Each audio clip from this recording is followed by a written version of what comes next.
Hi everyone, we hope you're doing well. We're hanging in there though honestly, we haven't been getting much sleep lately. Today, we want to answer a question we get a lot: how do we publish our audiobooks? First, we post most audiobooks on Patreon as paid content. They stay paid for a few months. After that, they become free to listen to on Patreon forever. A few weeks later, we post them on other places like YouTube, Facebook, and Twitter, X. Lately, things have been a bit slow in terms of new members. So we'd love your help. Please share our site with your friends or in places like Facebook groups, Twitter, X, Discord, Reddit, or novel forums. Even one share can really help us grow. Thanks so much for your support. Masashi wasn't interested in a technique that mimicked a minor threat. Shields were alright, but they didn't need complex seals. Ice shaping alone was sufficient for that. After careful consideration, he concluded it was better to emulate the goodwill-oriented methods of a certain clan leader from his previous life. There was just one issue: ice had enough hardness but lacked the flexibility of wood.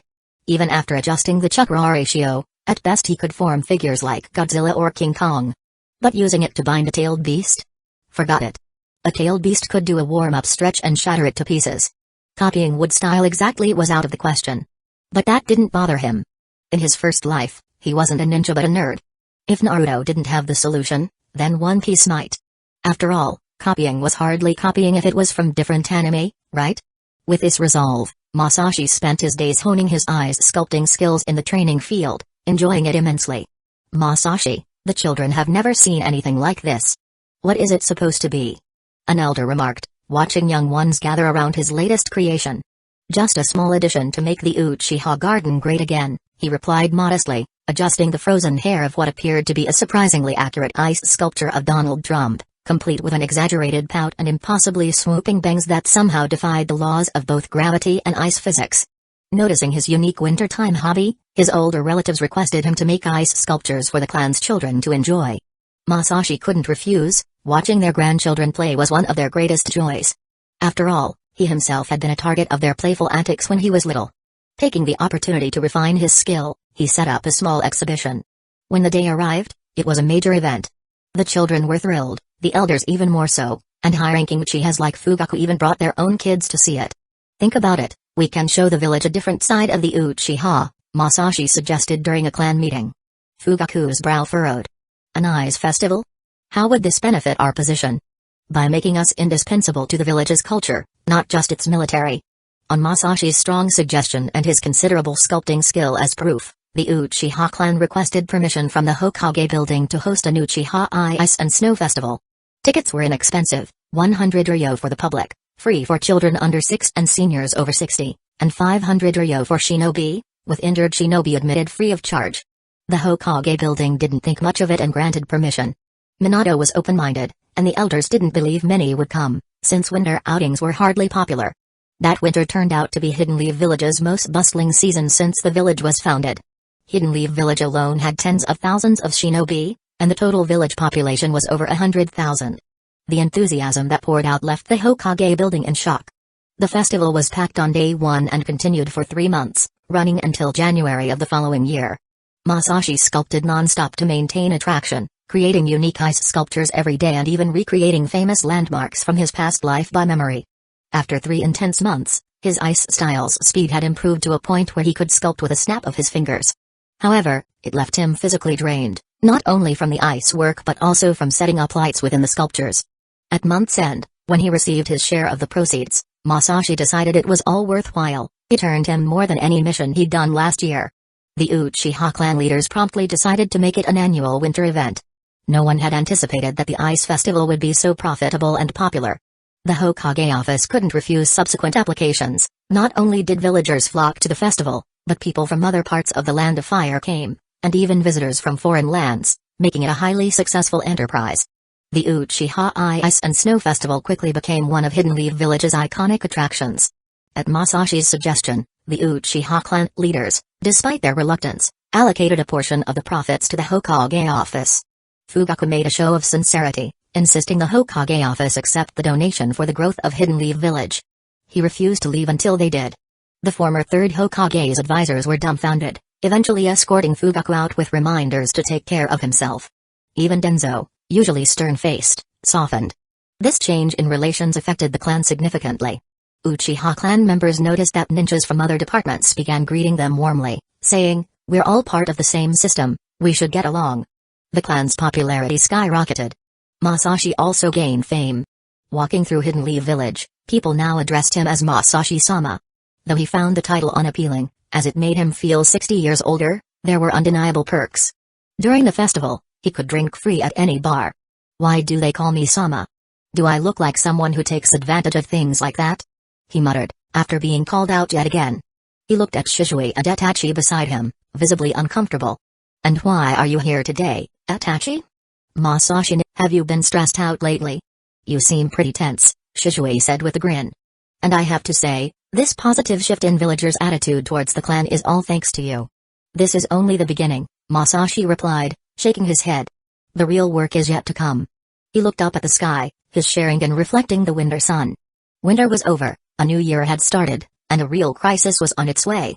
Chapter 22, A Tale of Two Mothers. With the arrival of spring, the sun rose brightly over Hidden Leaf Village, and swallows flocked back to the village's skies.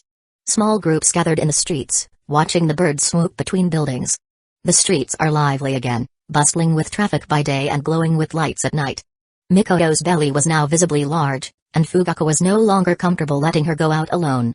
His eyes lingered on her longer these days, though he tried to hide his concern behind his stern facade. However, as head of the police force and the Uchiha clan leader, taking paternity leave was simply out of the question. Fortunately, he had a very considerate son. Today, as usual, Itachi was accompanying his mother on a shopping trip. He kept a careful watch of their surroundings, just as his father taught him. Mother's definition of quick shopping seems to differ from everyone else's, he notes as they exit their third shop of the morning. Young as he was, he didn't quite understand why his mother seemed to become a different person whenever she went shopping, but he dutifully played the role of a little adult, making sure to protect her. As they exited a shop, he noticed a red-haired woman waving in their direction. Mikoto. Kushina. Spotting her best friend after such a long absence, Mikoto hurried across to say hello. "Are you also out for a little walk?" Hearing this, Itachi instinctively glanced sideways. Hadn't they been out all morning? So this was just a little walk? Women are scary. A younger sibling would be much better. Yes, definitely a younger brother. Because, if it turned out to be a younger sister and she also needed little walks in the future. No, that's not the right way to think. A good older brother accepts their siblings no matter what. He straightened his shoulders. "Oh, Itachi is so thoughtful, taking care of his mom," Kushina said with a smile, ruffling his hair. "This little guy is getting cuter by the day." Itachi looked helpless. It seemed more and more people have started to mess with his hair lately. Smoothing it back into place, he addressed her with careful politeness. "Hello, Aunt Kushina." For a moment, he wondered if he imagined it, but it seemed as though Kushina was giving off a hint of hostility. "Itachi, that's not very polite," she laughed. "When you meet a lady, you should call her big sister, you know. You're no big sister, you're going to be a mom soon." Just as he considered saying this, another hand landed on his freshly styled hair. "Oh, if it isn't our little Itachi," said a familiar voice nearby. "This won't do at all, you have to remember, you're going to be a man of 7 battles. "Masashi-sensei," Itachi said, pitifully looking at his rather unruly home tutor, "I just fixed my hair." "A big guy like you shouldn't worry about hairstyles," Masashi brushes off his complaint. He just couldn't ignore the opportunity for a bit of mischief. His eyes drifted briefly between the two women, noting their chakra signatures with careful precision. His timing was hardly coincidental, he was very interested in when Sasuke would be born. And also, Fugaku had specifically asked him to help look after them a bit. Today, he managed to bump into both of them at once. "Mikoto-sama, is this lady the wife of the Hokage?" Masashi asked, feigning ignorance of Kushina's identity. Technically, he really didn't know her. He could just recognize her. "Oh, you must be Masashi? I've heard Minato mention you, the ice and snow exhibition was really impressive. No need to be formal, you can just call me big sister, too." "Alright, Kushina-san," Masashi answered with a cheerful smile. It might sound a little cringeworthy, but she was the Hokage's wife, so it was best to stay in her good graces. "Are you Itachi's teacher now?" Kushina asked, noticing the boy's greeting. No wonder this child has changed so much recently. In her impression, Itachi used to be a bit wooden, lacking the energy typical for kids his age.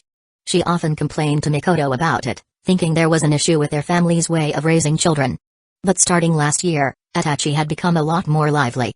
At least, he no longer had that serious demeanor. Honestly, seeing such weight in a child felt very odd. After all, This wasn't the Warring States period. While Kushina sized up Masashi, he was also observing her, sensing the chakra within. So that's Azura's chakra, he thought. Sensing the unique chakra within Kushina, Masashi felt he was one step closer to uncovering the truth. In the shinobi world, early on, everything was about hard work, but as things progressed, it all came down to lineage. Initially, everyone was just a person, but later on, few remained that way. While this shift was typical of long-running stories, the introduction of concepts like the sage's eyes, yin and yang powers, and yin-yang release became central elements by the end. In the story, the concepts of the sage's eyes, yin-yang powers, and yin-yang release were quite vague. Masashi believed that when it came to achieving anything, there was no need to choose between talent and hard work. Hard work was the basic quality for any task, while talent was essential for success. Based on this, the ultimate level one reached depended on the initial direction chosen. If you chose the wrong path, no amount of talent or effort would make a difference. In his first attempt, Masashi didn't have the chance to verify this because he lacked chakra sensing abilities, which was why he couldn't learn the Flying Thunder God at that time. This technique wasn't difficult because of its complexity but because it required several types of talents simultaneously. This time around, he has been waiting for these two for a long time, and now he could finally gather it all. Both Azura's and Indra's chakras were deeply hidden within the reincarnation's bodies. It was only through his role as Itachi's teacher that Masashi managed, after repeated failed attempts, to find the right method. Finally, he sensed Indra's chakra within Mikoto. Now, he could at last sense Azura's chakra as well. Feeling the two chakras inherited directly from the Sage of Six Paths, and combining what he'd learned and verified 2 rounds, Masashi finally understood, or perhaps, he felt that he had an epiphany. The chakras weren't just present, they were interacting, creating patterns he'd never noticed before. No wonder the strongest clan during the Warring States period was always the Senju and not the Uchiha. Having found the answer he wanted, Masashi retracted his perception and looked at Kushina with a friendlier gaze.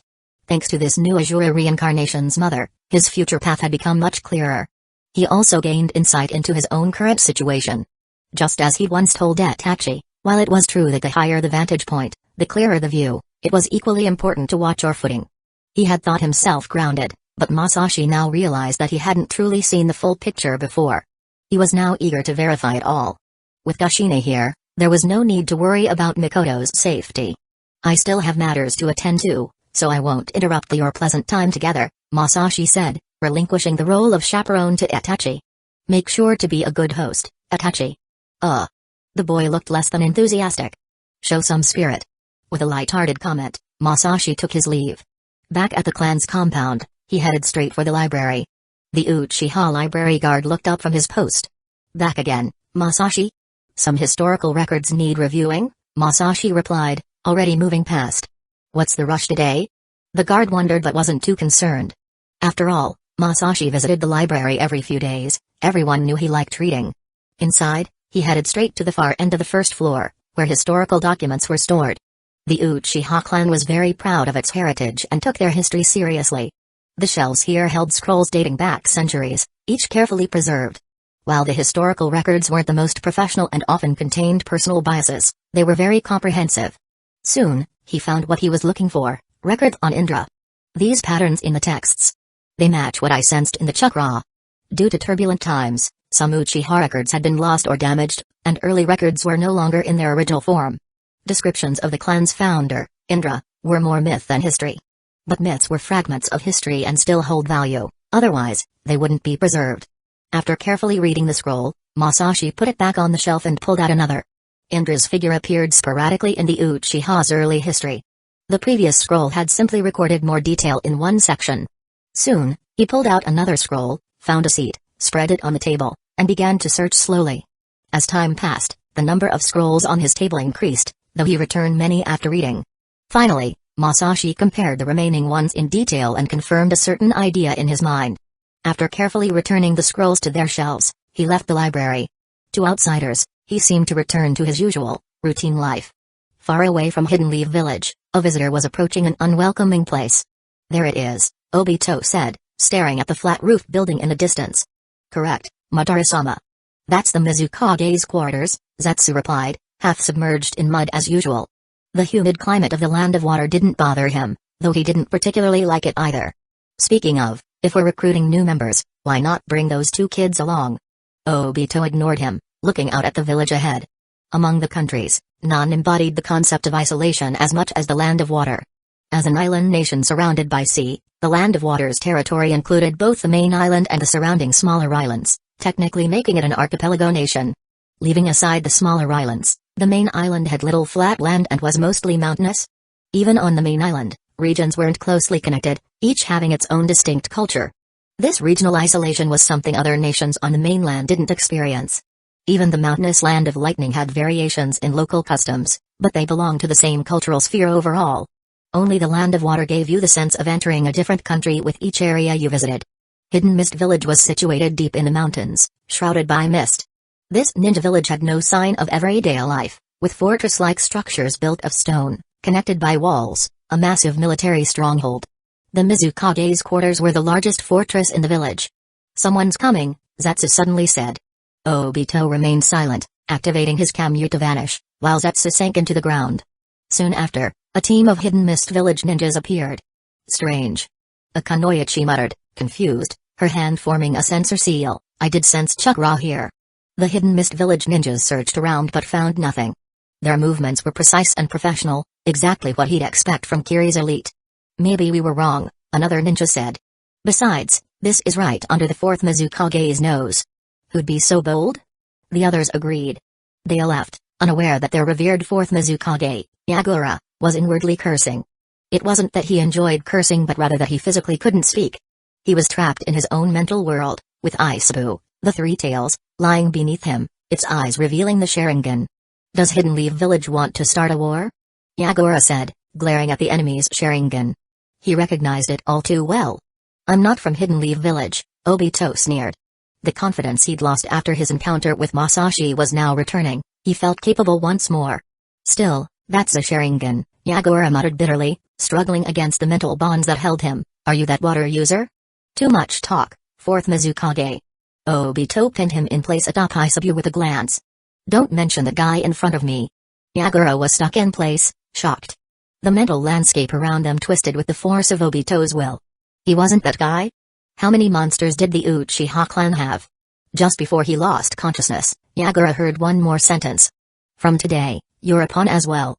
Chapter 23, When Hidden Mist Village Comes Knocking. Mizukage-sama, I don't mean to question your policy, but implementing it this way could lead to irrevocable consequences for the village. His eyes. They're not the same. The elderly advisor studied Yagura's vacant expression. "Furthermore, weren't you the one who initially led the reform of this policy? If we continue like this, that child's sacrifice would be in vain." This elder, known as Genji, was one of the few who had lived since the time of the first Mizukage. He was considered a living relic. Kiri's current state was less than ideal. The Land of Water had little connection to the mainland. Its people were accustomed to self-sufficiency, as the nation was isolated but resource-rich, posing few problems. At its founding, Hidden Mist Village was better off than most shinobi villages. The Hidden Mist Village ninjas rarely got involved in mainland conflicts, meaning their combat was limited, and Hidden Mist Village had a larger number of small and mid-sized clans than other areas. The village gained renown for its many secret techniques and bloodline limits, and it had one of the largest ninja armies. But things began to change with the second Mizukage. He had initially done well, establishing the 7 ninja swordsmen of the mist and fostering growth within the village. But everything changed when the news of Hashirama's passing reached the Land of Water. The second Mizukage lost his life during the First Great Ninja War. His successor, the third Mizukage, fared far worse. The most criticized aspect of his rule was his Village of the Bloody Mist policy.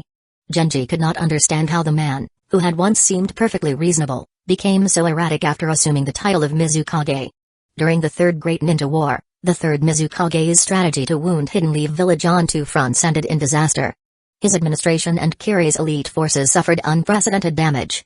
The 7 ninja swordsmen, responsible for drawing the enemy's attention, were nearly wiped out.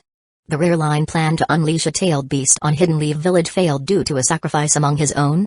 Hidden Mist Village was utterly defeated, plunging to the weakest position among the 5 great shinobi villages. The third Mizukage reaped what he had sown.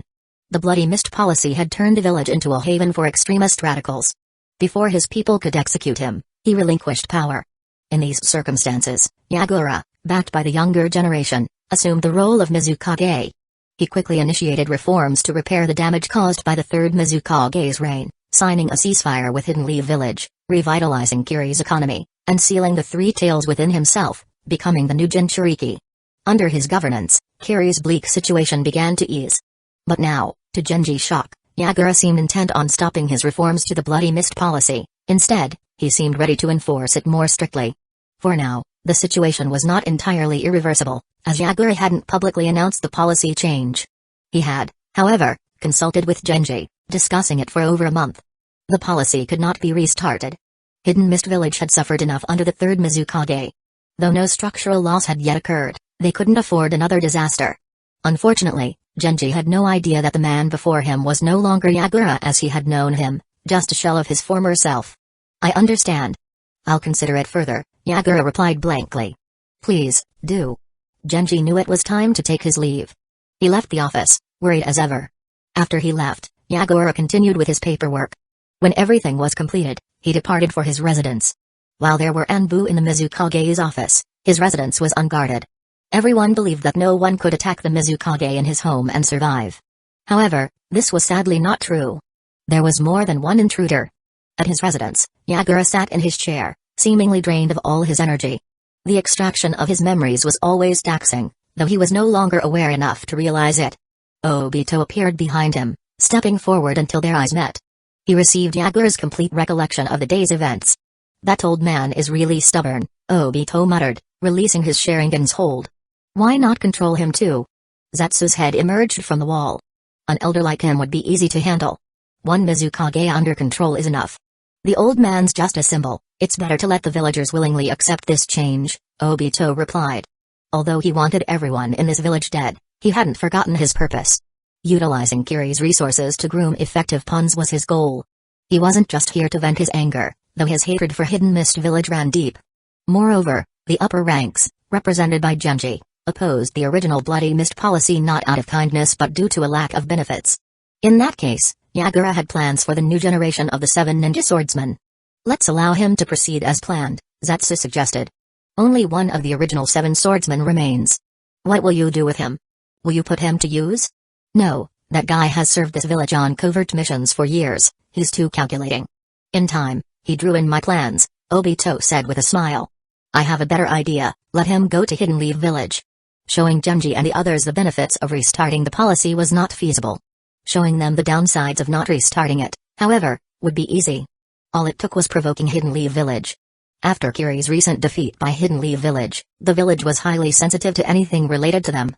By creating a fait accompli, Kiri's insufficient ninja forces would have no choice but to adopt an elite policy to strengthen the village's defenses.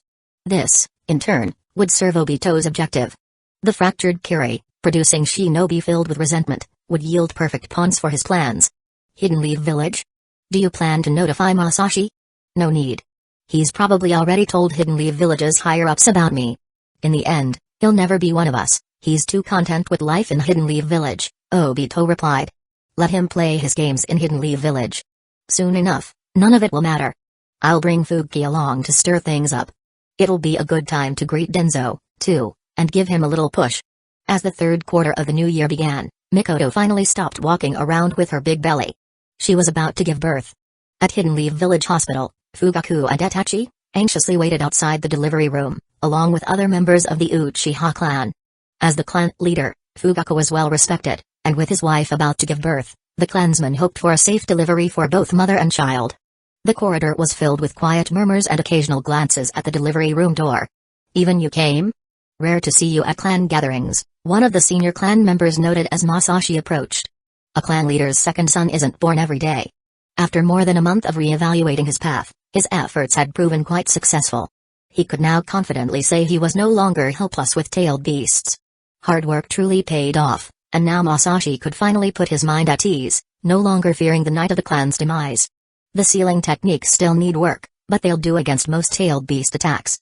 Looking at the anxious father and son, he found it hard to imagine the scene 8 years from now. The human heart is unpredictable. If he couldn't stop Fugaku from snapping, he'd have to prevent Itachi from doing so in 8 years. Here it is. Here it is. Someone suddenly shouted with joy. Everyone stood up. Fugaku looked tensely at the medical ninja walking out of the delivery room, his Sharingan activated in his nervousness.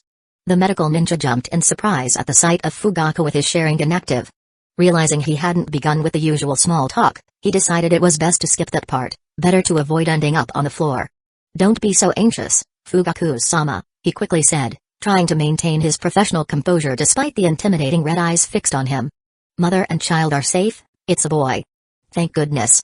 Thank you very much. Fugaku, feeling he was calm and maintaining the composed image expected of a clan leader, continued to look at the medical ninja with his Sharingan still active. Can I go in and see my wife now? Of course, yes. But perhaps it'd be best if other family members waited outside? Please let them wait outside, the medical ninja thought desperately.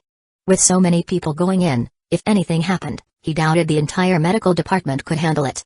Seeing the medical ninja's strange expression, Itachi glanced at his father. It seemed his father was too nervous and had activated his Sharingan without realizing it. Father. He nudged Fugaku. You're scaring the doctor. Fugaku snapped out of it, realizing why things felt off. He was even seeing chakra.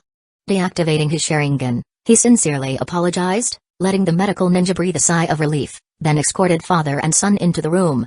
The other Uchiha members, having completed their mission, began to disperse, each heading home. Aren't you leaving? Masashi noticed Shizue still staying by the door and reminded him, the clan leader will probably be there for quite a while. It's fine, I'll wait in case they need a hand. Always the loyal one, Masashi thought, studying the young Uchiha's dedicated stance. Alright, then. I'll be going. Let me know if anything comes up. Exiting the hospital, he decided to take a stroll around the shopping district and grab something to eat. He was a bit hungry. In his youth, Ikiraku hadn't yet opened in Hidden Leaf Village, but during the Third Great Ninja War, the ramen shop had made its debut. Back then, the police force had investigated it, eventually determining that Taki was an ordinary person. Still, his ramen tasted excellent, and the prices were more affordable than Hidden Leaf Village's other ramen shops, so business quickly took off. Now, Masashi had become a regular. Walking into Ikiraku, he saw the owner, in his early 30s, serving customers. Oh. If it isn't Masashi-sama. Tuki greeted him cheerfully. Tuki, don't call me that. Masashi rubbed his hands together. I'll have the usual, please. Got it. Just a moment. Much appreciated. Finding a seat, Masashi picked up a menu, just about to check for any new items when someone sat beside him. Judging from the air currents, this person was carrying a hefty load.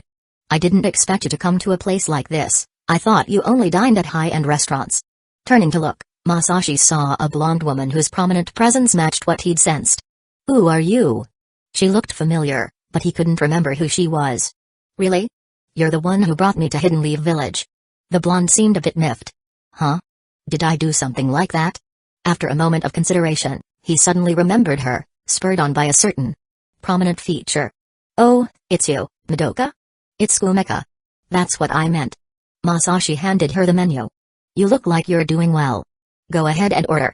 It's on me. Humphrey. Kumeka took the menu and slid it back into its holder on the table. No need. I already ordered. Then, they sat in silence, occasionally exchanging glances. Masashi's gaze drifted, unavoidably drawn to the rather revealing cut of her outfit.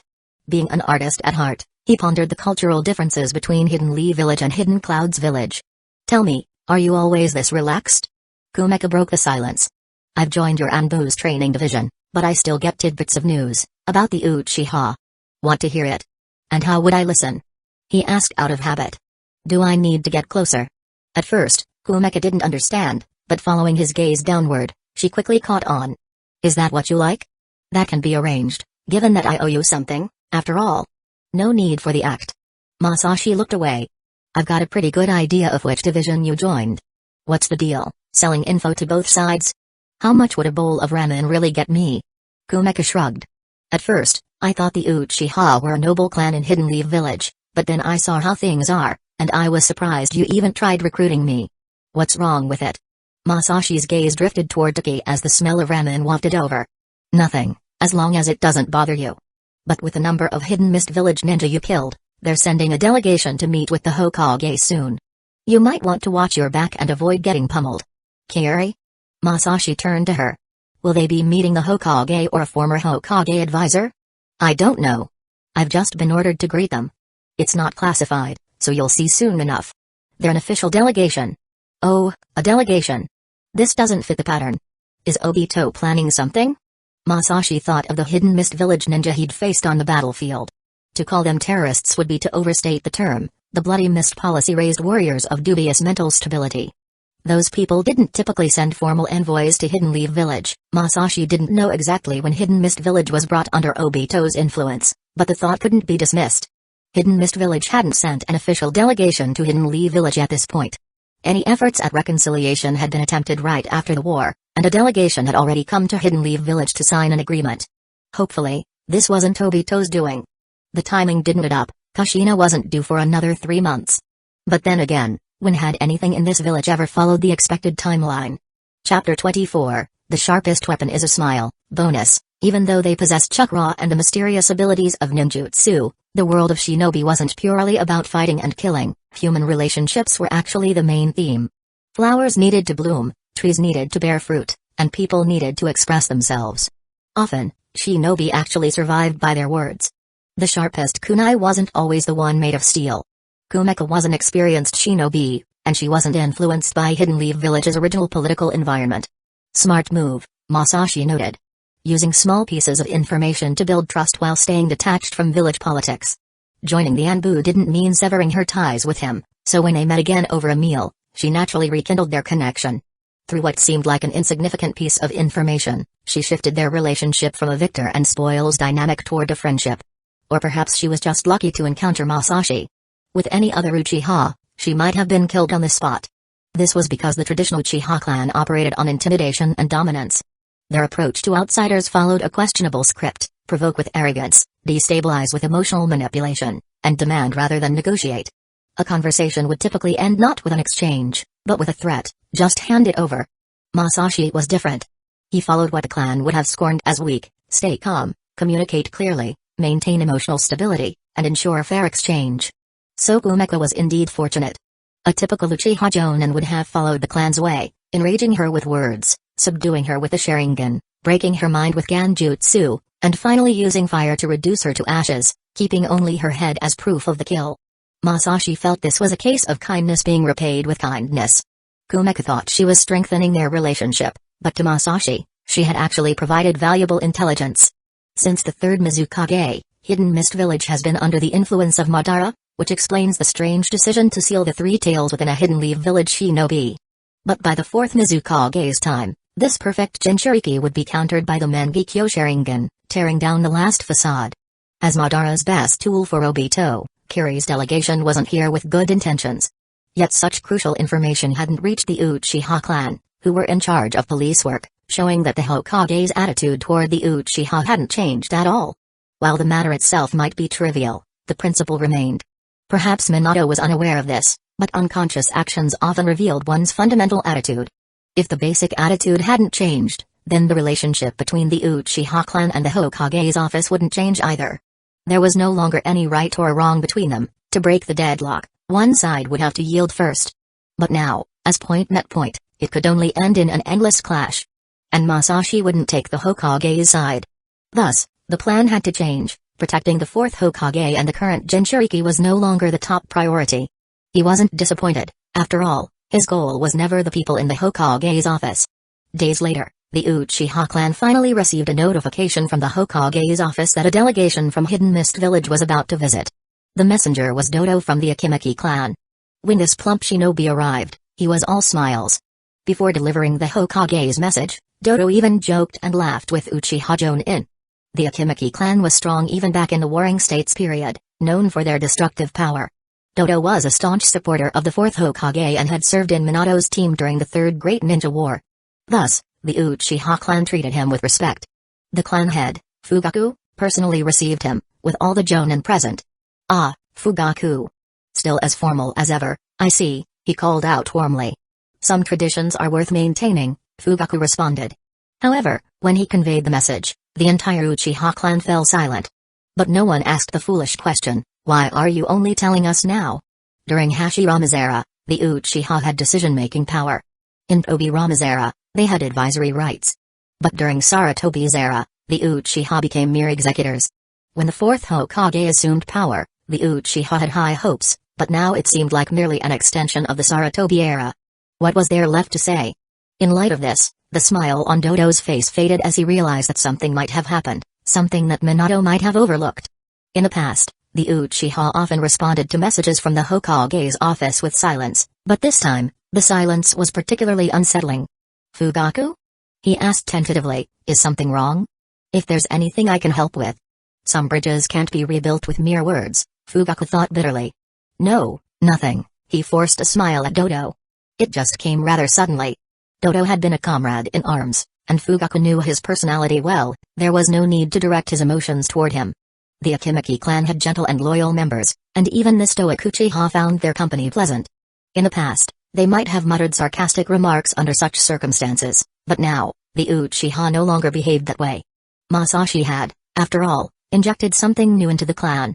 A powerful Uchiha, often, whether actively or passively, became a role model, influencing others' actions. Shisui was no exception. Alright, then I'll go report back. Doto nodded, but as he was leaving, he couldn't resist turning back. Fugaku, if anything happens, don't hold it in, we're all here, and Minato is Hokage now. Don't worry, it's not that serious. Fugaku sighed to himself, rising from the tatami mat to walk Doto out. Report back, I'll see you off. The Uchiha watched in silence as Dodo's figure faded from view. The air was heavy, as if a storm was about to break. It's good, Masashi suddenly said. Don't you think so? Everyone turned to look at him.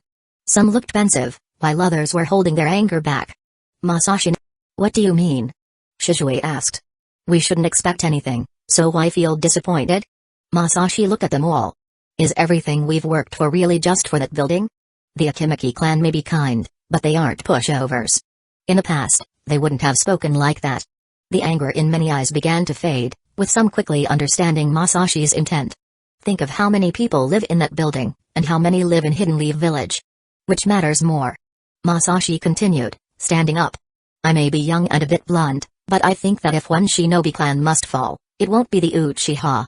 The Hidden Mist Village envoy arrived at Hidden Leaf Village, drawing the attention of various parties looking at the large gate ahead. Fuki, the leader of this envoy and a high-ranking representative of Kiri, felt a chill in his heart. He was convinced he had been exposed. During the Third Great Ninja War, the decisions made by the Third Mizukage had left him unsettled. The Mizukage's battle strategies against Hidden Leaf Village seemed plausible yet strangely inconsistent. At the time, however, with the 7 ninja swordsmen around, he hadn't given it much thought. Then he'd nearly been killed by that freak, saved only by his blade, Seimada. Otherwise, it would have been the end. It was rumored that the monster was dead, or he wouldn't have dared return to Hidden Leaf Village. If he were alive and spotted him. Fuki shuddered, envisioning himself beaten to death by that monster. Fuki-sama, came a voice from behind him. The Hidden Leaf Village ninjas are here.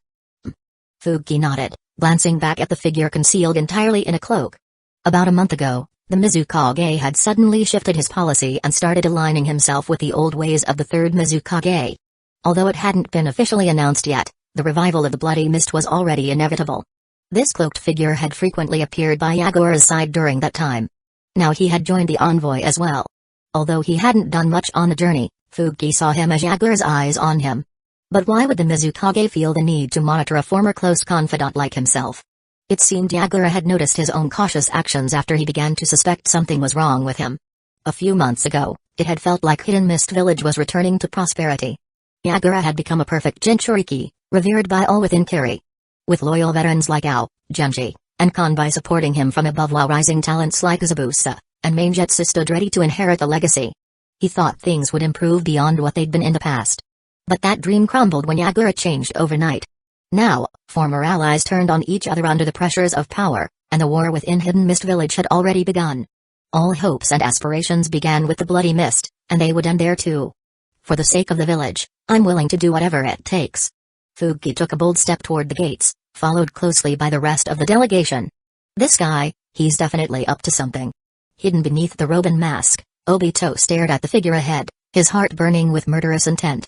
However, as the familiar gates came into view, his emotions calmed. For a brief moment, he felt the urge to visit that small yard that had once given him boundless warmth. No. That life is gone. Focus on the mission. Then he noticed the Hidden Leaf Village ninja dressed in green vests. Leading them was Shikaku. He approached Fuki, extending his hand in welcome. Welcome, Fuki-san. Thank you for the trouble. Fuki extended his hand, shaking Shikaku's. Forgive my unfamiliarity with the notable figures of your village. May I ask who you are? I am Nara Shikaku. At the Hokage's request, I am in charge of this welcome mission. I see. Shikaku-san himself came to greet us, Fugi responded, so warmly that Shikaku was briefly taken aback. People from Kiri, this friendly? The term bloody mist made one expect a bloodthirsty disposition, not this warmth. In truth, it wasn't just Shikaku who was surprised, the entire delegation felt the same way. Is this really Fugi-sama? One of the Hidden Mist Village ninja whispered to another. Perhaps Hidden Leaf Village's air affects even the strongest of us, came the quiet reply. Fugi paid no mind to the reactions of those behind him, scanning the Hidden Leaf Village ninja head one by one. I hope he is really dead. That guy was terrifying. Back then, he and the other 7 ninja swordsmen, handpicked by the second Mizukage, had formed a force renowned across the entire ninja world. They were assigned entire battle zones without the need for reinforcements, and yet they'd been nothing more than paper dolls in front of that monster. And he'd even called himself a Gainin.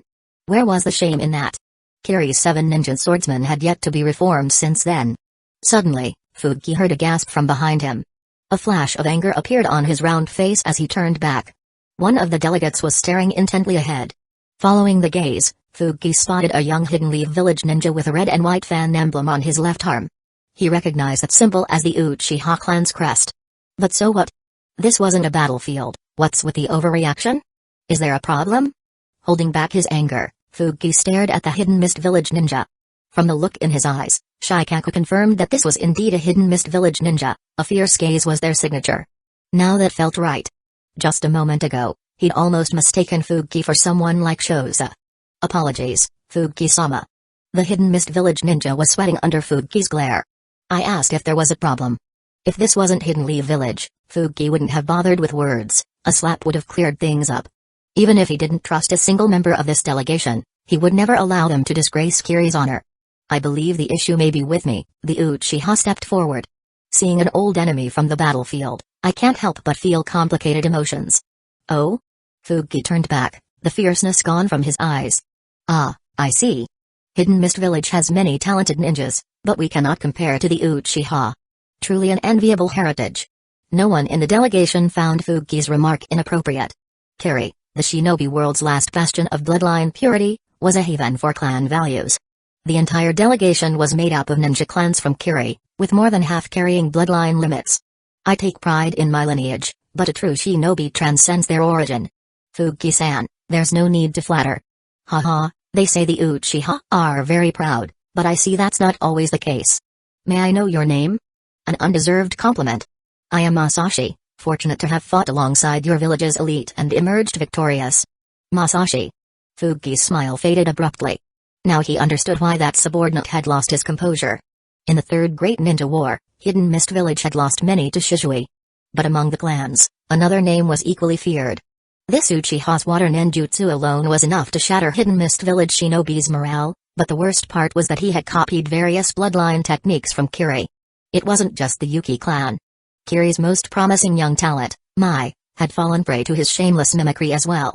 Since then, bloodline clansmen in Hidden Mist Village never appeared where he might be, and if they did, they'd rather die than use their bloodline abilities. So it was you. Fugi's emotions were mixed. This person posed a far greater threat to Hidden Mist Village than Shizui ever did. The teleporter took lives, this man took something more valuable. He didn't have an infamous title, but among Kiri, he had a chilling reputation. Better to face Shizui the teleporter than meet the White Ghost. Chapter 25, The Ghost at the Table. Under the guidance of Shikaku, with the police force as escorts, the diplomatic team from Hidden Mist Village made its grand entrance into Hidden Leaf Village's main district, heading towards the Hokage Tower.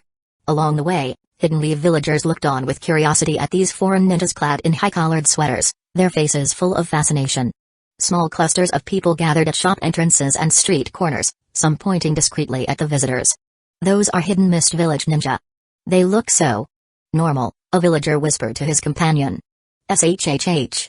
I heard they drink blood for breakfast, another responded. Civilians and their ridiculous rumors. Though I suppose Kiri's reputation isn't entirely undeserved, Masashi thought as he maintained his position in the escort formation. Positions steady, Shikaku murmured to the police force. Keep the formation tight but not threatening. As the first village in the ninja world, Hidden Leaf Village had hosted foreign delegations a fair number of times, with a few visits each year. However, since its founding, a delegation from Hidden Mist Village was a rare sight. Though Hidden Mist Village had previously signed a peace agreement with Hidden Leaf Village, the talks took place on the former battlefield with the leaders, So the Hidden Mist Village ninjas didn't actually enter Hidden Leaf Village. Hidden Leaf Village, for its part, was also wary of allowing them into the village casually. After all, what if they attempted a suicide terror attack? The Hidden Mist Village ninjas had a history of such actions. Since the days of the second Mizukage, they had demonstrated to the entire ninja world what it meant to not play by the rules. The second Mizukage had once traveled across several countries to take down the second Sushi Kage with him, perfectly exemplifying what could only be described as a hardcore warmonger. Under the third Mizukage, Hidden Mist Village transformed into the industry's benchmark for terror tactics, creating countless infamous incidents. Any ninja aspiring to be a terrorist would study Kiri's special warfare techniques as foundational training. They were practically the pioneers of the craft. Now, with Hidden Mist Village ninjas known for their arrogance and bloodlust appearing in Hidden Leaf Village, it naturally sparked intense curiosity among the villagers. But the villagers were disappointed. Even the Hidden Leaf Village ninjas who had fought against Hidden Mist Village in the past were perplexed. Because these Hidden Mist Village ninjas were shockingly well behaved. Arrogant and wild? Looking at Fuki's cheerful attitude, you'd have to be quite twisted to call him that. Bloodthirsty? People got fiercer when their spouse discovered a stash of hidden money at home. Not a single trace of the bloody mist attitude. Instead, they resembled noble ministers from the daimyo's palace, refined and courteous. Faced with the villagers' frankly impolite stares, they simply returned polite smiles. This year's Exemplary Ninja Village in Civil Conduct Award might as well go to them if they continue like this. Shikaku felt his guess might be the truth. He had been observing Masashi, who seemed to have somehow subdued the Hidden Mist Village ninjas into their current behavior. Apparently, the Uchiha clan's conflicts with the Hidden Mist Village ninjas were not as simple as the clan believed. At least, they didn't involve only Shishui. Enduring Hidden Leaf Village's excessive attention, the large procession finally arrived at the Hokage Tower. The Anbu's presence was immediately noticeable, their masked figures positioned strategically around the perimeter. Seeing the towering building, Kiri's delegation members all breathed a sigh of relief. Their chakra control had been impeccable throughout the journey, but the strain was showing in subtle ways that only the most observant could detect. Walking alongside the White Ghost was exhausting, they were almost depressed by the end of the journey. The bloodline users among them had it the hardest. They had been suppressing their chakra like crazy, fearing that any fluctuation might result in their precious bloodline becoming a White Ghost collectible. They were eager to meet the current Hokage, knowing well that relations between the Uchiha and the Hokage's faction were strained. The White Ghost would have to leave the meeting soon. Once inside the Hokage Tower, the first floor had already been secured by the Anbu, with a pathway cleared to the staircase for the group to pass through. "Thanks for your work, we'll take over from here," an Anbu member said to the head of the police force. As protocol demands, the police force leader responded. The Uchiha ninja nodded, signaling his clansmen to stand down. The police force ninjas dropped their guard and left in small groups. Masashi was about to leave as well, which visibly relieved the Hidden Mist Village ninjas. They would have high-fived in celebration if it were appropriate. Finally, they could breathe. "Please wait," Shikaku suddenly said. Everyone in the Anbu and police force looked at him. "Masashi-kun, please represent the Uchiha clan and attend the meeting." Shikaku's words shocked everyone. The Uchiha ninjas were stunned because, ever since Tobirama's time, the Uchiha clan had never been part of any official diplomatic meeting in the Hokage's building. The Hidden Mist Village ninjas were equally shocked. They thought Shikaku was way too cunning. They had actually thought he was a good guy. Hidden Leaf Village really didn't have any good people. Even the Anbu were shocked. As one of the third Hokage's most trusted clan ninjas, why would Shikaku say such a thing? "I'll report this directly to the higher-ups," Shikaku said to the Anbu leader. "Please execute this for now, and notify the Hokage in advance as well." "Understood, Shikaku-sama."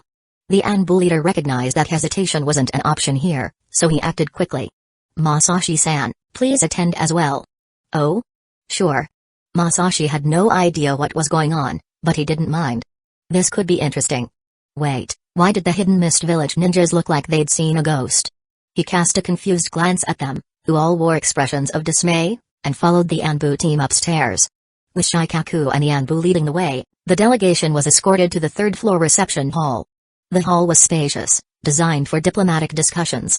There was even a dining room in the adjacent room. Accommodations for the delegation had been arranged at the finest hotel in the northern district, with the police force guarding the perimeter while the Hidden Mist Village ninjas managed internal security. Otherwise, it would seem more like imprisonment than hospitality. As they entered the hall, sitting in the main seat was the fourth Hokage. Seated to his left and right were 4 senior advisors, while around a dozen others stood. The seating arrangement itself was a silent display of power and hierarchy. As always, there were no Uchiha representatives present. This was the political structure crafted by the third Hokage. Within the police force, the Uchiha had authority, but outside, they had none. Currently, Hiruzen, now in his 50s, was in his twilight years as a shinobi, though not yet elderly. As Masashi's gaze fell on him, Hiruzen looked back. Still sharp as ever, old man. Behind him stood three individuals whose iconic attire and demeanor marked them unmistakably as the famous legendary Sannin of Hidden Leaf Village. They were also the main pillars of the third Hokage's faction. The Senju princess who had once complained he was cheating at cards had grown into a stunning beauty since he'd last seen her, though now she looked unwell, her former liveliness gone. The man with long hair and pale skin must be Orochimaru, with an aura that was undeniably eerie. And the broad-shouldered, square-faced man was likely Jiraiya. He was the only one who seemed genuinely approachable. "Masashi-kun, follow me," Shikaku said, leading him to another group. Masashi looked over and saw the 8 major clans of Hidden Leaf Village, with 7 clan heads present, including Shikaku who stood beside him. Oh, and 2 young men around Shishui's age. The silver-haired one was Kakashi, still wearing his Anbu uniform. The other, clad in green, was undoubtedly Guy. Just as Masashi was about to walk over, he heard a long, sharp intake of breath behind him. The sound was loud, and everyone turned to look. It was Fuki, his expression as if he'd seen a ghost. "Green," he muttered through gritted teeth. Everyone was puzzled. Green what? Green beast? Why did it sound like he was insulting someone? Of all the things to fear in this room, Masashi thought with amusement, he's focused on Guy's fashion choices. Fuki's loss of composure didn't last long. After a brief lapse, his sharp eyes flickered with recognition as they fixed on Guy's green attire. He quickly regained his calm, though his knuckles had whitened slightly when they pressed against his leg.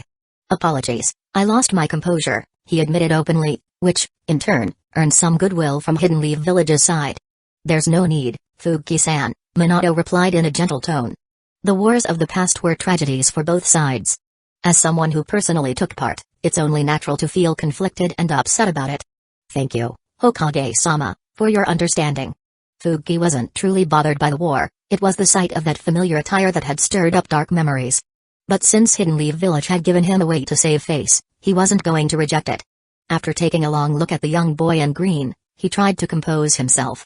"Hokage-sama, I'm ready to begin." "Good, please go ahead, Fuki-san." After a brief exchange of formalities, everyone took their seats. As per protocol, the Hokage took the main seat for Hidden Leaf Village's side. Key figures from various departments and clan leaders without official positions followed. Guy was still very young and a chunin at this time, appearing here as the son of a hero. In Hidden Leaf Village, being the child of a hero was a prestigious title that represented high honor and significant political value. However, earning this title wasn't easy. While the Hokage's office promoted the idea that everyone was a hero, only particularly distinguished heroes afforded such status to their children in practice. Gyui was one such hero. And what a costly honor it proved to be. The origin of the 8 gates was a mystery, but it was known that before the Third Shinobi World War, this technique was obscure within Hidden Leaf Village.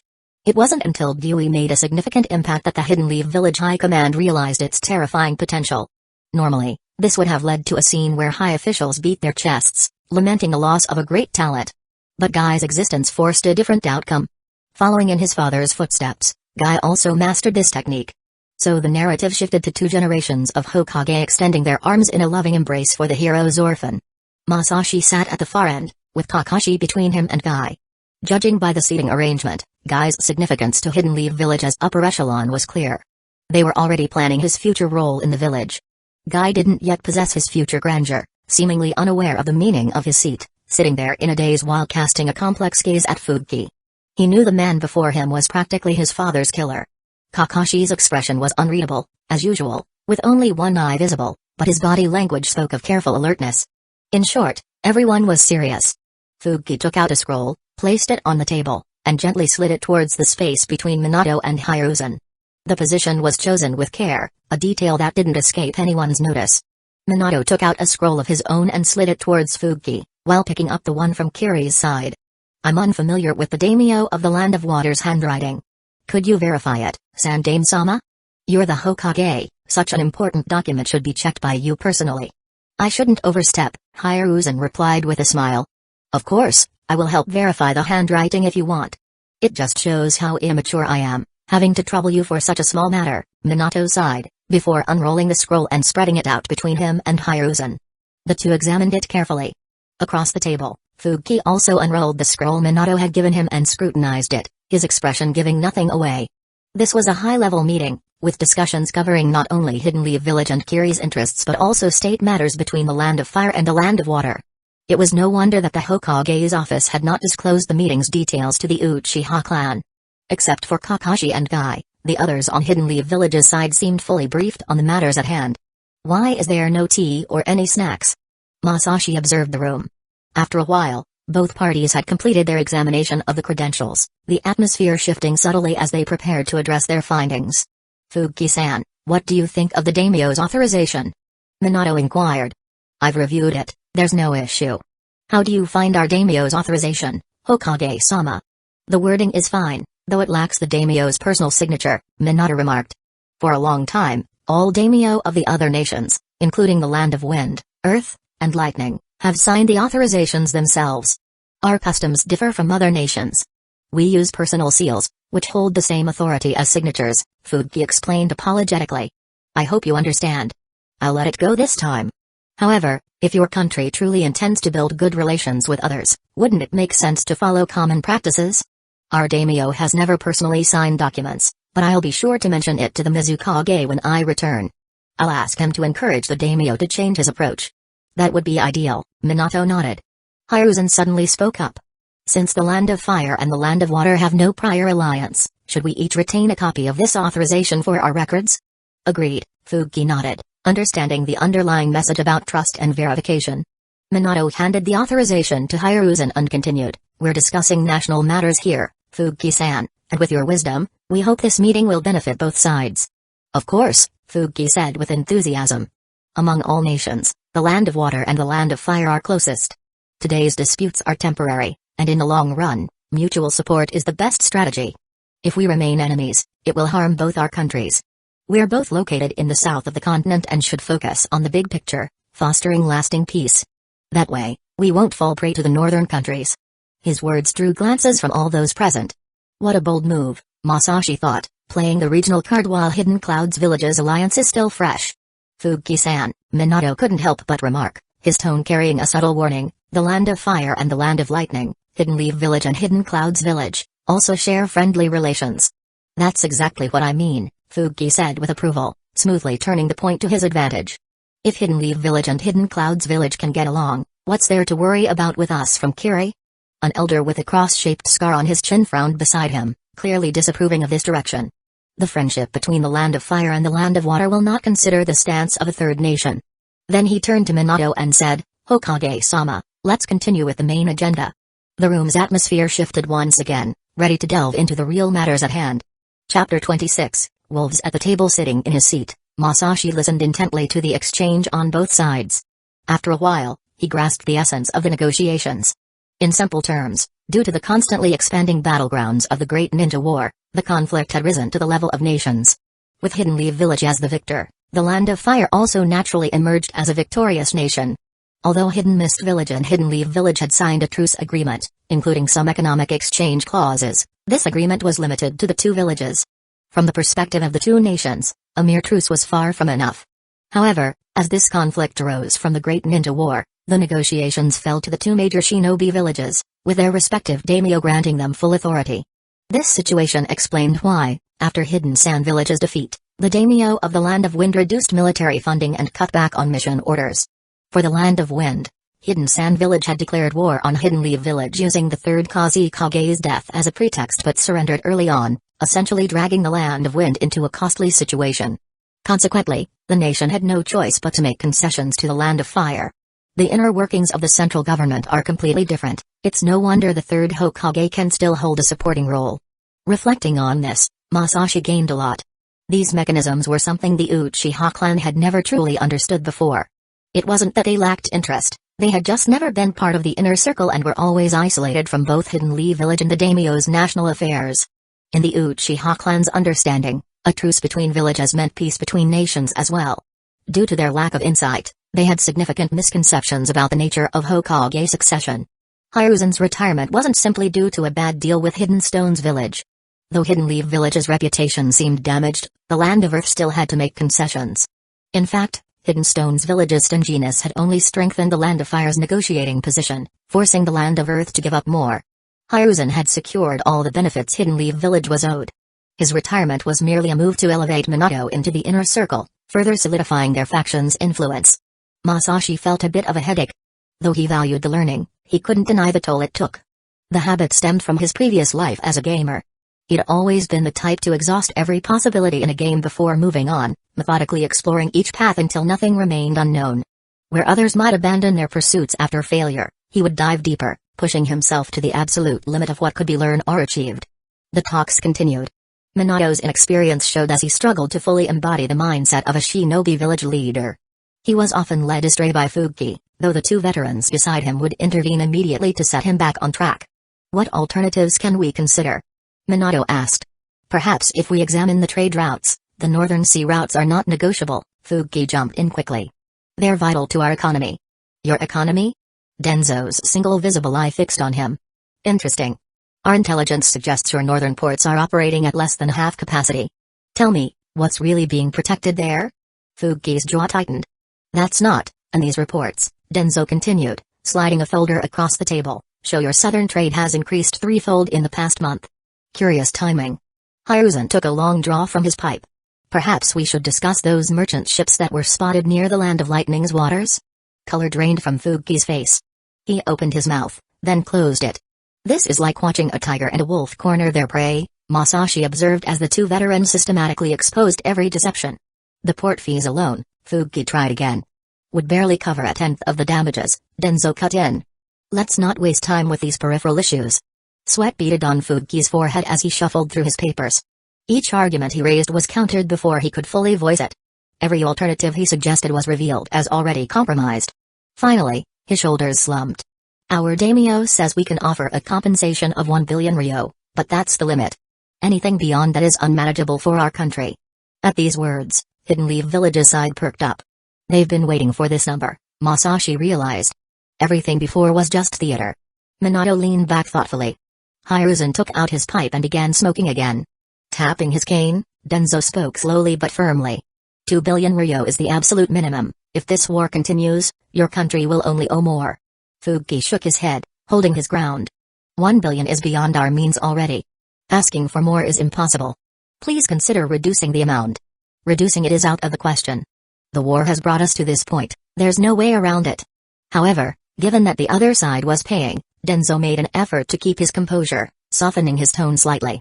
If you can't pay it all at once, you could spread it over 40 years. The longer the installments, the smaller the burden. This is just a suggestion, please don't take offense. Fuki retorted, 40 years? Would you agree to such terms if you were in our place? I'm not the one paying, Danzo said. However, longer installments would ease your financial strain. Fuki sighed, and Masashi could see the fight draining from him. From the start of the war, our treasury has been depleted. We would need to borrow money, but after our defeat, our reputation has taken a hit. He's playing right into Danzo's hands, Masashi observed. Danzo countered, the Land of Water is rich in resources. Other nations will be willing to lend. Though our land is resourceful, we lack the means to fully develop it. Your country has talented people, you can harness their skills to generate wealth, Danzo remarked. Fuki, visibly annoyed, muttered, with such great ideas, maybe you should become our Grand Minister. Danzo didn't take offense. I would need the daimyo's permission, but personally, I'd be glad to serve. This silenced Fuki, who eventually sighed, his tone softer and almost pleading. Since your daimyo hasn't approved you to serve in our Land of Water, you can't come. We cannot compel our daimyo to pay. I ask you to be more considerate and compassionate. If we agree to 2 billion, other nations will know we must borrow money and impose heavy interest. We'd be trapped in debt, unable to repay, which would lead us back to war. Why push us so far? Danzo felt a twinge of satisfaction. Nevertheless, it was a formal negotiation, and as a former Hokage advisor, he had a reputation to uphold. It's your country's responsibility to find a way to settle your debts. But we can't afford it. What should we do? Danzo reiterated, that's why we reduced it to this amount, there's no room for further negotiation. Fuki pleaded, please, just reduce it a bit more. I'll be frank, I know your daimyo received a covert message yesterday confirming the 2 billion as your bottom line. I included that in our proposal as a sign of goodwill. The number won't budge, Danzo responded firmly. Fugi fell silent. Masashi looked at Fugi with genuine pity.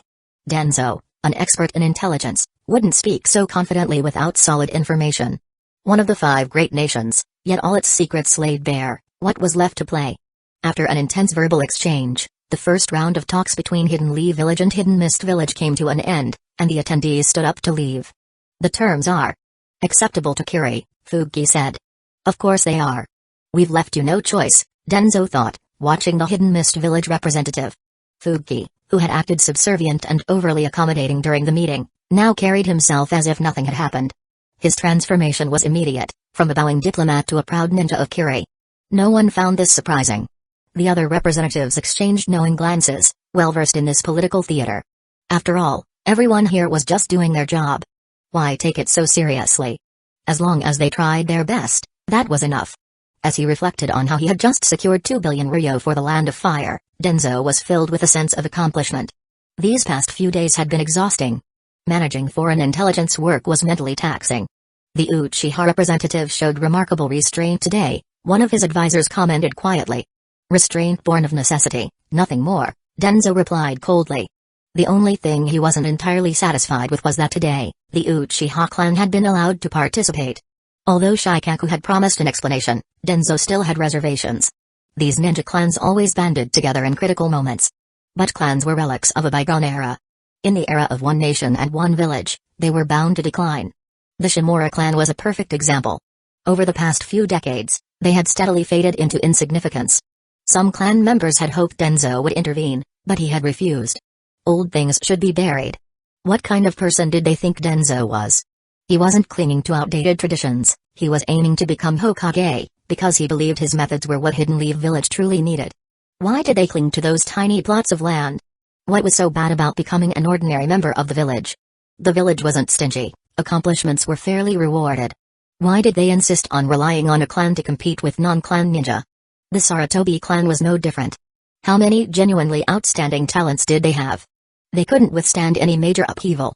It was only because Hiruzen protected them that they're still around. They would suffer in the future.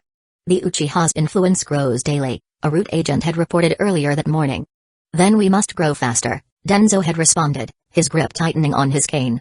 But the Uchiha and Hyuga clans were still so powerful.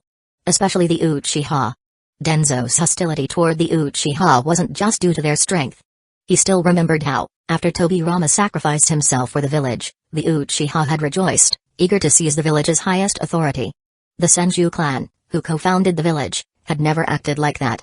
If it hadn't been for the presence of the Senju at the time, he and Hiruzen might not have been able to hold their ground. Other clans had been restless back then, but none were as blatant as the Uchiha. Since then, the Uchiha clan had repeatedly and clumsily attempted to challenge the Hokage's authority. What they never understood was that the least likely candidates for Hokage in all of Hidden Leaf Village were members of the Uchiha clan. No one wanted an Uchiha as Hokage. Still, the first Hokage had made the Hokage position a dream shared by all Hidden Leaf villagers, including the Uchiha. Danzo understood this all too well. Hokage wasn't just a dream, it had become a belief. Even he was caught up in it. For this reason, the Uchiha had become the greatest hidden threat to the village. The sooner this issue was resolved, the better. Unfortunately, the Uchiha clan constantly produced exceptional talent, and they were cohesive as a unit. Yet, Danzo hadn't made up his mind about this matter. This generation of Uchiha included individuals like Kagami. Danzo still felt a pang of regret for his late companion. Your descendant is so much like you. If you were still alive, would things be different now? The first time he had seen Kagami's descendant, even Danzo's iron-hard heart had wavered slightly. But only slightly. He couldn't bring himself to trust the Uchiha. In the shadows of the shinobi world, there was no room for trust. After leaving the Hokage building, he returned to his lair under the escort of Root Ninja. The underground facility was quiet. Seated in his office, surrounded by the physical manifestation of his power, he didn't immediately start reviewing the documents on his desk. Instead, he struck the floor heavily with his cane. Where is Orochimaru? Has he forgotten his assignment? Hiruzen sent him to act as my guard. I want to see him now. A figure disappeared swiftly into the darkness. Only then did Danzo begin processing the paperwork. Orochimaru had been acting increasingly out of line lately. Of all Hiruzen's students, the Snake Sannin was the one Danzo couldn't quite figure out. Still, he knew one thing, Orochimaru couldn't do without his support. Just as he had been the only high-ranking official to back Orochimaru's candidacy for Hokage, he remained his sole ally in the village. Though it was a forced alliance. And yet, the position had gone to that youngster Minato. How laughable. After a while, a thin figure emerged from the shadows. Danzo. You've been experimenting again? Danzo asked coldly. And you dared to attend a meeting afterward? If I hadn't ordered someone to clean up after you, you'd have been exposed. This batch of materials is time-sensitive. Delays would have affected the results, Orochimaru replied nonchalantly. Besides, I'm not your subordinate. Just focus on providing the materials I need. Oh? Danzo put down his pen, his gaze chilling. Orochimaru, don't try that tone with me. What do you want from me? Orochimaru asked dismissively. What do you think of today's Uchiha? Oh? Is he the next material? Have your experiments rotted your brain? I'm asking if there's a way to bring him into my fold. Convince an Uchiha to join Root? Sarutobi-sensei would never agree. Orochimaru lost interest. Initially, Root had been a training institution for Anbu, but Hiruzen's inability to handle foreign intelligence work had allowed Danzo to take over that responsibility, incorporating it into Root's functions. By now, Root had effectively become an independent entity, operating parallel to Anbu with only nominal affiliation. The increase in responsibilities had led to a shortage of talent. Despite Danzo's efforts to recruit from various clans, the Hyuga and Uchiha clans had always been excluded. As he aged, the complexities of foreign intelligence work increasingly strained his existing resources. If only he could secure some Uchihas or even just one, it would be enough. The Hyuga weren't as suited to the work of Root. Foreign operations required a different skill set, one the Uchiha excelled at. The Hanya Black Ops presented a clear case. They had the audacity to pull one over on Hidden Leaf Village. They had to be eradicated, otherwise, Hidden Leaf Village's prestige would be undermined. Those rats were excellent at hiding, but with the power of the Sharingan, they could be dealt with quickly. They had to die, sooner and more miserably, the better. I'm not sure what you're planning, but you know the Uchiha's temperament, don't you? Orochimaru licked his lips. If I could, I'd have dealt with them already. Forget it. Talking to you is pointless. The lab will be moved soon. Keep a low profile for now. Danzo felt some regret about involving Orochimaru. This guy was becoming harder to control. But without him, the experiments wouldn't have progressed this far. What a headache. After the unpleasant conversation with Orochimaru, Danzo decided to focus on dealing with the Hanya Black Ops first. As he pondered how to negotiate with Sarutobi, a Root ninja appeared, kneeling before him. Speak. Danzo-sama, the third Hokage has arrived with Fuki. They say they have urgent matters to discuss. I don't have time to renegotiate the reparations. Did they say what it's about? If it's about money, tell them there's nothing to talk about. If we can't reach an agreement, we'll fight again. The third Hokage says it concerns the fourth Mizukage. Fuki hopes to cooperate with Hidden Leaf Village to uncover the truth. Invite them in immediately. Chapter 27, A Night with Danzo. The negotiations between Hidden Leaf Village and Hidden Mist Village had dragged on for a full month, with both sides racking their brains to secure maximum benefits for themselves. However, from the second round of talks onward, the Uchiha clan was excluded entirely. Masashi didn't care about this exclusion. The fact that they were even allowed to participate initially was entirely due to Shikaku's influence. And even that was probably just for show. The Hokage's office was determined to prevent the Uchiha from having any involvement in Hidden Leaf Village's major decision-making processes. The principle of exchange established by Tobirama, further reinforced during the era of the third Hokage, had created a powerful inertia. The practice had become so deeply rooted that even the Uchiha themselves, alongside the rest of the village, had came to accept this status quo as normal. This only reinforced Masashi's perspective. The Uchiha clan couldn't change their political situation in Hidden Leaf Village by relying on the fourth Hokage's closeness alone. Closeness was merely a gesture. Minato was inherently aligned with the third Hokage's faction, which was composed of the same old faces. The fundamental policies were not going to change. It wasn't about personal views on the Uchiha but rather a matter of ingrained habits. Minato was used to it. The Uchiha were used to it too. After the first round of negotiations, a few high-ranking individuals sought out Masashi to inquire about the meeting's contents. For the Uchiha, this was far from satisfying. They had been the main force on the front lines in the war against Kiri, yet they weren't even granted the right to listen in on the official negotiations. They had only managed to attend the first round thanks to Shikaku's last-minute decision. Being upset about this was perfectly natural. Not attending meant being kept in the dark about the real outcomes of the negotiations. Consequently, They couldn't advocate for their interests and could at best protect what they were already entitled to. The Uchiha had extensive resources, and no one in the clan would object to expanding them. Greater wealth meant supporting a larger population and nurturing more shinobi. In the past, among the ninja clans of Hidden Leaf Village, the Senju and the Uchiha had the largest populations and the most shinobi. Now, however, the Sarutobi clan was number 1, followed by the Hyuga clan, with the Uchiha only in 3rd place. The Hyuga were one thing, but how the Sarutobi clan had expanded so much in recent years was no secret to those in the know. That said, the Uchiha had matured a bit in recent times. Even upon hearing that Kiri's reparations might total around 2 billion, they refrained from making a fuss. Otherwise, the Hokage's office would only have to say, there are needs all over the village, and it's not just the Uchiha who have lost people, to slap the Uchiha with the label of greedy. This kind of scenario had played out countless times in the past. Masashi was pleased to see that the clan's leadership was finally growing. Otherwise, as a teenager, it would have been awkward for him to keep lecturing a bunch of middle-aged men and elders about staying calm and composed. Back to his daily routine, he continued his training regimen, unbroken for over a decade. The key to surpassing Indra lay in consistency, not just raw power. By employing new methods, he had overcome many of his previous challenges, proving that his deductions based on Indra and Azura's chakra were correct, with minimal deviation. From a genetic standpoint, the Sage of Six Paths had given Indra the best of everything.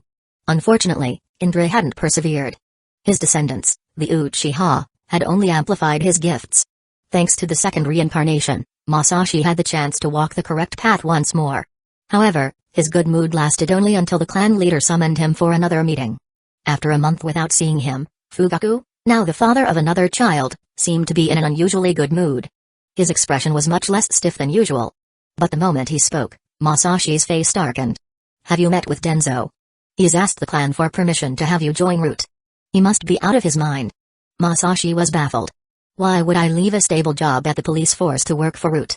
While Root's salary might be the highest among Hidden Leaf Village's official positions, no amount of money could make him want to take on a job that involved endless dangerous missions in the wilderness. There was no way he'd leave the bustling, prosperous streets of Hidden Leaf Village. He was a man of spiritual pursuits, and no amount of money could fill a void in his soul. Are you sure he hasn't approached you, Masashi? Think carefully. Of course not. That former advisor is a textbook anti-Uchiha figure. Why would he come looking for me? Masashi thought for a moment. Besides, wouldn't it make more sense for him to approach you, as the clan leader? I'd prefer he didn't. Fugaku sighed. Danzo is formidable. In intelligence analysis, he's the best in the entire shinobi world. Even a brief conversation with him can easily lead to you spilling something. Fugaku-sama, are you speaking from experience? Masashi's eyes narrowed slightly. What the fuck did I miss? This isn't the time for jokes. Fugaku waved his hand dismissively. Root is incredibly secretive. For years, they've recruited talent from ninja clans through the Hokage's office. The clan has always refused, given Danzo's ruthless methods and lack of mercy. No one wants their family members serving under him. How do the other clans agree to it? Masashi was puzzled. Shinobi were never in surplus, and Root specifically targeted elites. Even with the decline of ninja clans, it was entirely reasonable to refuse Danzo's requests. Though the Uchiha clan was officially employed by Hidden Leaf Village, their control of the police force gave them enough authority to push back. After all, Root was merely a subordinate division of the Anbu and not on par with the police force. That's where Danzo's skill lies. He personally approaches the people he wants and often convinces them with his ideology. Once they're persuaded, the clans can't do much. Persuasion? You mean physical force? Not exactly. Although Danzo isn't one to play by the rules, he's confident in his ability to win people over. His ideology appeals to many young shinobi with a strong sense of loyalty to the village. Fugaku sighed again. That's why I'm asking if he's reached out to you. He hasn't. I've been at the training grounds every day. Stay alert. If he's formally requested you, he'll definitely approach you. Wait a minute. Masashi was annoyed. Why would he target me? If anyone, he should go after Shizui. He already tried. The third Hokage wouldn't allow it, so now he's set his sights on you. So I'm the consolation prize? How flattering. Fugaku-sama, how has the family handled this in the past? Previously? With our strained relationship, we simply refused outright. But now the situation is different. You know he's approaching us through the fourth Hokage. Fugaku gave Masashi a teasing look. Didn't you always say not to burn bridges? So the clan is holding back this time. Don't joke with me, Fugaku-sama. Seriously, I'm not letting anyone put a mark on me. I've got my limits. If he tries, I might just beat him to a pulp. As long as you're unwilling, no one can force you. Fugaku nodded. Not even the Hokage can force the Uchiha to surrender one of our own. Not while I am clan leader. What the hell? Getting a second child gave Fugaku balls of steel? With that thought, Masashi left Fugaku's house. He wasn't afraid of Root resorting to force either. Hidden Leaf Village's military strength was divided into 3 parts, the Anbu, the police force, and the regular army. Among these, the weakest wasn't the police force, it was the Anbu. The so-called special missions were essentially non-conventional military operations. These actions didn't require strong frontal combat capabilities. As a result, there weren't many Jonin in the Anbu, their elite combat strength was made up of special Jonin. Even though the Anbu has more people than the police force, if it came down to a head-to-head battle, the police force wouldn't lose. The Jonin of Hidden Leaf Village, aside from the Uchiha clan, were mostly concentrated in the regular army, which was managed by a special unit called the Jonin Unit. The previous captain of this unit was Minato. In the original timeline, the annihilation of the Uchiha clan in one night was a twist of fate. No matter how bad the Uchiha clan's reputation was, it wouldn't have led to the Hidden Leaf Village regular army seeing them as enemies. If the Hokage's office wanted to carry out such a thing, they could only rely on the Anbu, but the Anbu simply didn't have the strength to eliminate the Uchiha. Root cause was internal strife. Back home, already in a bad mood, Masashi grew angrier the more he thought about it, so much so that he almost couldn't sleep. Just before falling asleep, he decided that if anyone from Root came to bother him, he'd give them a beating. With that, Masashi fell asleep. He even had a dream where he beat up some Root members until they were half dead, hung them at the entrance of the Hokage Tower, and stuffed bananas in their mouths with a banner that read, "A banana a day keeps Root away." What a strange dream. Masashi muttered, rubbing his eyes as he sat up in bed. His stomach growled softly. Maybe I am craving some bananas? After getting up and washing himself, Masashi walked into the kitchen. Remembering his dream, he grabbed a banana from the fruit bowl and ate it with a smirk. Delicious, he thought. Hard to believe some people hate these. Then he headed out. Perhaps Fugaku also knew he was in a terrible mood and was worried he'd actually go pick a fight with Root members. As a result, he gave Masashi special permission to take some time off work. So, he headed straight to the training grounds as usual. The fact that Root had taken an interest in him hadn't spread among the clan yet, otherwise, there'd have been a huge uproar. Danzo had never said anything good about the Uchiha clan in public. Similarly, his reputation among the Uchiha was terrible. So much so that Danzo had long stopped trying to recruit from the Uchiha. As a Hokage's advisor and the second-in-command of Hidden Leaf Village's ninja forces, he still cared about his reputation. Who knew what came over him to suddenly try again now? Maybe it was because he was no longer an advisor? So, he didn't care about reputation? Masashi didn't know and didn't want to know. He only wanted certain people to understand that he didn't lose his temper because it wasn't worth it. But once he thought it was worth it, he wouldn't stop until he felt satisfied. A few days passed peacefully, and the negotiations between Hidden Leaf Village and Hidden Mist Village finally drew to a close. Masashi also started stepping out of the clan's territory. Busy with training during the day, he went out at night, with a clear goal in mind, Hidden Leaf Village's commercial street. He'd already made plans with his friends for a night of drinking, no one could back out.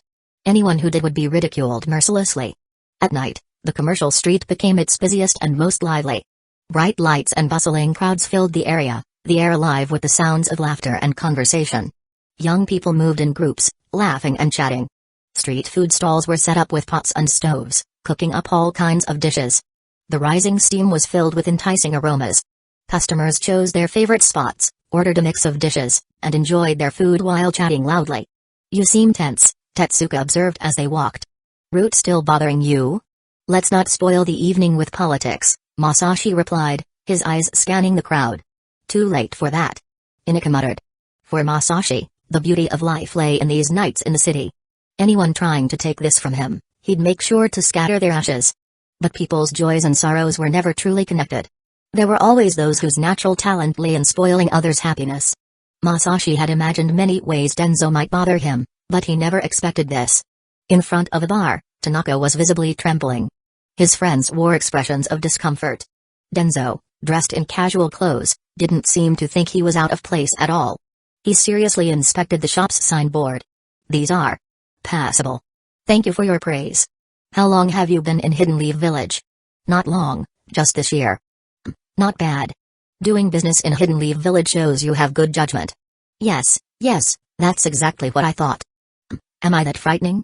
No, it's an honor for our humble shop to have you, Danzō-sama. Don't call me Danzō-sama anymore. Just call me Danzo. Watching this scene, Masashi's face was expressionless. Seeing his friends' faces turning awkward, he decided to intervene.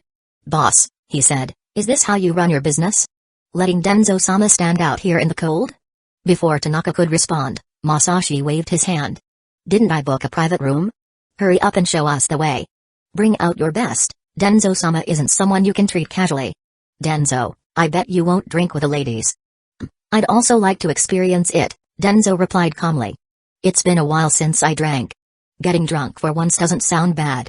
With that, he walked in without hesitation. Tanaka was stunned but didn't dare dawdle, quickly following him inside. Tetsuka stared at Danzo's back, mumbling, what's there to even play now? Enough complaints, Masashi said. You guys head to another place and use my name. I'll entertain him properly tonight. He paused, then added, not in a sexual way, obviously. Why would you even? Tetsuka's face scrunched up in confusion. Look, I just wanted to avoid any weird misunderstandings, alright? Masashi crossed his arms defensively. Sometimes I forget how strange you can be, Masashi. Tetsuka shook his head, then his expression turned serious. But really, why is Danzo after you? He wants me to work for Root. Is he crazy? Tetsuka's eyes went wide. He grabbed Masashi's sleeve, pulling him closer. That hellhole. Even the regular Anbu avoid talking about that place. I heard they do more than just work you to death, they brand your tongue like cattle and mess with your head until you forget your own name. Show some culture, will you? Inika retorted. It's called the Cursed Tongue Eradication Seal. Big deal. Is this about the name? When have any of us joined Root? Doesn't everyone know our relationship with them? Alright, lower your voices, Masashi said, patting both of them. He's on the same level as the Hokage, don't gossip behind his back. After sending them off, he walked into the shop. Tanaka was waiting nervously, wringing his hands. He really went in? Yes, he really went in. Tanaka looked distressed. Masashi-sama, nothing bad will happen, right? No need to worry. He won't trouble a business owner like you. Masashi casually reassured him. Who knows? Maybe he will get lucky tonight. Tanaka nearly tripped over his own feet, his face turning pale. Masashi-sama. Please don't even joke about such things. Masashi chuckled at his reaction. Relax, I'm just messing with you. Let's go. Lead the way. Of course. Tanaka hurried forward, trying not to think about what Masashi had just suggested. Chapter 28, 5 Million Reasons. Tanaka, tasked with leading the way, climbed the stairs nervously under Masashi's urging. Each step felt heavier than the last. Danzo's reputation was well known, even to someone like him. Otherwise, his business wouldn't have flourished to this extent. Merchants who could open such establishments in major villages were anything but ordinary. Although the personal lives of shinobi and ordinary people ran on parallel tracks, the shinobi world was still part of the greater society. High-ranking shinobi naturally influenced all facets of that society. Danzo was such a shinobi. When it came to societal influence, even the 5 Kage couldn't compare to the power of the title The Darkness of the Shinobi. The 5 Kage wouldn't stoop to dirty work, but Danzo would. And those who crossed him tended to disappear without a trace.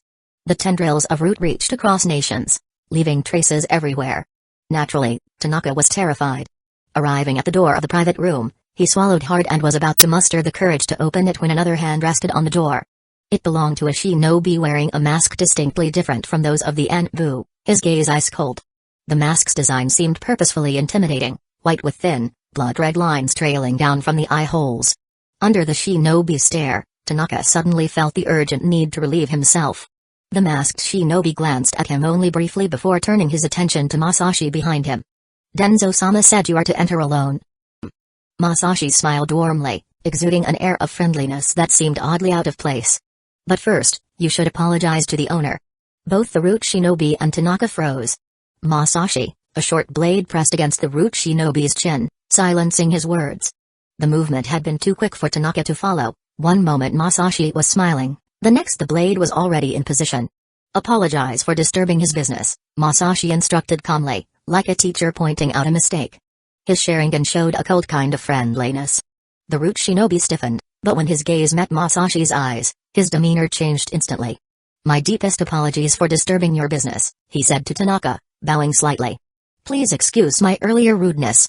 It's fine, Tanaka managed to stutter, surprised by the sudden shift. Masashi's smile never wavered. That's better. Now, shall we? The Root Shinobi stepped aside without another word, allowing Masashi to enter the private room alone. The only light in the room came from the lively nightlife visible through the windows. When Masashi turned on the switch, the chandelier illuminated the opulent decor in all its glory. Danzo sat on the sofa, holding a glass of wine.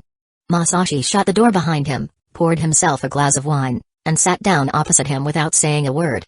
Danzo gazed at the night view for a moment before taking a sip of his wine and turning to face Masashi. Danzo, not yet as aged as he would one day become, nonetheless looked frail compared to Hiruzen, his right eye and right arm wrapped in bandages.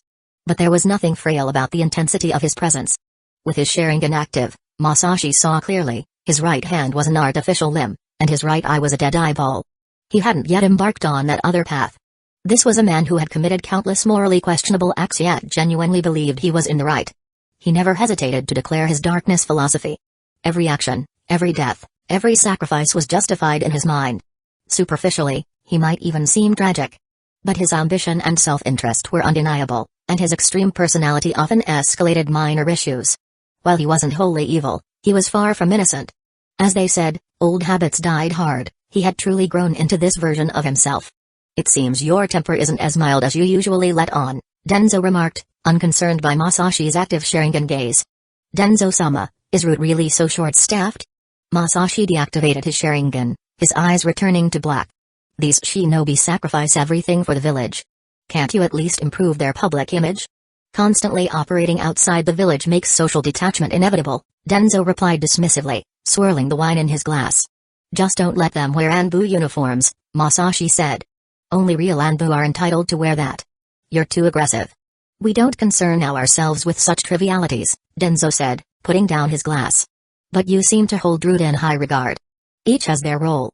Mutual convenience is important, Masashi reminded him. And some roles should stay in the shadows where they belong. Indeed, it's rare for an Uchiha to think that way. Did I interrupt something important tonight? What do you think? I was off duty. Join Root, and you'll get to sample other specialties from around the world. Misusing public funds is against regulations. Even at year's end, I wouldn't take the risk. You don't need to worry, Root has special privileges. Special or not, that's not my concern, Masashi retorted, unmoved. I won't work for someone who doesn't trust me, Danzo-sama. You've never worked for anyone, Masashi, Danzo said. You work for this view, for yourself. Root could amplify your abilities further. Sounds like you're talking about yourself, Masashi replied, unimpressed. Save your breath. I've worked hard to become a jonin to avoid trouble like this. No one can force me into something I don't want to do. True, you're not someone who can be bought with petty gains, Danzo conceded, tapping his fingers against the armrest. But I can offer you what the Uchiha clan never could. Masashi merely chuckled, dropping all pretenses in Danzo's presence. Otherwise, this man would only push harder. Are you interested in sage mode? Masashi's brow furrowed. Sage techniques were indeed something the Uchiha clan lacked, they simply didn't follow that path. Even the Senju, strictly speaking, hadn't mastered it as a clan. It was an individual achievement. Though sage mode perfectly complemented descendants of the Sage of Six Paths, it wasn't part of their standard repertoire. I'm interested, but I'll figure it out myself, Masashi said without hesitation. Please, save your mark for someone else. Relax, I'm not the devil, Danzo said, tapping his cane lightly against the floor. You like making deals, don't you? Let's make one. Go ahead, Masashi gestured politely, inviting Danzo to speak. This was the right attitude, let's talk business like proper business people. No need for pretenses, neither of us are saints. Recently, there's been an organization called the Hanya Black Ops. I need a skilled shinobi to eradicate them using unconventional means, Danzo began. The number of shinobi under Root is limited, and there aren't enough available to handle this matter within a short time frame. But if there's a jonin involved, things would go much smoother. I won't ask why they need to die, Masashi said casually. But I don't exactly have the time for it either. Don't reject me before hearing me out. Danzo wasn't upset about being interrupted. The Hanya Black Ops claim they've discovered a location of a secret realm where sage mode could be learned. They're hoping to trade this information with Hidden Leaf Village. Oh, Masashi's interest immediately waned. Claims of such discoveries were almost always fake. Back in the day, the entire Senju clan had only one person who could use sage mode, Senju. But even until his death, No one knew how he had attained it. Among the Sannin, each had their own specific sage path, and the names of their respective secret realms were clearly known. Mount Myabaku as an example. In the manga, that toad named Fukasaka once mentioned that Mount Myabaku was located in a place called Mountain of Bewilderment. From Hidden Leaf Village, it was a month-long journey, and it required passing through a secret pathway, otherwise, it was unreachable. Leaving aside the secret pathway, during Naruto's era, it only took him 3 days to travel from Hidden Leaf Village to Hidden Sand Village. The distance from Hidden Leaf Village to Mount Myabaku was 10 times that of Hidden Leaf Village to Hidden Sand Village. That so-called Mountain of Bewilderment was likely located somewhere west of the Land of Wind. And given the requirement for a secret pathway, even if one could find the Mountain of Bewilderment, reaching Mount Myabaku would still be impossible. So even if the Hanya Black Ops had truly found a secret realm, the fact that they were willing to trade it likely meant they couldn't enter it themselves and were just using it as a ploy to trick others. But to dare deceive Hidden Leaf Village, especially targeting Danzō of all people, that was bold. Either incredibly brave or monumentally stupid. According to Root's investigation, their information is genuine. Danzō squinted his single eye at the skeptical-looking Masashi. You're familiar with Root's capabilities in this area, aren't you? Let me guess, Masashi said. Did they trade fake information, or did they use fake intel to obtain real intel from Hidden Leaf Village? Of course, we gave them fake information, Danzō replied without a change in expression. They think they can trade information with Hidden Leaf Village? Not a chance. However, I did underestimate them. They not only withheld their information but even attempted to kill the people I sent. Audacious. Alright then, how was their intel verified? Masashi asked. I sent 2 groups. One of them confirmed the authenticity of the information at their base, but the groups were discovered. The only message they managed to send back was this confirmation. Is the Hanya Black Ops insane? They're provoking Hidden Leaf Village to this extent? It's understandable if they've inflated their confidence after acquiring the secret realm, Danzō remarked with an oddly understanding tone. Jiraiya has already thoroughly proven the power of Sage Mode. No, the ones who proved that power were Indra and Azura. In truth, this world didn't even have sage arts as such. Masashi had to admit that Danzō had successfully piqued his interest. To the members of the Hanya Black Ops, apologies, but the thing you've got on your hands is just too tempting for me. Alright, Danzō-sama. How do you propose we handle this transaction? Masashi asked, glancing at him, whose smile widened in a sinister manner. Consider it an S-rank mission. Eliminating the Hanya Black Ops will earn you 2 million Ryo. If you can confirm the secret realm's location and entry method, you'll receive 3 million. Very generous, Danzō-sama. Is this because the Land of Water owes us a fortune this time? How much will the village actually get? I'm not at liberty to disclose that, Danzō replied. The village, got it. Got it. The village has plenty of expenses, it's not just the Uchiha clan that's suffered losses. Masashi interrupted with a wave of his hand. I've fought on the battlefield too, you know. I've had comrades, I understand. Good. So? Will you take the mission? How long do I have? Their latest whereabouts place them in the Land of Stone. There's no time limit. If you're not confident in finding the secret realm, just focus on eradicating the group. Hee hee. Masashi chuckled and shook his head. Playing the confidence card? No need. I'll take it. But I don't need too many people accompanying me. Why not? I'm afraid they won't keep up and end up wasting my time. Not bad. You're confident. Don't worry, even if you wanted me to send more people, I wouldn't have anyone to spare, Danzō said, pulling out a scroll and handing it to Masashi.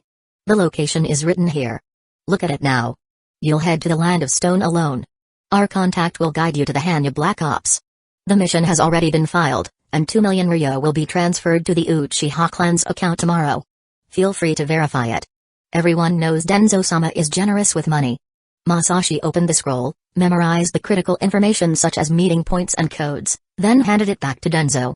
Danzō-sama, let me remind you, I'm not joining Root.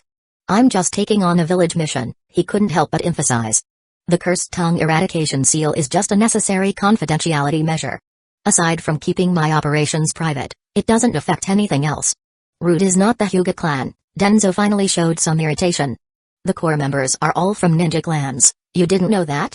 Didn't know. I'm not part of Root, after all. Masashi grinned. Rest assured, Danzō-sama. I'll make sure it's beautifully done. Good. Just one requirement, I don't care about the secret realm, but the Hanya Black Ops must die miserably, enough to serve as a deterrent. Use your creativity. As an afterthought, Danzō added, if the deaths are particularly inventive, I'll pay extra. Got it. You can count on me. Masashi mentally reviewed some ideas, thinking of all the ways Earth's history outclassed the world of shinobi in terms of gruesome deaths. This wouldn't be a problem. It wasn't a matter of lacking integrity. The Hanya Black Ops had dug their own grave by provoking Hidden Leaf Village and killing its shinobi. The shinobi world didn't value peace, it valued power. Alright, that's all I had to say. You may begin, Danzo said, sitting back down and lifting his cup. Start today? No need to rush, Masashi frowned. He wasn't a fan of being hurried. If I go alone, I'll reach the Land of Stone in under 3 days. What nonsense are you spouting? Danzo frowned as well, his single eye narrowing dangerously. I was referring to the girls. Where are they? Well, this just got weird fast. Chapter 29, How to Kill Your Friends. Although the Land of Stone has the word stone in its name, its main populated regions were covered with loess. On the other hand, the Land of Earth to the north, despite having earth in its name, predominantly featured rocky landscapes. This was Masashi's first time coming to the Land of Stone. The reports weren't exaggerating about the atmosphere. Even the air feels heavier here. Previously, he had only heard about this country's situation. The country stretched in a curved, elongated shape, bordering the lands of earth, wind, and rain. The northern territories are primarily wind-eroded landscapes, arid with little rainfall and vast deserts. The southern parts were loess covered, with more rainfall, but the loose soil leads to severe erosion, definitely not an ideal environment. Such was the world of shinobi. Drawing a line across the lands of rain, waterfall, river, and hidden grass village, the further west you go, the harsher it became. Masashi entered the Land of Stone from the Land of Rain, arriving at one of the rare areas in this country with relatively pleasant conditions. His chakra sensing extended outward, mapping the terrain against the intelligence reports he'd memorized. Border security is laughable here. Then again, who'd want to invade this wasteland? This region neither experienced the constant rain of the Land of Rain nor suffered the severe soil erosion of the Western Territories. The Land of Stone primarily relied on this small area to produce crops. After entering the first town, he began searching for the rendezvous point, his movements deliberately awkward, just another wandering missing ninja. Upon arriving in this town, he gained a deeper understanding of why Harut looked down on Anbu. Even though they were nominally part of the same group, there were differences. Both dealt with intelligence gathering, but Anbu enjoyed far superior working conditions. While they did operate abroad, their activities were limited to nations bordering the Land of Fire, which were all allies of the Fire Nation. This allowed Anbu operatives to freely parker and show off. Harut, on the other hand, operated in hostile territories. Showboating? That was a surefire way to get yourself killed. The Land of Stone was a battleground for the lands of Earth and Wind. Anyone attempting to show off here would either be an Hidden Stones village or Hidden Sand village ninja. Or a dead ninja. Thus, Masashi refrained from wearing the standard combat attire of a Hidden Leaf village ninja. Instead, he disguised himself as a rogue ninja, which was a common sight in the Land of Stone. Dressing as a civilian, oddly enough, might have raised more suspicion. The contact he was meeting was described as a tea house owner in the intelligence report. It was worth mentioning that this was a legitimate tea house, nothing shady about it. Masashi quickly found the tea house, his trained eyes scanning the surroundings. Maybe I can try some tea? The place was small but bustling. Patrons could drink tea on site or buy loose leaves to take home. If the shinobi world had apps, the owner would probably have started a delivery service too. However, the atmosphere couldn't compare to the shops on Hidden Leaf Village's commercial streets. The natural environment of the Land of Stone was far from comfortable. Winds blowing from the northwest carried plenty of sand and dust, and spending even a short time outdoors left one looking weathered and dusty. Entering the tea house, he removed his cloak and shook off a cloud of dust at the entrance before hanging it on a rack. He then walked to the counter, ordered a cup of hot tea, and found a seat in the hall to wait. Looking around, the place was filled with customers, though few were ordinary civilians. Most were rough and tough individuals, part of the vibrant underworld community. The Land of Stone was a country of rogue ninjas without a hidden village. It was overrun with renegades and bounty hunters from various nations, making it a haven for criminal activities and local gangs. As Masashi observed others, he also found himself scrutinized by the local thugs with unfriendly gazes. Their stares are as subtle as a drunken Yuzuka. Of course, no one outright confronted him with a "who are you with?" After all, everyone here was in it for business and knew the value of keeping things peaceful. Besides, there was no bounty for him in the exchange markets yet. Even if someone wanted to post one, they wouldn't know what he looked like. Hidden Mist Village certainly wasn't sharing their intel with the mainland bounty networks. After a while, a staff member brought Masashi's tea to his table. Slowly sipping his tea and sitting for a bit longer, he finally went to the counter to settle his bill, paying with currency issued by the Land of Wind. The tea's horrible. During this process, he had already completed the information exchange with his contact.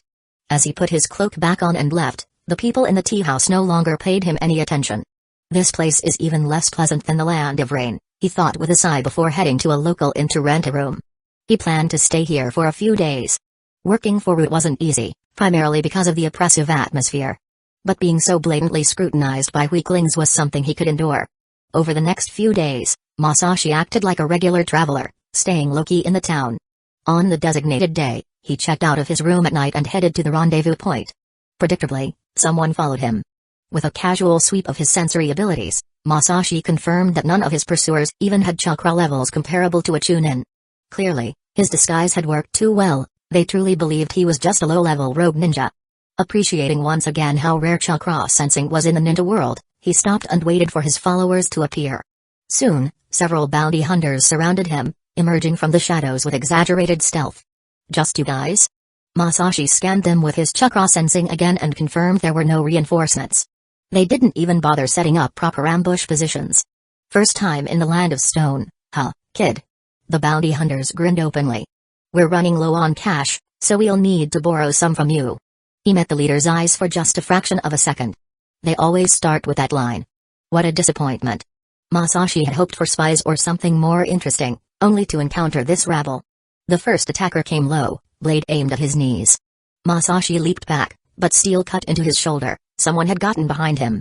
He grabbed the blade with his bare hand, blood running down his arm as he yanked the attacker forward, throwing him into his companion. 3 more rushed in. He ducked under a wild swing, sweeping the attacker's legs. As the man fell, Masashi grabbed a handful of dust, flinging it into another's eyes. The blinded man stumbled back, catching a kunai meant for Masashi with his throat. The leader hurled a broken branch. Masashi deflected it with his forearm, but the distraction cost him. A blade sliced through his left hand, taking 2 fingers with it. Masashi kicked off the ground, backward handspring putting distance between him and his attackers. Blood dripped from his mutilated hand. Not so tough now, the leader growled, signaling his men to spread out. Masashi pulled a kunai with his good hand. A thug charged, sword raised high. Masashi feinted left, then drove his kunai up through the man's jaw.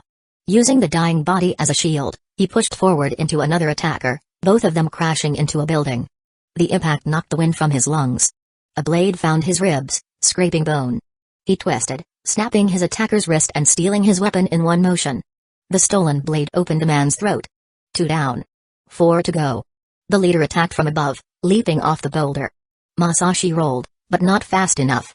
The sword carved a deep gash across his back. He staggered, nearly falling. Another thug rushed in. Masashi grabbed a handful of sand, throwing it up. The man raised his arm to shield his eyes. In that split second, Masashi rushed forward, his front kick ramming into the man's knee with a sickening crack. As the thug screamed, Masashi drove a kunai into his chest. Before the body hit the ground, a blade struck his shoulder, sinking deep into muscle. He yanked it out, blood spraying, and threw it back in one motion. It took the thrower in the eye. The leader and his last man attacked together. Masashi caught a blade between his palms, but the leader's kick sent him sprawling. He rolled to his feet, spitting blood. It's over, the leader charged, blade aimed at his enemy's heart. Masashi tried to dodge, but his injuries had slowed him. The sword drove through his chest, emerging from his back. Hot blood poured over the leader's hands as he bared his teeth in triumph. Why? Boss? His grin faltered. That voice. The dying face looking up at him wasn't Masashi's, it was Ranji, his right-hand man. The sword he thought had pierced his enemy's chest was buried deep in his heart, just where he believed he'd scored his final victory. He yanked the blade free, stumbling back. The bodies around him. Kazuo lay with a deep gash in his shoulder, where he thought he'd wounded Masashi first. Shin's hand was mangled, missing 2 fingers. Each wound matched perfectly, the cracked ribs, the deep backslash, the pierced shoulder. Every injury they thought they were inflicting on Masashi had been carved into his companions instead. The metallic stench of blood filled his nostrils as reality crashed down. All those triumphant moments, when they thought they were finally wearing their enemy down, landing blow after blow, they had been tearing each other apart, cutting down their own companions one by one. Ganjutsu is fascinating, a voice came from behind him. The leader turned slowly. Masashi stood unharmed, Sharingan spinning lazily. When did you? The moment you met my eyes. Though I have to admit, Masashi stepped over a fallen body, I didn't expect you to be quite so. thorough with your own men." The leader stumbled back, tripping over one of his dead companions. Blood squished beneath his hands as he tried to push himself up. "Please." "I didn't." Masashi's hand shot out, catching him by the throat. "You wanted a fight. Was this everything you hoped for?" A swift strike to the throat, and the leader joined his men in death. Masashi searched their bodies, finding only empty pockets and cheap weapons. What a disappointment. Leaving the defeated bounty hunters behind, he resumed his journey. The rendezvous point was a small forest, its trees barely thriving, but it was enough to hide someone. He moved silently into the woods, where he sensed a familiar chakra. The tea house owner was crouching behind a large rock. Masashi crept up to him and grabbed him by the neck. "Time for the verification protocol. Don't move. This is a robbery. 50,000 ryo minimum, no upper limit. I've got no money, just my life to offer." The tea house owner was completely unfazed. "Besides, don't stress, it's just a shadow clone. Who carries cash on a shadow clone? A root agent like you?" Masashi let go and crouched next to him. "Where are the targets?" "No need for the attitude. Everyone's like me out here," the tea house owner replied. "Head north, and you'll find a valley. The Hanya Black Ops have been holed up there for ages. Is that reliable, or are we walking into a trap? Trust me, we've scoped it out plenty of times. The group aren't that skilled, they just run fast." "Alright, I'm heading there." "Wait." The tea house owner looked desperate. "Got a cigarette?" "No, I don't smoke." "You're in this line of work and don't smoke? Are you a rookie? I'm your backup."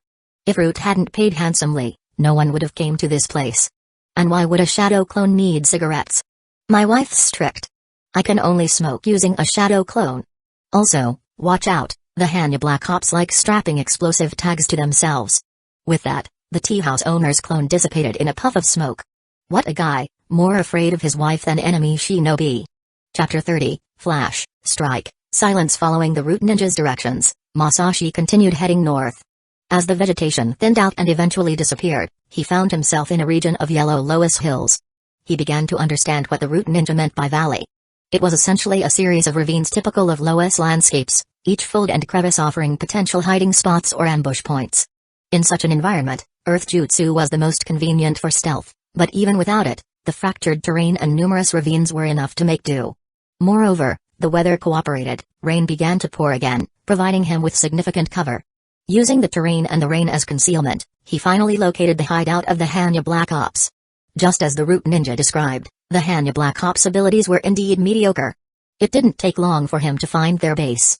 The layout was obvious to any trained eye, especially one with the Sharingan. They had built a simple encampment alongside one of the hills. Although there was a lookout tower, in this weather, it was as good as useless. Their attire matched the gang's name. Every member wore a demonic mask, which looked somewhat intimidating at first glance. As Masashi infiltrated the camp, the lookout in the tower remained oblivious, huddled against the rain. The guard's chakra signature barely flickered, clearly untrained in maintaining awareness during adverse conditions. The camp was truly crude. With the rain, puddles formed everywhere, and as the downpour intensified, streams began to flow. He used a water jutsu to merge into the flowing water and slipped deeper inside, his chakra perfectly matching the natural flow. After circling the area, he discovered why the camp was so basic. The true headquarters of the Hanya Black Ops lay within the Loess Hills, hidden in a network of cave dwellings. The camp was merely an outer defensive ring. Unfortunately for them, their anti-intrusion mechanisms were laughably outdated by the standards of the 5 great nations. There wasn't even a barrier in place. They're either incredibly stupid or incredibly arrogant. Probably both. With minimal effort, Masashi had scouted the entire area. The Hanya Black Ops numbered about 70 to 80 members. Their ranks included roughly 10 Chunin, 1 Jonin, and the rest were Geinin. Through his Sharingan, he could see the differences in their chakra networks. However, these Geinin were veterans who had spent years at that level. While their skill might be limited, their movements were seasoned, marking them as hardened fighters. The Hanya Black Ops wasn't a ninja organization native to the land of Earth. Instead, they were a group Hidden Leaf Village had chased across borders, and these 70 to 80 individuals were likely the gang's last remnants. If they perished here, the Hanya Black Ops would vanish as an organization. Masashi remained hidden until late at night, observing the core members gathered in the largest cave. The cave was brightly lit, and heated arguments occasionally echoed from within. His position in the rain allowed him to catch fragments of conversation carried by the wind. Although he couldn't make out every word, he caught snippets. It seemed they really had discovered some sort of secret realm.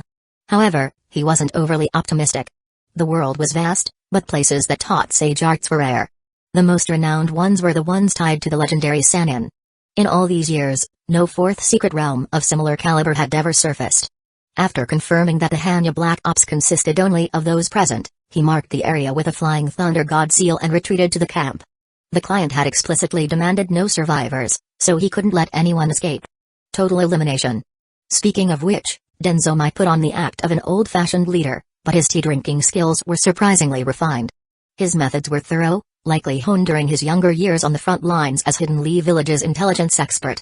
Yet those techniques were outdated and paled compared to Yaku's. His scheming ability was on par with the younger generation's talents. Using a water technique, Masashi submerged himself in the accumulated water near the patrol route of the Hanya Black Ops. The rain provided perfect cover for his chakra signature. As 3 patrolling ninjas passed by, he struck. The first noticed the water ripple. Trap. He shoved his companions aside, but water spikes had already pierced his ankles, anchoring him in place. As he tried to form hand signs, more spikes shot through his fingers, spreading them apart. A water blade decapitated him from behind. The second guard hurled explosive tags while backflipping. Decent move. Masashi caught the severed head and threw it through the explosions. The wet impact knocked the guard off balance. Before he could recover, Masashi appeared behind him, gripping his wrist and redirecting his kunai slash into his own teammate's throat. As his friend choked on blood, Masashi twisted the guard's arm backward, driving the same kunai up through his own jaw. Before they could collapse, a chilling wave froze their bodies in place, making them appear as though they had simply stopped moving in the rain. With this done, he moved deeper into the camp. He emerged from the shadows, letting himself be seen by 3 more guards.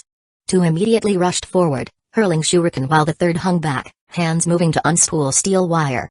The front guards pressed their attack, forcing him to dodge in a specific direction, right into their partner's wire trap. He let them think it worked. As the wire user pulled the strands tight, Masashi substituted with a fallen log near him.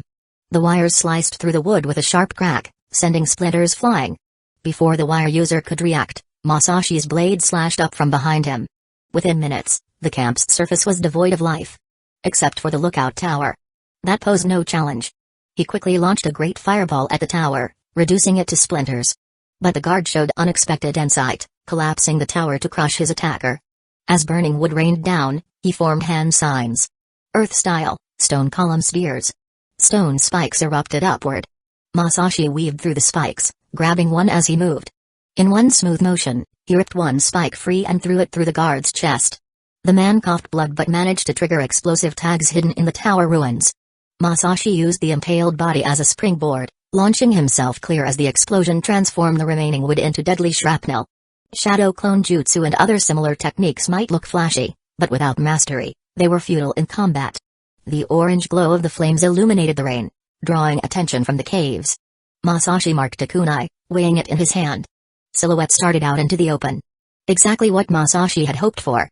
Backline, suppression. Front, engage. A chunin shouted as masked figures poured out. They spread into groups, weapons ready. Their movements showed years of working together. He threw the marked kunai. A guard knocked it aside with his sword. As the kunai spun away, Masashi flashed to its location, his blade already completing its arc. The guard's head left his shoulders before he could realize his mistake. Earth-style, mud wave jutsu. 2 shinobi slammed their hands down. The ground rippled, threatening to swallow him. He marked one of the corpses as he leapt clear, then threw another kunai high. A wind user tracked the kunai. Above. His wind blade split the weapon in 2. But Masashi had already flashed back to the marked corpse, appearing behind the earth users. 2 quick strikes, 2 more bodies. It's the body flicker. Watch the movements. The chunin's warning came as Masashi caught a wire-trapped kunai aimed at him. He spun, marking the weapon before sending it through another ninja's throat. Retreat. Back to the order cut short. He had appeared at the marked kunai, then instantly flashed to his previous victim's corpse which lay behind the speaker. The chunin's head rolled past his still-standing body. 2 guards who had fought side by side watched their leader fall. The younger one's hands trembled on his kunai. His companion noticed, reaching for his shoulder. Stay focused, no. No way. The younger guard stumbled backward, shaking his head. We can't beat this monster. He turned to run. His companion's face hardened behind his mask. Coward. His hand slammed into the ground. The earth spear took the deserter in the back, pinning him mid-stride. Die with honor. Wow. Honor among thieves. Masashi marked a corpse as he passed it. Box him in. 3 ninjas slammed their hands into the ground. Earth walls shot up around him while others darted between them, laying wire traps. A grizzled Genin began wrapping explosive tags around himself. Die with us. The tag Genin charged through the opening as his companions' hands flew through signs. Fire roared from multiple directions, turning the rain to steam. Masashi flashed to the corpse, using it as a shield. The explosion scattered burning chunks across the battlefield, igniting more tags hidden in the mud. Through the smoke, a swordsman burst forward. His blade work forcing Masashi to actually time his dodges. Face me properly. Masashi caught the blade in a deliberate parry, marking it. Skilled. He vanished, appearing behind the swordsman mid-swing. But not skilled enough. The body fell in 3 clean pieces. A pained groan cut through the sound of falling rain. A young Genin dragged himself through the mud, trailing his severed leg behind him. Blood mixed with rainwater as he clawed desperately forward. Masashi appeared before him. You know what to do. His voice was calm, almost gentle. Or would you like help? The Genin's cracked mask revealed a young face. His eyes darted around, at the quartered swordsman, at the scattered pieces of the suicide bomber, at his companions' mangled corpses being washed clean by the rain. Without a word, he drew a kunai with trembling hands. His last act showed more courage than his entire career as a bandit. Kill him. A voice cut through the rain as more shadows emerged from the caves. These moved differently, no wasted motion, no hesitation. Earth walls erupted in complex patterns while others took precise positions for crossfire. Masashi marked the walls as they rose. 3 quick flashes, 3 dead bodies. A 4th managed to launch a fire jutsu before his head left his shoulders. The 5th died trying to complete a hand sign. In the blink of an eye, only the Jonin remained alive. The rest had been slaughtered effortlessly. Bodies littered the muddy ground, some still twitching. He didn't fare well either. His arm was slashed deeply, the bone visible through the gash. He had narrowly avoided losing the entire limb, thanks only to Masashi not aiming for his vital points. Who are you? The Jonin asked weakly, knowing his fate was sealed but wanting to understand. His uninjured hand clutched his wounded arm, trying to stem the bleeding. Give up the secret realm's information, Masashi demanded, his Sharingan glowing in the rainy darkness. Uchiha. The Jonin gritted his teeth. I'll give you the information, but you must let our remaining members go. There are no remaining members. Just you, Masashi said, shaking his head. You're doomed. As for the secret realm, we don't really care. It's just a bonus. You'll care. I'm not referring to something ordinary here. You'll see, the Jonin said, resigned to his fate. Rechi Cave. We've discovered its location and how to enter it. Rechi Cave? Masashi paused. It's true. The Rechi Cave is right here, and we've already deciphered the method to enter it. Chapter 31, One-Way Tourism. According to the tradition established since Aizen took office, the highest-level decisions in Hidden Leaf Village were made by the Hokage, the Hokage's assistants, and the advisory elders. Each member of the leadership team consolidated the work of the departments they oversee, then collectively discussed them in a team meeting. Under normal circumstances, these meetings were held once every 3 days. On this particular day, the sun shone brightly over Hidden Leaf Village, and the weather was splendid. In the Hokage's office, the first meeting of the 9th month of the year was underway. There were no new faces among the participants, just the same familiar ones. The Hokage, Minato, 24 years old, representing the Jonin unit, the main regular army of the Hidden Leaf Village ninja forces. The former Hokage and now Hokage's assistant, Aizen, 57 years old, overseeing departments other than Root, including the Anbu, Education, Medical, and Interrogation divisions. The former Hokage's assistant and now advisory elder, Danzō, 57 years old, representing Root. And lastly, the current advisory elders, Hamura and Koharu, 57 years old, representing the administrative department. The meeting lacked the leisurely vibe of tea sipping and newspaper reading. On the contrary, the old-timers were brimming with energy, fiercely fighting for the interests of their respective departments. After all, the 2 billion ryo in war reparations from the Land of Water was split 50-50 as per tradition. 1 billion ryo had already been deposited into the administrative department's accounts. Let's address the allocation efficiently, Minato began. Time is valuable, and there are pressing matters requiring our attention. How to allocate this 1 billion ryo was up to the people in the room to decide. If not for this matter, the meeting would have ended long ago. Although Hamura and Koharu managed the administrative department, they didn't have the final say on how the funds would be spent. That authority lay with Minato, Aizen, and Danzo. The compensation for fallen shinobi families must be our priority, Minato stated. I propose 30% of the funds be allocated immediately for this purpose. A noble gesture. However, we must consider that dead shinobi cannot protect our village's future. Careful, Danzō, Hiruzen interjected. Some might interpret such statements as questioning the value of sacrifice. You always were skilled at twisting words, Danzō said, but didn't press further. The families of our fallen deserve more than delayed promises, Minato said firmly. 30%. Non-negotiable. No one objected. Satisfied, he entered spectator mode. That left Hiruzen and Danzō to continue their struggle. Their main disagreement revolved around the allocation of the Anbu's budget. Hiruzen, this 100 million ryo must be given to me, Danzō demanded. The Anbu just loiter around the village all day, why do they need so much funding? The Anbu also undertake missions within the Land of Fire, Hiruzen retorted.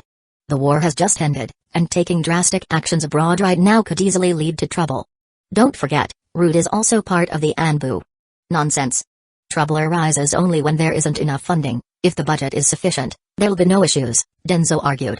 Hamura and Koharu instinctively shuffled their chairs further away, well versed in these old battles. You're being too aggressive. Right now, internal stability is the priority. There are countless areas within the village that require funds. I'm not aggressive at all. The Hanya Black Ops may seem insignificant, but their emergence is concerning. It shows that the village's deterrence power abroad is waning, Danzō said coldly. So many people risk their lives for the village abroad, yet the village can't spare any funds for them. That's not something a Hokage should do. Minato was dumbfounded. Danzō, are you criticizing me? His blue eyes narrowed slightly. I apologize. It was just a slip of the tongue. I wasn't referring to you. You're being unreasonable. Hiruzen slammed the table angrily. And you're losing your mind. Danzō stomped his foot, waving his cane in fury. Hamura and Koharu silently moved even further away, their chairs scraping against the floor. Minato glanced out the window. The village seems so peaceful from up here. If only these meetings could be the same. He figured there was no hope for lunch today. An additional 10 million ryo for Root, no more, Hiruzen declared, his tone leaving no room for negotiation. You must be joking. Danzo's grip tightened on his cane. Just dealing with the Hanya Black Ops cost me 2 million ryo. 10 million wouldn't even cover a month's expenses for Root. Let me tell you, Hiruzen, the Hidden Stones Village and Hidden Clouds Village ninjas are still eyeing the village closely. The administrative department has prepared several allocation scenarios, which I'm sure favor maintaining the status quo, Danzō interrupted, his single visible eye fixed on Hiruzen. Just as your policies always have. Strange, how your definition of status quo always excludes the shadows you operate in. Tell me, how does a mere 2 million ryo disappear into an operation against a minor group? Don't tell me you embezzled again? Hiruzen's eyes narrowed. What do you mean by again? Where's your proof of embezzlement? Do I need proof? 2 million? The Hanya Black Ops? Seriously? Perhaps, Danzō countered, leaning forward slightly, you should ask your successor about the value of that intelligence. After all, he approved the expenditure. How do I always end up in the middle of their arguments? Minato thought. Minato, is this true? Hiruzen asked, puzzled. The Hanya Black Ops' significance didn't seem to warrant 2 million ryo. It's true. We considered multiple factors, Minato explained with a wry smile. On one hand, they killed our village's shinobi, which left a terrible impression. On the other, the intelligence they had regarding a secret realm has been verified. Even so, 2 million ryo is excessive, Hiruzen muttered, though he accepted Minato's judgment. A secret realm's intelligence aside, the murder of Hidden Leaf Village's ninjas deserved a strong response. Hiruzen was cautious about military operations, but only when the enemy was one of the other 4 major ninja villages. For the Hanya Black Ops? Not worth his concern. Who was the shinobi executing this mission? Hiruzen asked. Masashi, Minato said. You know about him. In fact, this mission was also an opportunity to closely observe him. Oh. Hiruzen's expression shifted. The young man who has the Hidden Mist Village ninjas so wary? Indeed. Recent investigations by Root show that his reputation in Hidden Mist Village surpasses even that of Shishui, Danzō interjected coldly, still irritated. The bloodline clans in Hidden Mist Village have instructed their ninjas to avoid him. So his ice style is indeed a bloodline limit, Hiruzen mused, picking up his pipe. The Uchiha clan produces so many geniuses. Perhaps too many. This goes beyond genius, Danzō said sharply. He's rewritten the iron rule that Sharingan cannot copy bloodline limits. 2 million ryo to uncover his secrets, does it sound like enough now? Hiruzen ignored him. He knew this old rival too well. Engaging would only encourage Danzo further. Minato, what exactly are you trying to observe about him? Hiruzen redirected the topic. I might be overthinking it, but the descriptions of his body flicker in the reports seem off. You mean to say? Hiruzen initially didn't understand, but then his eyes widened as realization struck. Danzo and the others reacted similarly. They were all veterans of the ninja world, well-versed in its intricacies. To them, no possibility was too outlandish. Their teacher had once loved combining a certain technique with the body flicker. Enemies who didn't know about it often thought they died from the latter alone. Even now, with Minato as the fourth Hokage, many in the ninja world still believed his body flicker was absurdly powerful. Could it really be possible? Hiruzen furrowed his brows and glanced at his old friend. The Flying Thunder God Jutsu was created by Artobirama-sensei during the Warring States period. The Uchiha clan must have known about it. That man might have copied it with his Sharingan. While he may not have grasped the true essence of the technique, we cannot rule out the possibility. Indeed. That's definitely within the realm of possibility. Hiruzen felt a headache coming on. The Uchiha's power grows ever more concerning. The Hokage's office fell into a heavy silence, each occupant lost in their own thoughts.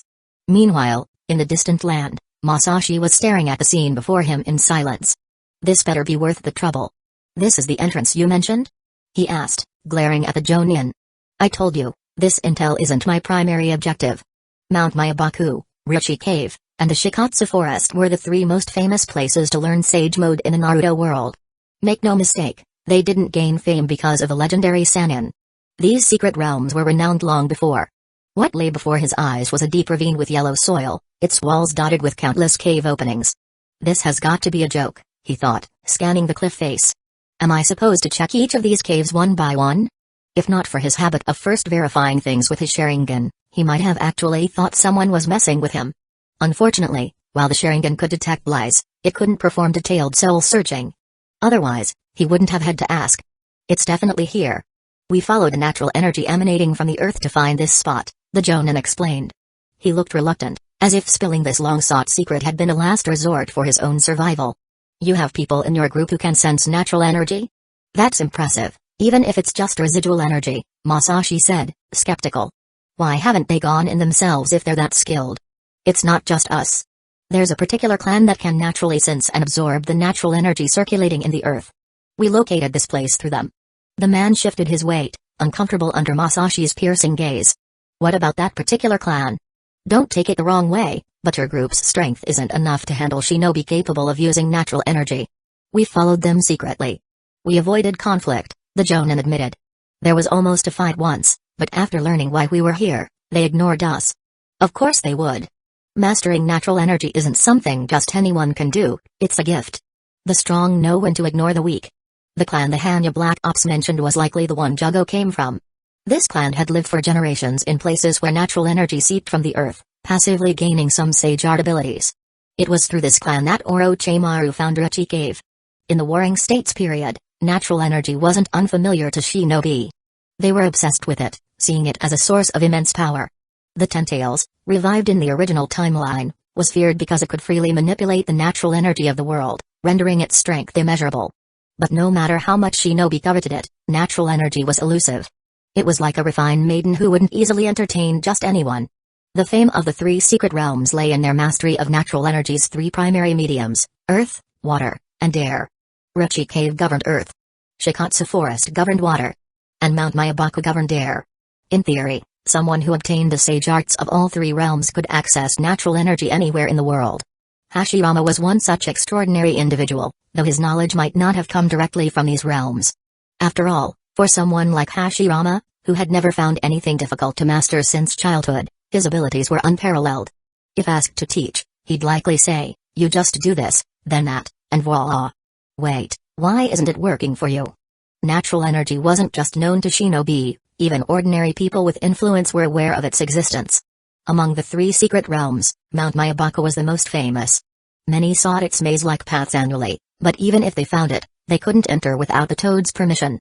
The toads were social creatures, favoring connections and relationships.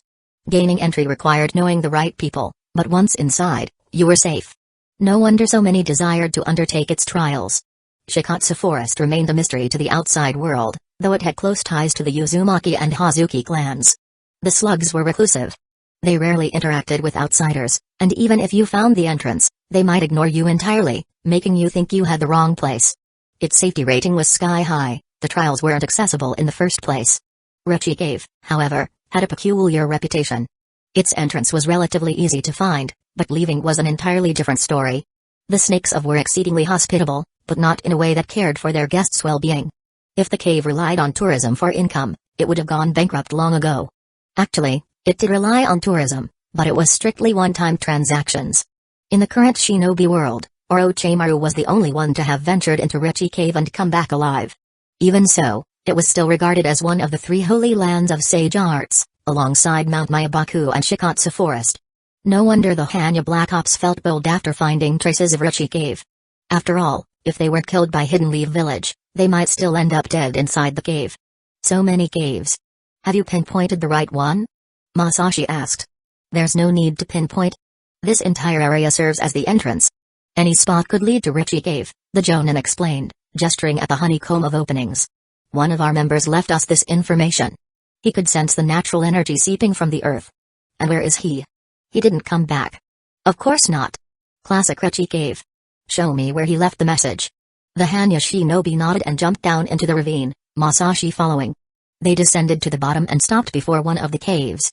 From above, this cave didn't seem particularly different. Up close, however, it stood out like a temple gate among peasant homes. The entrance had a remarkably symmetrical, door-like shape. At its center was a large main cave surrounded by 6 smaller caves arranged in a semicircular pattern. On one of the walls near the main entrance was a carved symbol. While the entrances to secret realms were mysterious, they didn't operate like some random trapdoor you'd accidentally fall into. There was always an intuitive sense, visitors would know if they could enter and could decide whether to proceed. The hosts of these realms wouldn't interfere. The mechanism was fundamentally akin to space-time ninjutsu, with entrances that weren't fixed. That said, the snakes of Rechi Cave probably made their entrance a fixed one. One-time transactions, after all. What's needed to enter? Masashi examined the carved mark. Judging by its condition, it had been made just a few days prior. Moreover, it was neatly done, suggesting the carver had worked in a stable environment and wasn't in a rush. Such a well-organized welcome. Like a perfectly set dinner table. Just don't ask what's on the menu, Masashi thought. Nothing special is needed. As long as you can sense natural energy, you can enter. Alright, you're coming with me. Masashi used a Genjutsu, subduing the shinobi. Then, he expanded his own sensory awareness. If the snakes had designated this spot as an entrance, it had to be a location where natural energy overflowed in abundance. As long as his sensory skills were sharp enough, the gatekeeper snake would open the way. With his current sensory abilities, perceiving the natural energy that actively spills out of the environment was no issue for him, it only required time. Chapter 32, How to Train Your Snake. When it came to sensing natural energy, Masashi believed he was among the most adept of his generation. In the shinobi world, natural energy wasn't a force humans could directly harness. This external energy required perception, and the ability to perceive it came from mental or life energy surpassing the norm. Regarding chakra, senjutsu chakra, and even the so-called yin-yang release, yin-yang power, and 6 paths power, Masashi, after gathering insights from separate lifetimes, had his own understanding. Chakra was composed of mental energy and physical energy, and every person in this world inherently possessed chakra. For an ninja to use chakra, they must first draw upon their mental and physical energy, forming chakra in a process called condensation. Next came controlling the chakra to perform jutsu. For an ordinary person to use chakra, both condensation and control were essential. Chakra wasn't an alien force to this world, but it was first created by the God Tree. Through the God Tree, humanity came to recognize chakra and began to study and wield it. The God Tree, during the formation of its chakra fruit, also absorbed natural energy from the earth, water, and air. The first chakra of this world was thus composed of the God Tree's mental energy, life energy, and the natural energy of this world. This principle was identical to that of Senjutsu chakra. The original chakra was first wielded by Otsutsuki Kaguya. After giving birth to her 2 sons, Hagoromo and Hamura, Hagoromo inherited more of the God Tree's power, while Hamura inherited more of the Otsutsuki clan's original abilities. Hagoromo's descendants further divided the God Tree's power. On this basis, Indra inherited more of Hagoromo's mental energy, while Ajura inherited more of his physical energy.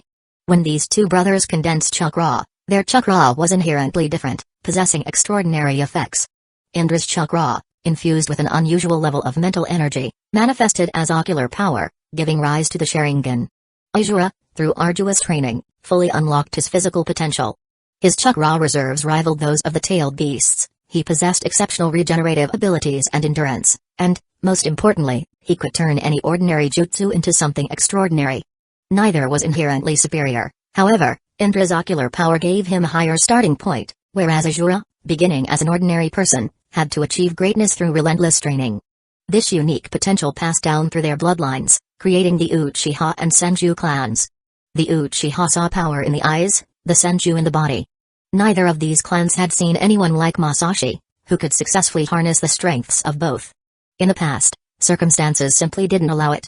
But the strength of Hidden Leaf Village and the unity of the Uchiha clan gave him the environment needed to build his power. The result of harnessing both sides? His sensory abilities exceeded all normal limits. Without this advantage, mastering the Flying Thunder God would have been impossible. Seated cross-legged on the ground, he began to perceive natural energy. The process required absolute focus. One mistake with natural energy and I'll end up as garden decoration. Not exactly the legacy I'm aiming for. There was no way to describe it precisely. He could sense it, but the flow of natural energy seemed utterly chaotic, without pattern. It was simply there, moving wildly. Like trying to catch smoke with bare hands. He even felt like he could absorb a bit, though whether that was an illusion or not, he wouldn't dare attempt it. In Mount Mayabaku, the consequences of failing to control absorbed natural energy were petrification. Rechi Cave likely wouldn't petrify someone, snakes probably weren't keen on eating stone, but it couldn't end well either. Bold experimentation and reckless behavior were not the same thing. The natural energy began to take shape under Masashi's awareness, arranging itself into distinct patterns.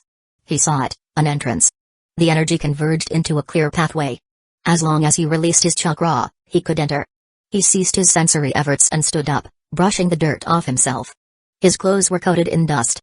After checking his gear and stretching a bit, he grabbed the dazed Jonin standing nearby and released his chakra. The environment began to distort, as if the world was flipping upside down. Such distortion didn't faze Masashi, who was accustomed to the Flying Thunder God's effects. When the distortion reached its peak, the surroundings completely changed. Moisture and stone, weathering together over time, had formed a cavern. Rechi Cave, true to its name, was an underground space, a massive cave. Unfortunately, it wasn't like a well-developed tourist spot on Earth, fitted with lights for people to admire. Here, the inhabitants were snakes, and they had no interest in scenic cave views. Still, there was light. It emanated from some luminescent material embedded in the rocks, concentrated on the ceiling, resembling a starry sky. Before Masashi could grumble, sounds came from all directions in the darkness. His three Tomoe Sharingan flared to life, illuminating multicolored chakra trails before him.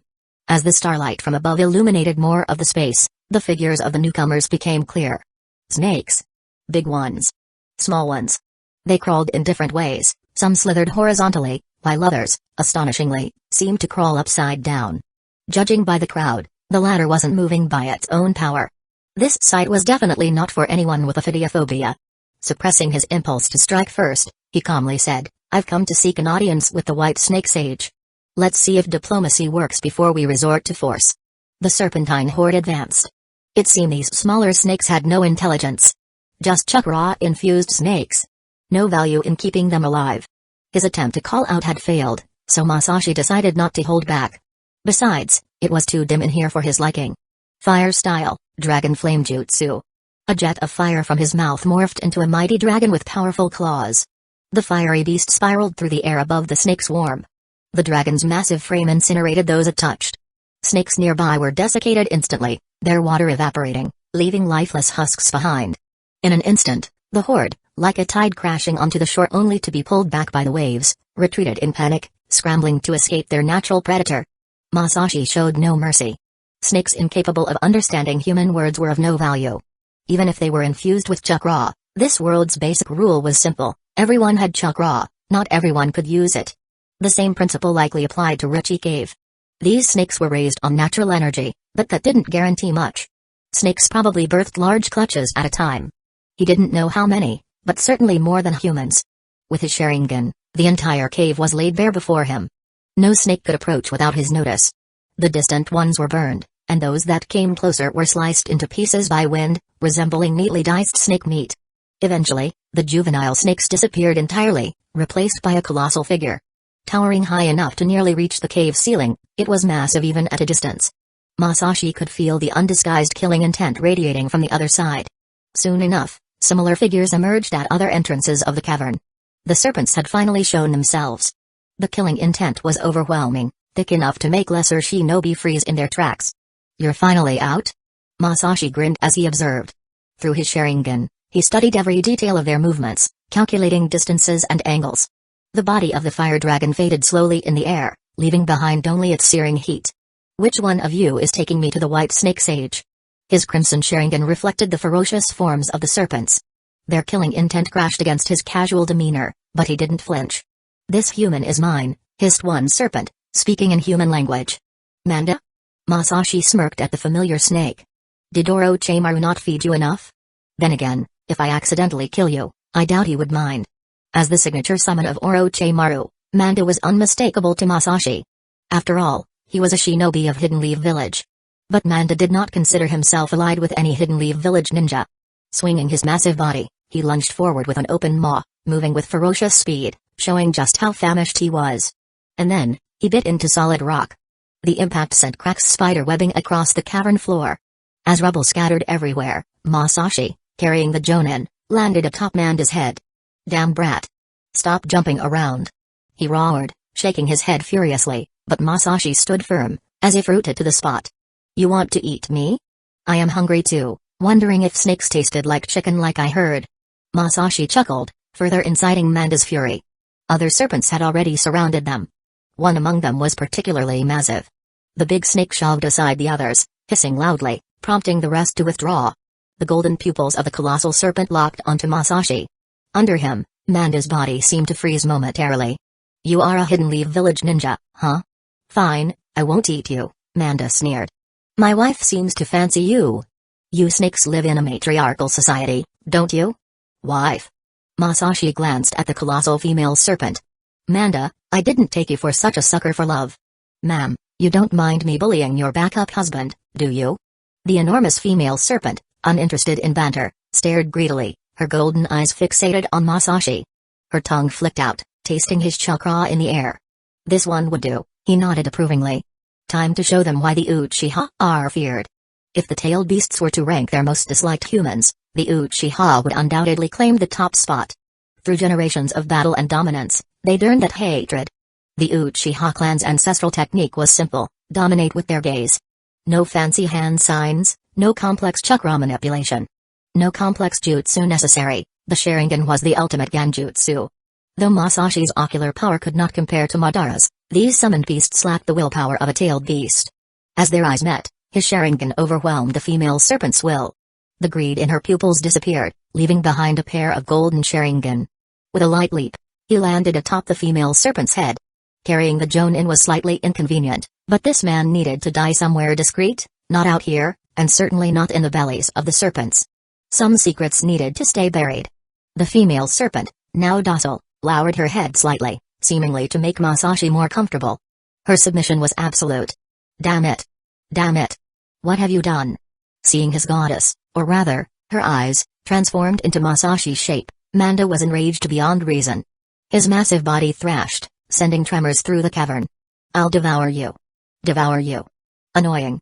Masashi clicked his tongue dismissively, watching the display. Poor Manda. Love made fools of us all. Even serpents found unreciprocated affection futile, though this one hadn't learned it yet. Though not human, these serpents were far from mere beasts. Every male faced this pain eventually, regardless of form. The laws of love showed no mercy. Through the Sharingan's power, Masashi sent a simple command to the female serpent. She raised her head and hissed sharply at Manda. Manda's heart shattered as the serpent he adored hissed at him with ferocity. Heartbroken, he couldn't even process the betrayal before his goddess swung her tail with stunning force. The air whistled with the speed of her strike. With a deafening crack, the tail slammed into Manda's head, flipping him over entirely. The cavern trembled under Manda's sprawling body as it rolled away, saliva spraying, perhaps mixed with tears. If serpents could cry, that was.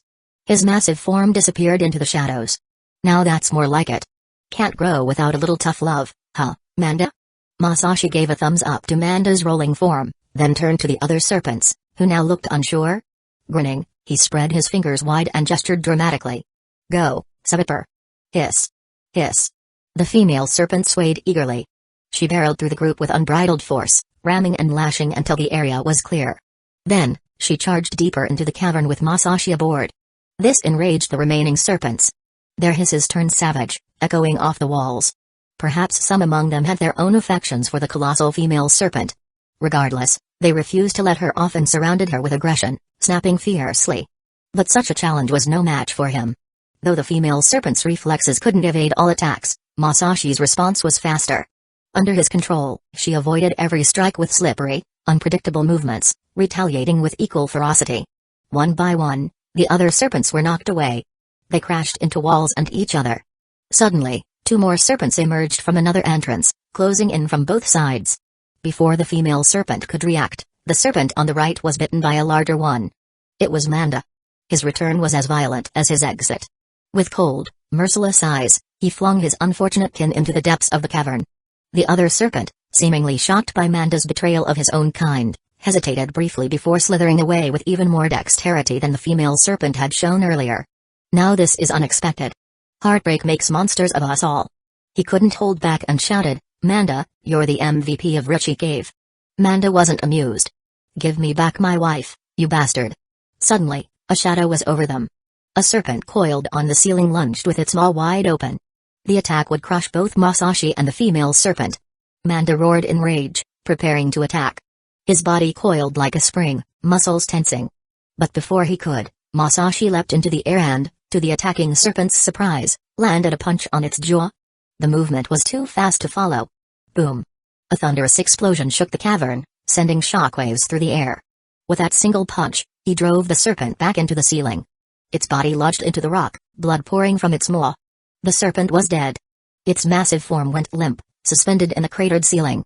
Years of yang release training had given Masashi this monstrous physical strength. One good punch was all he needed. Chapter 33, Taming the Wild, Bonus. In the dark cavern, cool air swept through the stone pillars.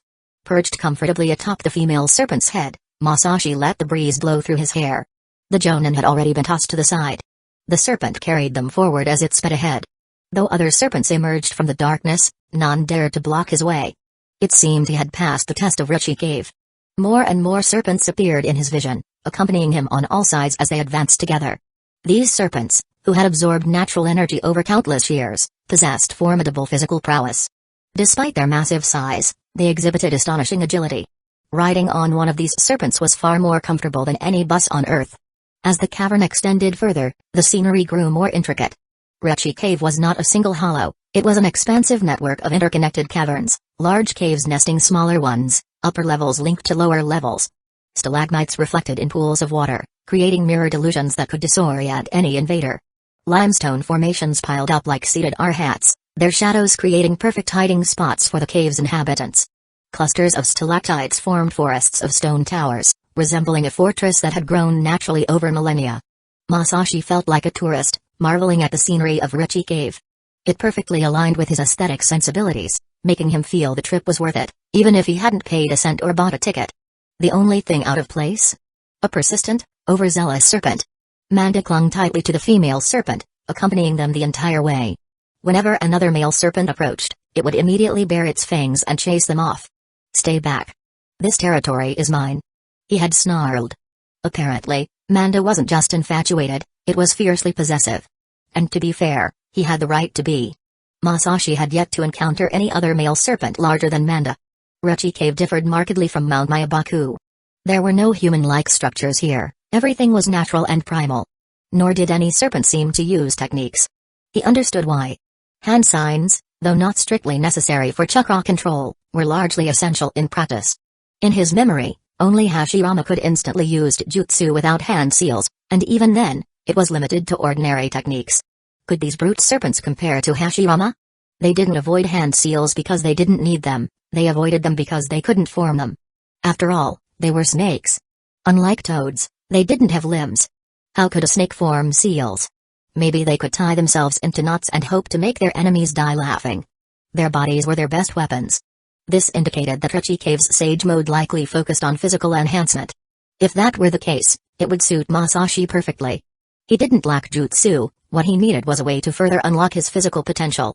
After years of practicing Yang Release, he seemed to have reached a limit. Yang Release was never the goal, it was a means to an end. The purpose was to guide and harness the hidden power within his body. Pure Yang or Yin Release techniques were essentially auxiliary secret arts. Yang Release strengthened and utilized physical energy.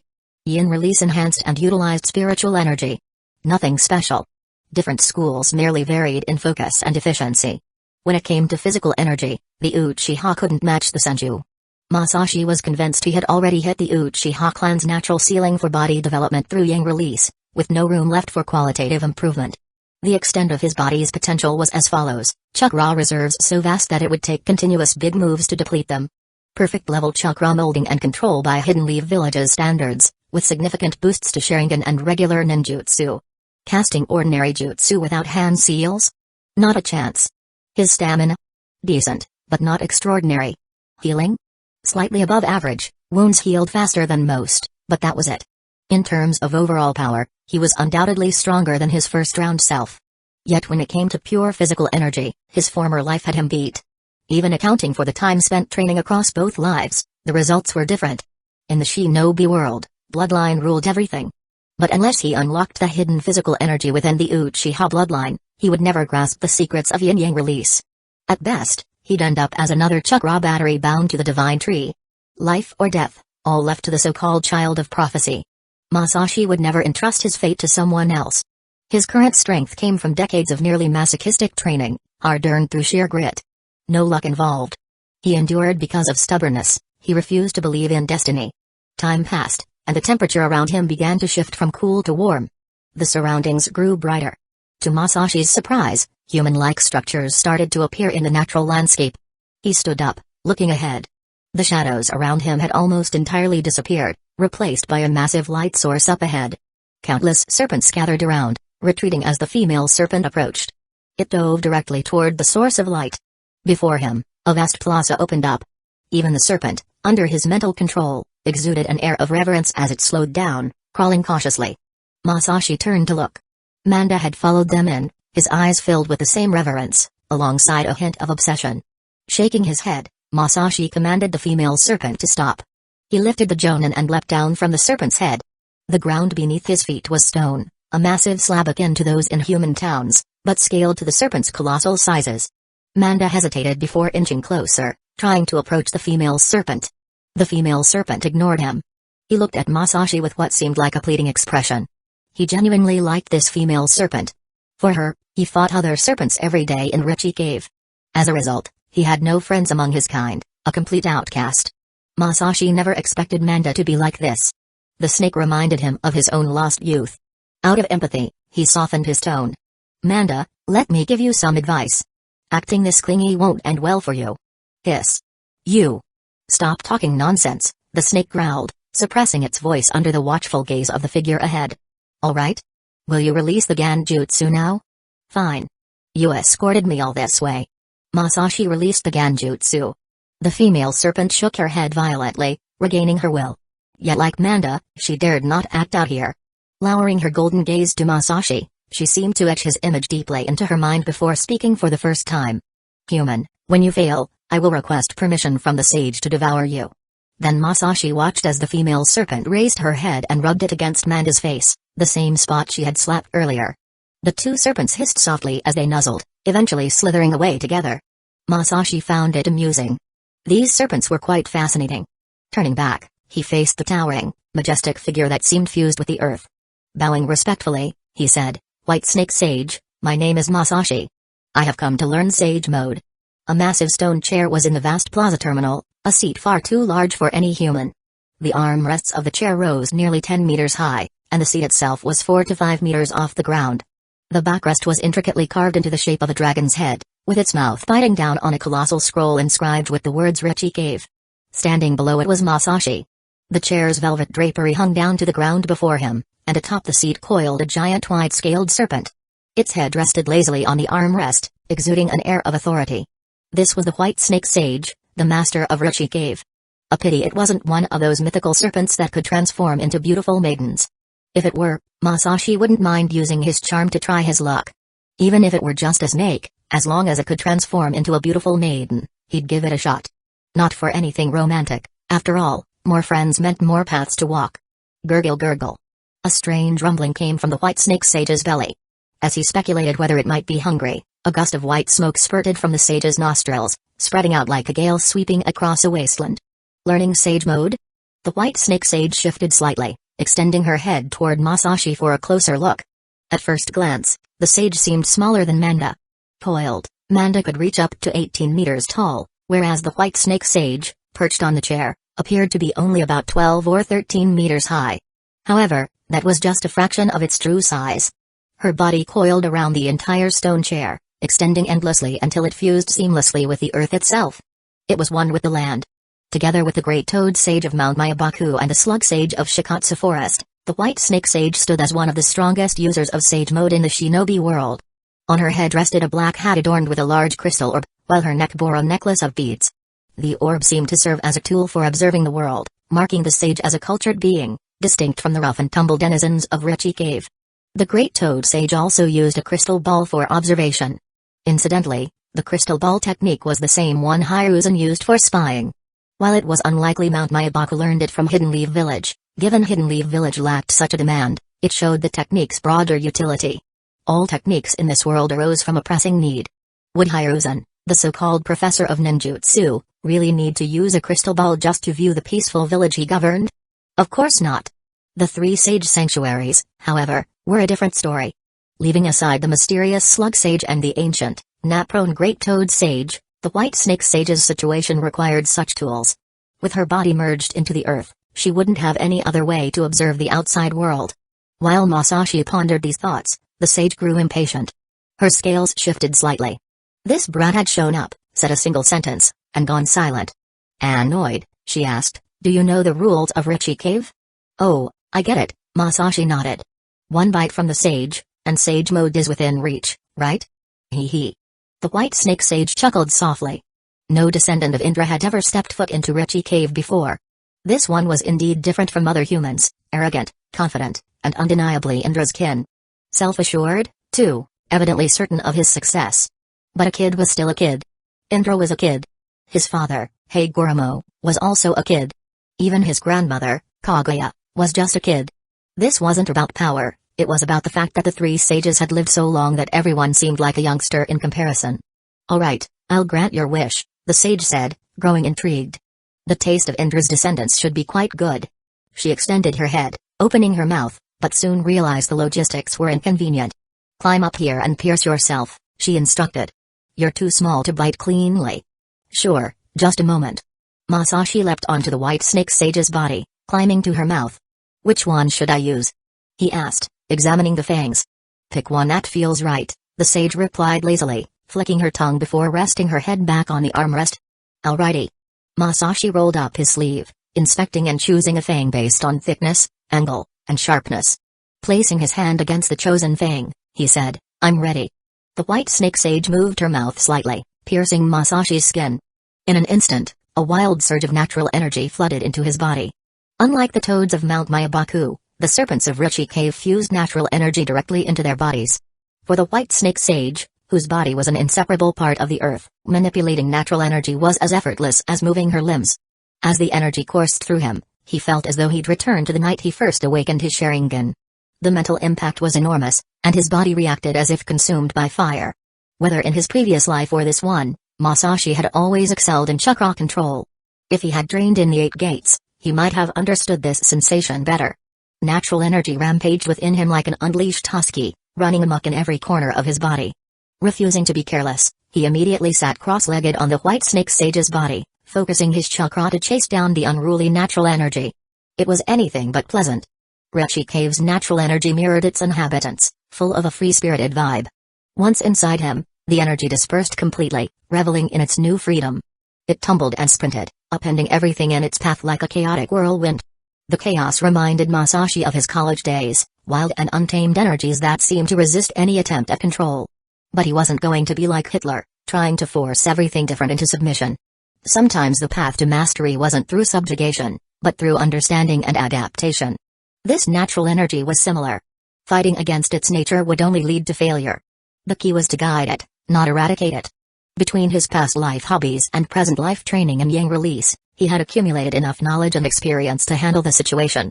While the natural energy's violent intensity exceeded his expectations, he remained composed. His foundation was solid. Within his body, his chakra rapidly gathered into a counterforce, forming an army to subdue the unruly energy.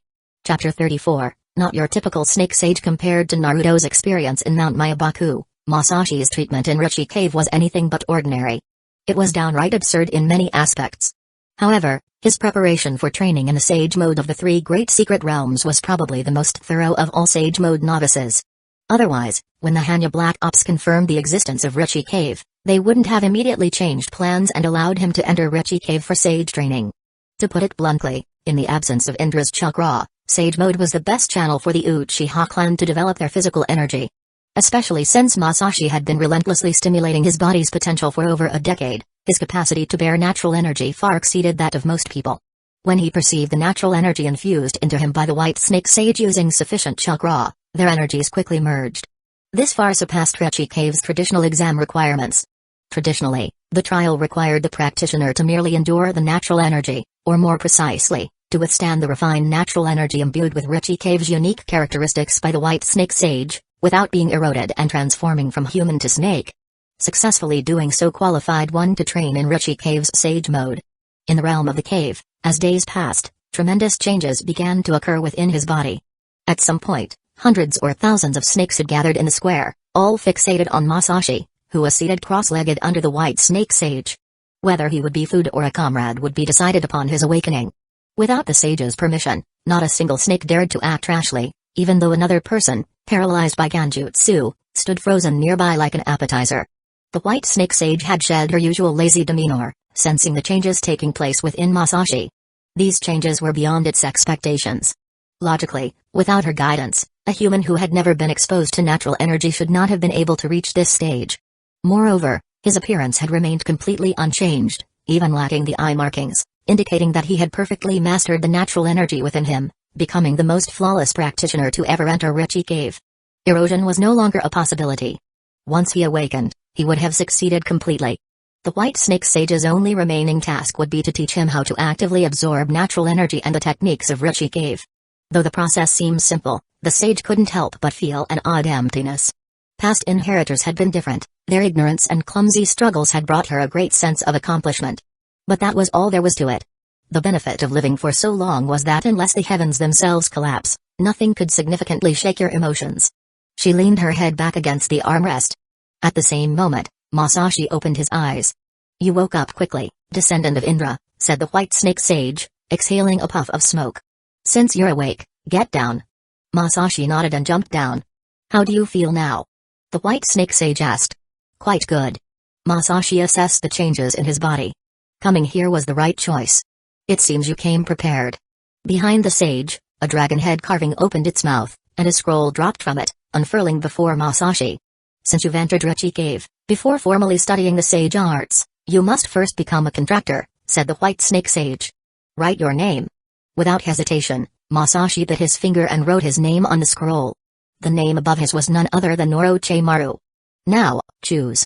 Among the snakes here, when you summon with sufficient chakra, which one would you prefer to prioritize as your battle partner?" Turning around, Masashi was greeted by the sight of countless snakes bowing their heads, with Manda standing out prominently. As Masashi's gaze swept over him, Manda felt both annoyed and resigned. "I knew he'd choose me. He was the flashiest snake in the cave. Even Orochimaru had chosen him at first glance." Flicking his tongue arrogantly, he said, "Although I don't like being disturbed by too many people, if you sincerely beg, I might consider accepting you." Having delivered his smug speech, another thought crossed his mind. "That human over there, is he for me? In that case, I won't hold back." "What's your name?" Masashi suddenly asked, his eyes fixed on a different snake. "Is he an idiot? Didn't he say my name earlier?" Manda was puzzled. "Kuro," came a voice from beside him. Manda's eyes widened. "Damn it. He's after my mate." "Hello Kuro, I'm Masashi," he said with satisfaction. Despite being female, this snake's strength far surpassed Manda's. And Manda was a sycophant. Orochimaru hadn't defected yet, but if he did, there might be a confrontation. That wasn't out of the question. "If you summon Manda, I'll summon his wife," he thought while smirking. The time for Obito to target the Nine Tails was likely imminent. He needed to act, ensuring that when the Nine Tails attacked, the Uchiha clan wouldn't be relegated to protecting civilians in the rear. The Uchiha clan had to be on the front lines. Let the Hokage's office try to relegate them, he wouldn't comply. Understood, Masashi, Kuro replied calmly. Kuro will stay.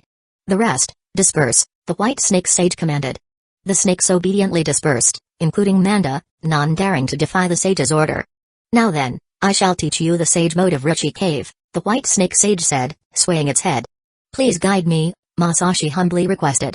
Sage modes have commonalities but also differences. Richie Cave represents the form of all things, the White Snake Sage began its lecture. All things in the world can exist in the shape of life. By harnessing the power of the earth, you merge natural energy into yourself. This is the essence of Richie Cave's practice. Masashi sat cross-legged, listening attentively, while Kuro coiled nearby. Under the personal guidance of the White Snake Sage, Masashi began learning the Richie Cave's Sage mode. The sage's teachings were comprehensive but concise. Sage mode involved using the body's spiritual energy, physical energy, and external natural energy to create chakra, which was then employed to execute techniques or jutsu categorized as sage art. The process felt like drawing water from 3 different wells simultaneously, each with its own current and depth. Sage mode has universal principles, and the Richie Cave also possessed its own sage mode. In sage mode, the power of ninjutsu, taijutsu, and even genjutsu increased significantly. Although the physical transformations during sage mode varied across the 3 sacred lands, they shared commonalities such as significantly enhanced sensory perception. The first time entering sage mode was always disorienting. It was akin to how Superman in DC Comics might have felt upon first awakening his powers. Everything felt off. So this is how Clark Kent must have felt. Masashi muttered as he stood back up, already in sage mode. Kuraku. Kentu? Who's that? The White Snake Sage frowned in concentration, trying to recall the name but drawing a blank. Unlike the Great Toad Sage, the White Snake Sage prided itself on its memory, confident it wouldn't forget someone it had seen through its crystal orb. A saint, Masashi explained. Kind of tragic. Oh. The White Snake Sage lost interest immediately. I don't know about saints, only the benefits of being a sage. Dropping the topic, Masashi drew his short blade and examined his reflection on its polished surface. His eyes had faint eyeliner-like marks at the corners, resembling Orochimaru's but much subtler. His skin had not turned ghostly pale. Opening his mouth and sticking out his tongue, he checked, everything was normal. Good. No disfigurement, and no freakishly long tongue either. In the original timeline, Kabuto was probably the only person in recent decades to have successfully mastered Richie Cave's sage mode. But since he had transplanted Orochimaru's cells into himself, he had transformed into a quasi-biological experiment from the start. In reality, normal Richie Cave sage mode didn't result in such extreme changes. If overt snake-like features appeared, the White Snake Sage would deem the person a failure and promptly devour them in one bite. Masashi had half expected exaggerated eyeliner, ghostly pale skin, and a ridiculously long tongue. With that appearance, he wouldn't even need a transformation jutsu to pass as Orochimaru, he'd just need to grow his hair long. That wouldn't have been ideal. By the way, Great Sage, Masashi suddenly asked, recalling something, did Orochimaru also train in sage mode here?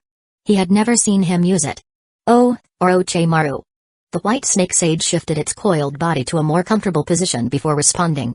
Due to his unique body, he managed to integrate sage mode into himself but couldn't fully enter sage mode. I'd consider that a success, though. I see. Masashi nodded in understanding. No wonder Orochimaru's physique was so extraordinary. Prolonged use of sage mode to enhance his body, combined with his own research, must have led to his later immortality. Come to think of it, his future curse marks were essentially imprinted through bites, paired with his exceptional shedding technique. Currently, though, the only Richie Cave technique Orochimaru openly displayed was his snake clone jutsu. A more fitting name would be sacrificial clone jutsu. When struck down, each clone dissolved into snakes that could slither away and return to him with information about the enemy's techniques and fighting style. Every sacrifice of a clone meant more data gathered. True mastery came not from theory but practice, a lesson Orochimaru had mastered. Was his snake clone jutsu something you taught him? He inquired.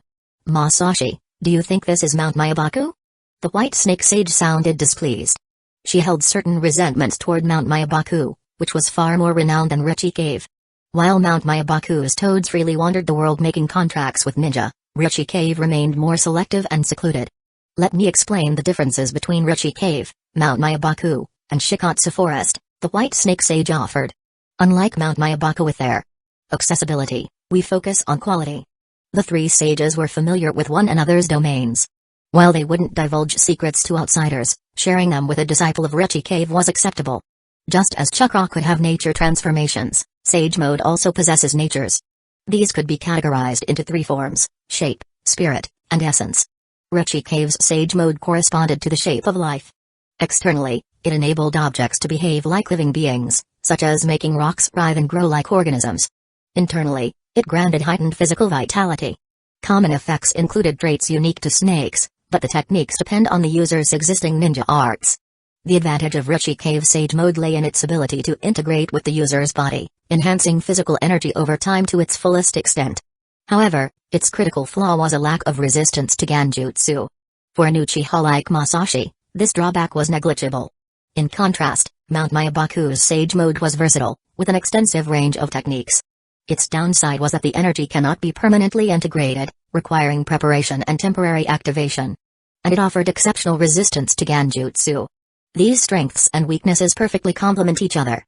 The most mysterious domain, Shikatsu Forest, embodied power and abundance, signifying sheer magnitude and infinity. Considering this, Hashirama's Sage Mode likely originated there, rather than from a fourth domain as Masashi had once speculated. As for Orochimaru's snake clone jutsu, it was evidently his own creation. What a pity. He genuinely coveted the snake clone jutsu. Still, life's imperfections made it all the more authentic. With your explanation, everything makes sense now. He continued experimenting with Sage Mode. But why does it feel so draining? He found himself constantly gathering chakra to maintain the mode while burning through the natural energy the White Snake Sage had infused earlier. The process felt like trying to hold water in cupped hands, possible, but requiring constant attention. That brings us to the final lesson, the White Snake Sage said, exhaling a puff of smoke. Learning to draw natural energy directly from the earth. Once you can do that, there's nothing more Rechi Cave can teach you. The sage then paused. Are you sure there have been no other changes? I don't believe it. Perhaps I should take a bite to find out. I haven't used my Sharingan yet, Masashi admitted, activating his Dujutsu. The moment his pupils transformed, he stared at his reflection in the blade, stunned. His Sharingan had changed color. What the? Why does it look so gaudy now? He had hoped his appearance would remain unscathed, but his Sage Mode had ultimately left its mark on his aesthetics. Fortunately, it wasn't the garish yellow of the snakes. Instead, it matched the hue of his crow summons. Should he call it Golden Sharingan? Chapter 35, Eagles and Butterfly, Warning, why do Sharingan eyes have to be red? And such an unsettling crimson at that? Perhaps the Uchiha of history had pondered this, but nowadays, only outsiders seem to care. After all, power rarely cared about aesthetics. The most common explanation is that the Uchiha clan was cursed. When in doubt, blame a curse. It was the easiest answer. Masashi had heard all the whispers, seen all the sideways glances. Those hostile to the Uchiha prefer to say, the Uchiha are inherently evil. Over time, people began to ignore the fact that most Uchiha never awaken their Sharingan at all. These ordinary members lived indistinguishably from others. If not for their clothing, no one would even notice they bore the Uchiha name. Nevertheless, the ninja community developed a stereotype based on the actions of the small minority who activated their Sharingan. The Uchiha didn't mind this one bit. Their immense pride in their bloodline, coupled with a lack of communication skills, often left outsiders with impressions like, they're arrogant, or, what's so great about them?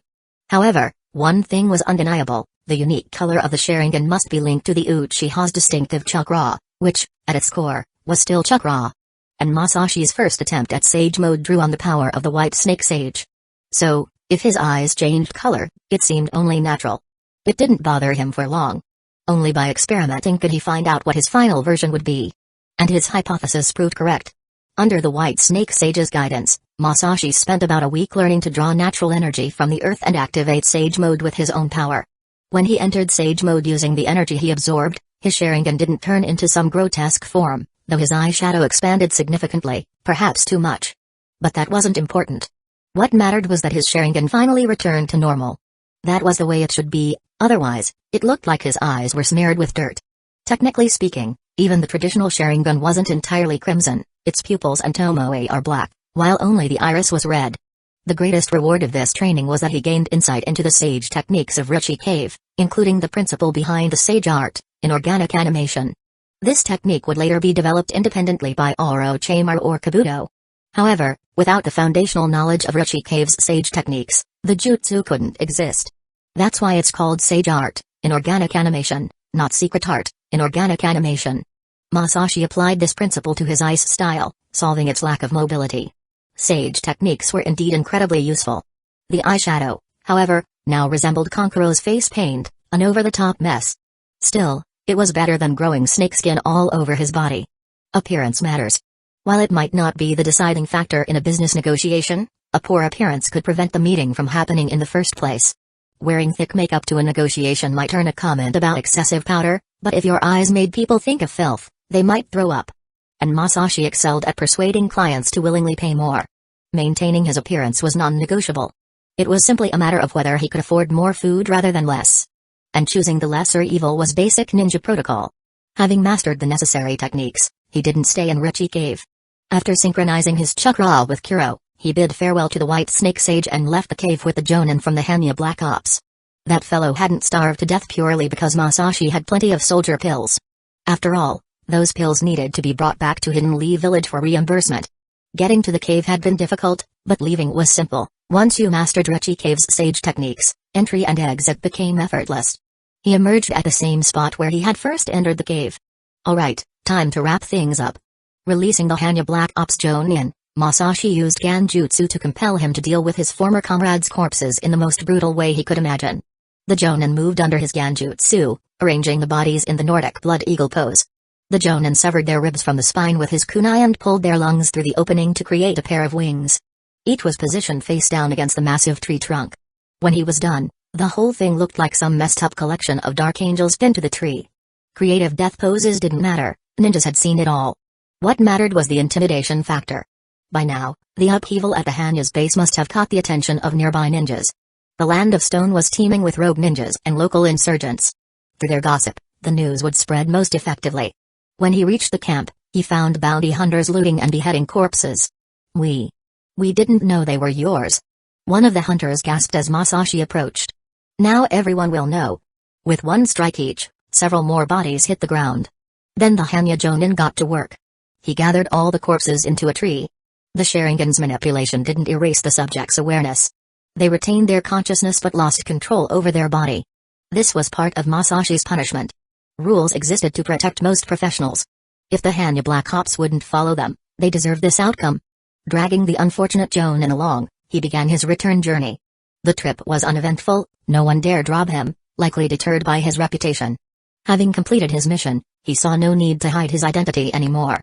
Before he even reached the Land of Fire, news was already circulating that Hidden Leaf Village deployed an Uchiha to annihilate the Hanya Black Ops with cruel tactics. Danzo was bound to hear this. He'd likely feel the money had been well spent. When Masashi finally saw the Hidden Leaf Village's gates again, he felt a deep sense of relief. But he didn't enter immediately. Instead, he waited in the nearby woods. Before long, a root ninja appeared, glanced at the Hanya Jonin, and asked Masashi, "When will the Ganjutsu be lifted?" "Soon enough for you to get him back to your base." Danzo-sama said additional payment will be provided. The root ninja nodded while applying sealing techniques to bind the Jonin tightly. "You've done well. I'll take over from here." "Fine. Call me if something else comes up," Masashi said, turning to leave. Then, as if remembering something, he stopped and asked, "That guy running the tea house, does he have an official position?" "He does. It's an important one. In that case, bring him a few packs of cigarettes when you can. The poor guy has to use shadow clones just to have a smoke. He and his wife are trying to have a baby. That's why he's doing that." The root ninja slung the tightly bound Jonin over his shoulder and said, "It's tough outside, but no one's so broke they can't afford smokes." "Oh, so it was just for family planning." That made sense. With a wave, Masashi headed home. When he arrived at the entrance to the clan grounds, Masashi spotted Shisui standing by the gate, as if waiting for someone. "This can't be good." "Masashi," Shisui waved. "Don't pretend you didn't see me. You clearly did." "Oh, you were there?" Masashi reluctantly stopped, shoulders slumping slightly. "I just got back from work. I'm exhausted. While you were out working, the dividends for this quarter arrived. Initially, they were going to be directly deposited into your account." "Huh?" Masashi blurted out, his posture straightening instantly. "No way, that's not okay. Financial protocols must be strictly followed." Financial security ensures the clan's security. It's not that. Just after you left, Danzō-sama transferred another 2 million ryo. He mentioned there's still a remaining payment. Fugaku-sama decided to hold off until you return so it could be issued together. Oh. Masashi was satisfied. Why make such a big deal of it? Everyone should be treated equally. Holding mine separately for later, it's actually not a great practice. Though, this kind of preferential treatment feels amazing. Wait, why was I being given special treatment in the first place? Fugaku-sama said that since you're back, you should go see him. See? I knew it. There's a catch. And this totally exploits my weakness. Sure enough, leaked intelligence was never a good thing. Masashi couldn't help but think of a future misfortune. Someone so cocky from being unkillable got their intelligence completely exposed by a survivor of a past mission, ultimately ending up buried in the earth. What a tragedy. Got it, I'll go now. He sighed, and began heading toward Fugaku's house. Then he realized Shizui was following him. Why are you still here? He told me to go with you. We're family. No need for secrets. What's going on that I don't know? Masashi's eyes narrowed slightly. Honestly, nothing. Maybe it's because the clan has never earned money from Root before? The Uchiha clan's pride wouldn't be swayed by mere money. Would it? Impossible. The Uchiha clan can't be that shallow. With such thoughts in mind, Masashi entered Fugaku's home. As soon as he stepped into the yard, he saw Itachi playing with a doll. The sight made him pause momentarily. Correction, not a doll, but the reincarnation of Indra in its infant form. Masashi-sensei. Itachi cheerfully ran over. Look. I have a little brother. Why is he so cheerful about having a little brother? Too much energy drink? Oh. The shinobi world doesn't have those. I miss them so much. Congratulations. Masashi reached out and gave him a hairstyle that resembled an 8-headed snake. But Itachi, still grinning foolishly, didn't even notice his new look. What a hopeless little brother lover. However, being a Brekon instead of a Sasuke? That's no fun. Where's Fugaku-sama? Masashi asked, steering the conversation back to business. Father's in the study. He's been waiting for you for a while. Trying to guilt-trip me for making him wait too long? Too bad, that tactic doesn't work on me. Alright, go play. Sending off his student, Masashi made his way to the study. On the way, he ran into Mikoto, her presence as stunning as ever despite having recently given birth. Masashi, you're here? Mikoto-sama, how do you look even younger after having your second child? Oh, you're so sweet. By the way, about the introduction I made for you last time. I'll talk later. I need to see Fugaku-sama first. He's been waiting a while. He quickly used the body flicker. Last time, he accidentally overdid it and ended up charming the clan cousin Mikoto had introduced. She seemed overly pleased. This wouldn't do. He'd have to maintain proper boundaries in the future. Otherwise, he might end up inadvertently mass-producing Sharingans for the clan, and that would ruin everything. It'd mess up the lore. As they said, loving too much only leaves regret, as sweet dreams shatter upon waking. He didn't want to be the guy waking others from dreams, he wanted to be the dream itself. Once I get my money, time to rally Tetsuka and the others for a celebration. Nothing builds clan unity like shared revelry. At the study door, he knocked first, then opened it and walked in, maintaining proper protocol. Fugaku-sama, I'm here. Oh, practicing calligraphy? Inside, Fugaku was meticulously using a brush. His posture was flawless. But the characters were a bit off. To be frank, they were hideous. He should seriously consider switching hobbies. Maybe something less visible. You're back? Fugaku continued working on his writing. You've been drawing quite a bit of attention lately. Couldn't help it. Danzo offered more money. Just now, he sent another 2 million ryo, saying you discovered a secret realm, so he added an extra million. Fugaku put down his brush and looked over. Did you really find a secret realm? It's Rechi Cave, where Orochimaru signed his contract. Rechi Cave. Fugaku's gaze sharpened further. You mastered it? Of course. Otherwise, the sage would have swallowed me whole. Masashi grinned, puffed with pride. From now on, he too was a sage. Hearing this, Fugaku stopped tidying his study altogether. Come with me. He led Masashi out to the courtyard. There, Mikoto was still playing with Itachi and the younger son. Mikoto, take Sasuke out for a walk. Fugaku's gaze stayed briefly on his younger son, softening almost imperceptibly. Itachi, you stay. Itachi glanced between his mother and father, his expression clearly conveying one thought, I think I can go too. Fugaku didn't bother with words, responding with a look that said, I don't care what you think, Only my opinion matters. Alright, Itachi, give Sasuke to me. Mikoto cheerfully claimed the baby and left. That left Itachi looking a bit gloomy. Fugaku turned to Masashi. Masashi, let me confirm, have you mastered Sage Mode? Masashi nodded. Why else would I go to Richie Cave? Itachi tilted his head in confusion. His teacher went to some cave? To become a sage? This was beyond his current knowledge. You really insist on pursuing this path, don't you? Fugaku sighed deeply. Honestly, if you focused on the clan's traditional techniques, by now you'd probably, Fugaku-sama, you've got it wrong. I learned this for the sake of the clan's traditions. Masashi said. It's because the usual methods for mastering our clan techniques weren't working for me anymore that I took this route. In fact, he'd explained this 1,000 times already, but these people just refused to believe him. But today he could finally provide proof. Chapter 36, A Different Path to Power. Bonus, you're saying it wasn't working for you? Fugaku's eyes widened. When he first noticed Masashi, he had just become clan leader. He heard of a boy in the clan who, unlike others who honed their mental energy through yin release, was instead vigorously developing his physical energy through yang release. I want to explore yang release, the boy had declared. But our strength lies in, one elder began. Let him try, Fugaku had interrupted. Driven by the philosophy of talent must be cultivated without bias and a family tradition of diversifying investments instead of putting all eggs in one basket, he approved a stipend for the boy. At the time, he found the kid rather interesting. Perhaps too interesting for his own good. He assumed it was a passing phase of youthful curiosity, but Masashi turned out to be different. He wasn't rash, but he was incredibly stubborn. The boy trained for over a decade. And not without results, his taijutsu and ninjutsu became incredibly refined, and his ganjutsu wasn't lacking either. During the Third Great Ninja War, he even achieved several critical strikes in battle. By then, Fugaku started to take him more seriously. Otherwise, when Minato visited the clan compound back then, the audacity of Masashi skipping the welcoming party wouldn't have gone unpunished, like docking his pay. The man was truly obsessed with money.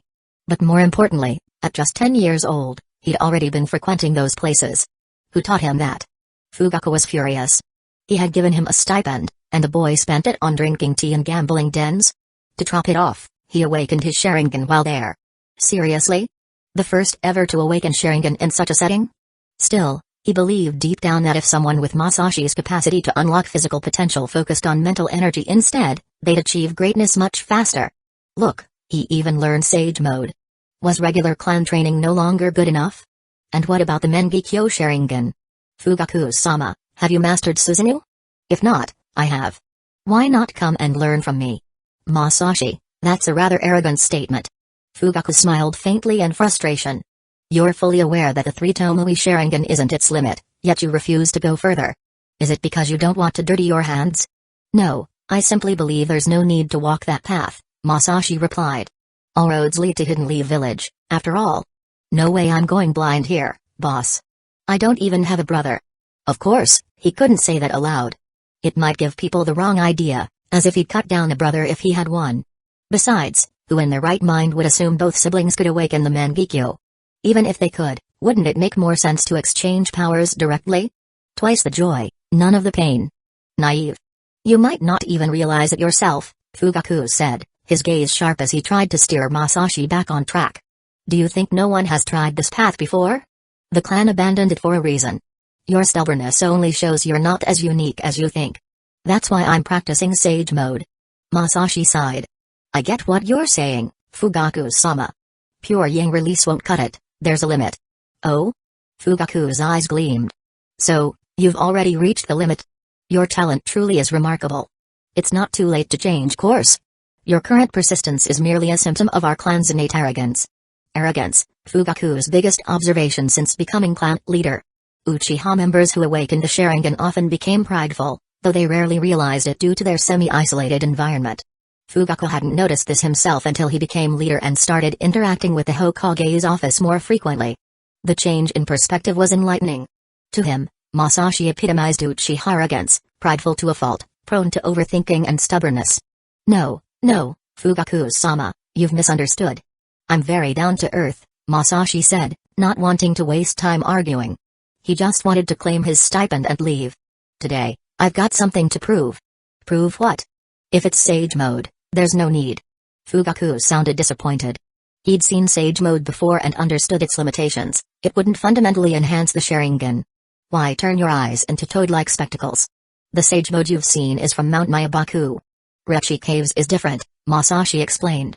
Then he activated his Sage Mode.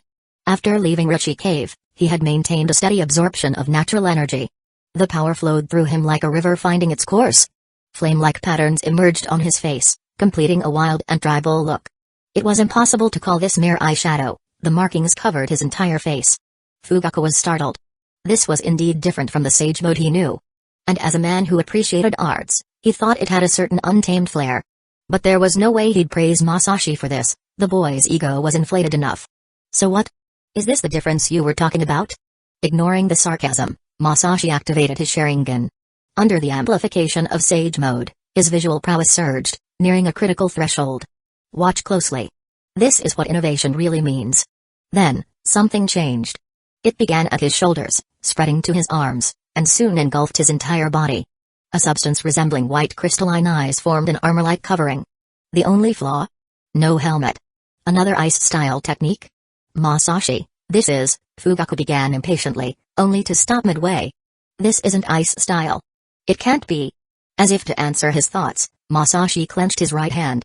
The white chakra condensed into the shape of a katana through sheer willpower. Susanoo. Fugaku, for the first time, failed to maintain his composure. This had to be Susanoo. While its form was unconventional, more like armor draped directly on the user than the traditional towering warrior, the principles were undeniably the same. And that chakra blade? It was unmistakably a product of the Sharingan's evolved visual power. I've even named it, Masashi said. This technique was something he had perfected in Rechi Cave, Sage Art, Armament. By amplifying the Sharingan's visual power with Sage Mode and utilizing Rechi Cave's unique techniques, he had created this hybrid marvel. Tailed beasts? No problem. He had plenty of chakra. His plan? Use ice style to build a mech, powered by Rechi Cave molding techniques, and armored with Sage Art, Armament. It even came with an axe and shield for good measure. What do you call this technique? Fugaku stared intensely at Masashi's form. Sage Art, Majestic Attire, Masashi replied as he dispelled the technique. The white chakra dissipated from his body like morning mist, and the sage markings on his face faded quickly, leaving no trace of the tremendous power that had been present moments before. This. Fugaku struggled to reorganize his understanding. It is certainly unique. Majestic Attire? The name gave it away. Majestic Attire, Susanoo was a ninjutsu once used by Madara. The same Madara who had defined what it meant to be an elite among the Uchiha. He had elevated the ocular technique, Susanoo, to new heights, overpowering everyone at the time except for Hashirama. You're telling me you haven't awakened the Mangekyō? Fugaku questioned again. This didn't make sense. This wasn't Uchiha-like at all. Without the Mangekyō Sharingan, even with the 3 Tomoe Sharingan, such a feat shouldn't be possible. And judging by Masashi's casual demeanor, he couldn't believe this was his limit. Did this mean he had misunderstood the nature of Sage Mode? Sage Art can achieve such results. Fugaku suddenly felt a heavy burden on his heart. His voice grew heavier as he spoke. We'll need to reassess Jireya's abilities. Although he knew it wasn't appropriate, a sense of despondency crept into his heart. You shouldn't harm others, but you must guard against them. Hidden Leaf Village's Hokage faction kept producing strategical level experts, yet their attitude toward the Uchiha clan remained complicated. The path for the Uchiha clan to enter Hidden Leaf Village's inner circle was still long and arduous. The bitterness festered in his heart, making him feel quite uncomfortable. Then, Masashi spoke. Fugaku-sama, I think you may have misunderstood. Jireya's Sage Mode is different from mine. Fugaku's eyes shot up. What do you mean? Sage arts do share some similarities, but the 3 great secret realms have fundamentally distinct natures in their sage jutsus. Masashi began drawing small circles in the air with his hand, as if mapping out the different types. Each path offers different advantages, different ways of growth.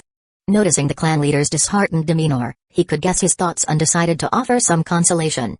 To put it simply, Mount Mayabaku's sage jutsus are more refined, but they don't directly enhance one's raw strength using natural energy. So the family's assessment of Jireya-sama's abilities is accurate and doesn't need much adjustment. Fugaku pondered for a while and then shook his head. Explain it more thoroughly. Mount Mayabaku's Sage Mode is perfect for combat but has a singular approach to utilizing natural energy, Masashi said, recounting what the White Snake Sage had once explained to him.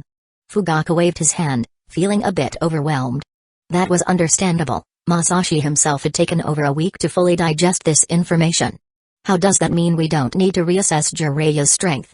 Mount Myabaku's Sage Jutsus act as a powerful weapon. While strong, they are relatively static because they don't enhance the user's intrinsic power, Masashi said, choosing his words carefully. Rechikave's Sage Jutsus, however, use natural energy to unlock one's physical potential and can store it. The stronger the body, the more energy can be stored, which can then be used to create Senjutsu Chakra during combat. I think I understand a bit, Fugaku nodded. It was quite an eye-opener today. His expression had shifted from concern to genuine interest.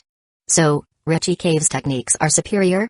It's not about which is stronger, Masashi clarified, shaking his head slightly. Rechikave's Sage Jutsus are growth-oriented in the long run. Their nature also allows for shape manipulation. If I had studied Mount Myabaku's techniques, I wouldn't be able to do what I did just now. I see. But we still need to reassess. Fugaku felt enlightened. The clan has always regarded Orochimaru as the strongest of the Sannin and ranked Jiraiya below him. That conclusion must be wrong. Exhaling deeply as if to expel all his frustrations, he felt much better. He considered himself a capable clan leader with excellent comprehension skills. From his perspective, Masashi's ability to achieve such feats with just the 3 Tomoe Sharingan was thanks to Rechikave's Sage Jutsus. But fundamentally, it was due to Masashi's strong ocular power. However, forcing him to abandon this path now didn't seem persuasive.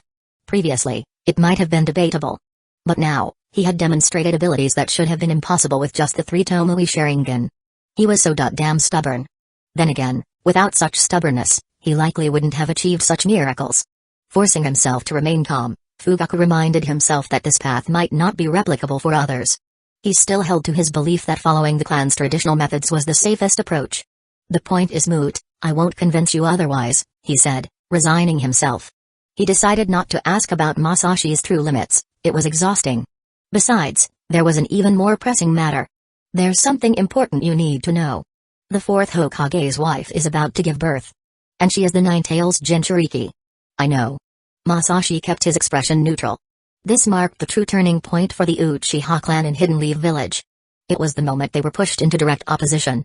However, our clan has been completely excluded from involvement. The Hokage's office has refused all clans under the guise of secrecy. Even the 3rd Hokage and Danzo won't participate? Masashi suddenly asked, watching Fugaku's reaction carefully. When Hidden Leaf Village was first founded, 4 great clans stood at its core, Senju, Uchiha, Sarutobi, and Shimura. But now, only Uchiha and Sarutobi remained. Danzo was a ruthless figure. He cared little for the Shimura clan and always viewed matters from Hidden Leaf Village's perspective. Unlike clans like Uchiha or Hyuga, Shimura and Sarutobi were ordinary ninja clans, formed in the old era as family-based groups. They relied on their ancestral ties but lacked special bloodlines or unique techniques. Over time, clans like Shimura transitioned into individual ninja families, losing cohesion as traditional clans. Compared to Danzo's selfless pragmatism, Hiruzen's favoritism toward his clan was much harder to overlook. Chapter 37, Under a full moon the 3rd Hokage must be involved. He's the one coordinating everything, Fugaku said, understanding what Masashi meant. And the other clans? Just the usual favorites, I assume? Sarutobi, Nara, Yamanaka, Akimaki. The regular inner circle, Fugaku confirmed. This preferential treatment was a source of deep dissatisfaction among the excluded shinobi clans.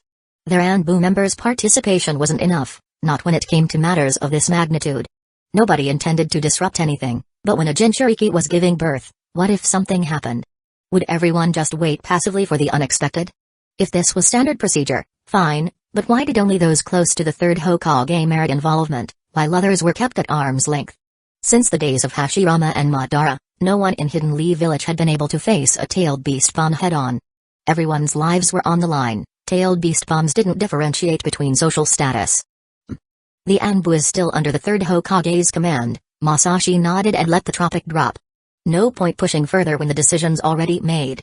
As previously mentioned, while Hiruzen being Hokage certainly benefited the Sarutobi clan, it wasn't excessive.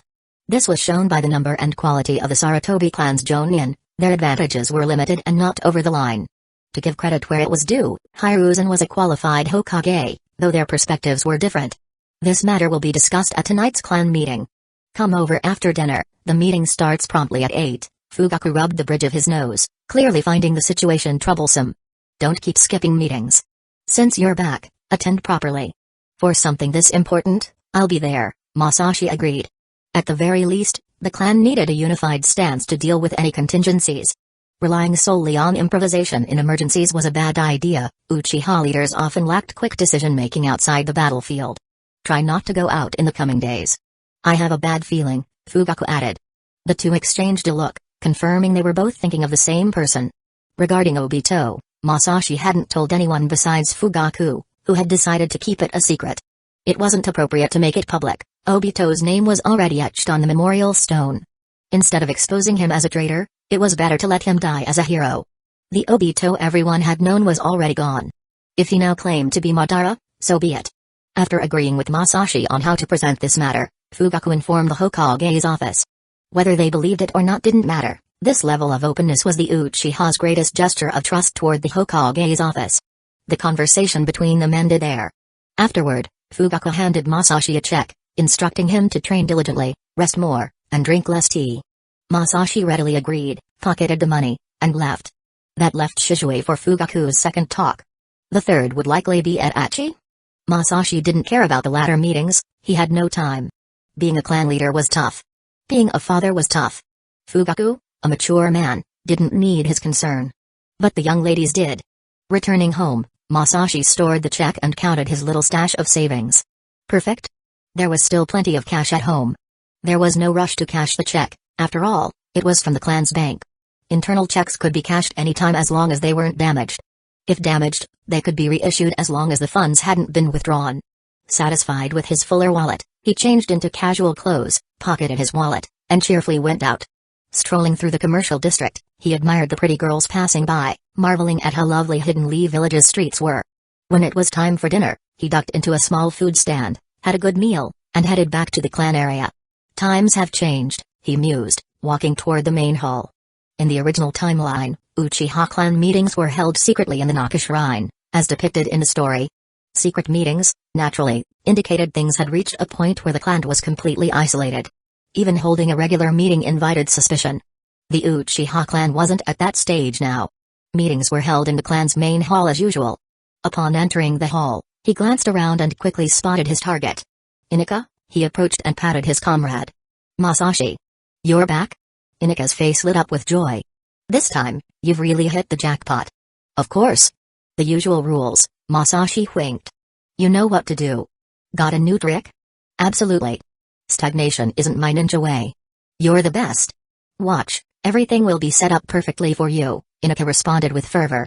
Meeting time. Everyone, find a seat. The Fugaku-sama and the elders are arriving soon, someone called out. Yeah, right. You say that every time. Another clan member grumbled. This time it's true. Hurry and sit down, let's finish quickly and go home early. The last comment resonated with everyone, and the seating process sped up noticeably. Before long, everyone was seated. Fugaku and the elders entered together. The elders of the Uchiha clan wielded less power than those of the Hyuga clan and served more as advisors. That didn't mean the clan leader was an absolute authority, though. The Uchiha clan just didn't have a significant internal hierarchy. We had no choice but to call this meeting now, so let's keep it brief, Fugaku began, adjusting his posture for effect and clearing his throat. This concerns the Jinchuriki's childbirth. What is the police force's role in this? A clan member immediately asked. Sadly, none, Fugaku replied. This will be handled entirely by the Anbu. Other departments won't be involved. Is that appropriate? Another member questioned. The Jinchuriki giving birth isn't a small matter, the last time this happened was during the first Hokage's era. Still, it shouldn't be a big deal, right? That's true, but not knowing anything feels strange. The clan members began discussing their opinions, their voices mixing together in controlled disagreement. As Masashi had anticipated, the Uchiha clan didn't consider this issue too significant overall. At the end of the day, thanks to their past alliance with the Uzumaki clan, Hidden Leaf Village's tailed beast sealing techniques were unmatched in the shinobi world. While other villages dealt with periodic tailed beasts rampages, and Jinchuriki deaths, Hidden Leaf Village had no such issues. Because of this, the status of Jinchuriki in Hidden Leaf Village wasn't as awkward as it was elsewhere. In other villages, a Jinchuriki was merely a container, property of the village. Their individual will was seen as insignificant and irrelevant. However, in Hidden Leaf Village, while it was still believed that a Jinchuriki's self-control might be influenced by their tailed beast, it didn't go so far as to dehumanize them entirely. Of course, this didn't mean there was no risk of losing control. Childbirth, for instance, was a classic example. But it had been a long time since Hidden Leaf Village last experienced such an event. The long-standing stability of its Jinchuriki had given everyone a misplaced sense of confidence. This overly optimistic attitude was one of the reasons Hidden Leaf Village suffered severe losses in the original timeline. Thus, he decided to speak up. "I have a proposal," he said loudly, drawing everyone's attention. "What is your suggestion?" Fugaku asked, his sharp eyes studying Masashi's face. "I think, regardless of whether something happens, the police force should prepare for the worst-case scenario." "What do you mean by worst-case scenario?" Fugaku, understanding the weight behind Masashi's words, asked. However, he doubted Obito's abilities. The boy was barely Chunin level when he disappeared. The Mangekyō Sharingan wasn't omnipotent, especially if it was only in one eye. But the value of the Mangekyō was undeniable. Fugaku was already considering retrieving Obito's eye from Kakashi. Personal feelings were insignificant compared to the clan's interests. For example, if the Nine-Tails breaks loose and appears in the village, what should we do then? Masashi asked. Several clan members shifted uncomfortably in their seats. By saying this, he hoped to prepare the Uchiha in advance. Even after the Hiruzen era, the Hokage was Minato, and the police force had no departmental leadership. The only superior officer was the Hokage, not just anyone could issue orders. In that case, we'd naturally follow the Hokage's instructions. The police force is a department of Hidden Leaf Village, Fugaku replied. The Hokage's office has many people, Masashi said, leaning forward slightly. Not just anyone should be able to give orders to the police force. Besides, at that point, it wouldn't just be a police force issue, it'd be about what the Uchiha clan should do. The Uchiha clan is the police force. Fugaku disliked the direction of this conversation and decided to move on. But Masashi wouldn't let it go. Fugaku-sama, with all due respect, the Uchiha have never just been the police force. The police force can exist without the Uchiha, but the current Uchiha rely on the police force to maintain their position. That distinction needs to be clear. Several older clan members exchanged meaningful glances. What are you trying to say, Masashi? Some matters can be resolved logically, while others cannot. If something happens and the police force fails, the Uchiha clan will bear the blame, not the police force. Survivors will harbor resentment, and public opinion will vilify us. At that point, will we leave the police force or stubbornly stand against the entire village? Absolutely not. A clansman immediately responded, rising halfway from his seat. His face flushed with anger. It would be the Hokage's office that arranged it. How do you handle work every day? Masashi glanced at him. If someone loses their loved ones, are you going to argue procedures with them? Wait, that's just hypothetical, the clansman retorted. It's a reasonable hypothesis, Masashi replied. If it's doable, then it's valid. Who could pull that off? The clansman was unconvinced, his voice rising with challenge. I can, Masashi's reply stunned everyone. The silence that followed was deafening. Is it that hard? When a Jinchuriki gives birth, the Nine-Tails chakra is fully exposed, revealing its exact location. All it would take is a space-time ninjutsu to separate the fourth Hokage from the Jinchuriki using the newborn as bait. After that, the rest is easy. Ridiculous, the clansman grew angry, his Sharingan activating unconsciously. That's nonsense. What kind of ninjutsu could do all that in such a short time? I could claim I can use wood style, too. You certainly can't do that, Masashi said, disappearing from his spot and reappearing behind the clansman. But I can use the Flying Thunder God. I can go anywhere I want, across the village, even into the forest. Russell, everyone in the hall stood up, stunned. The clansman turned around, utterly bewildered.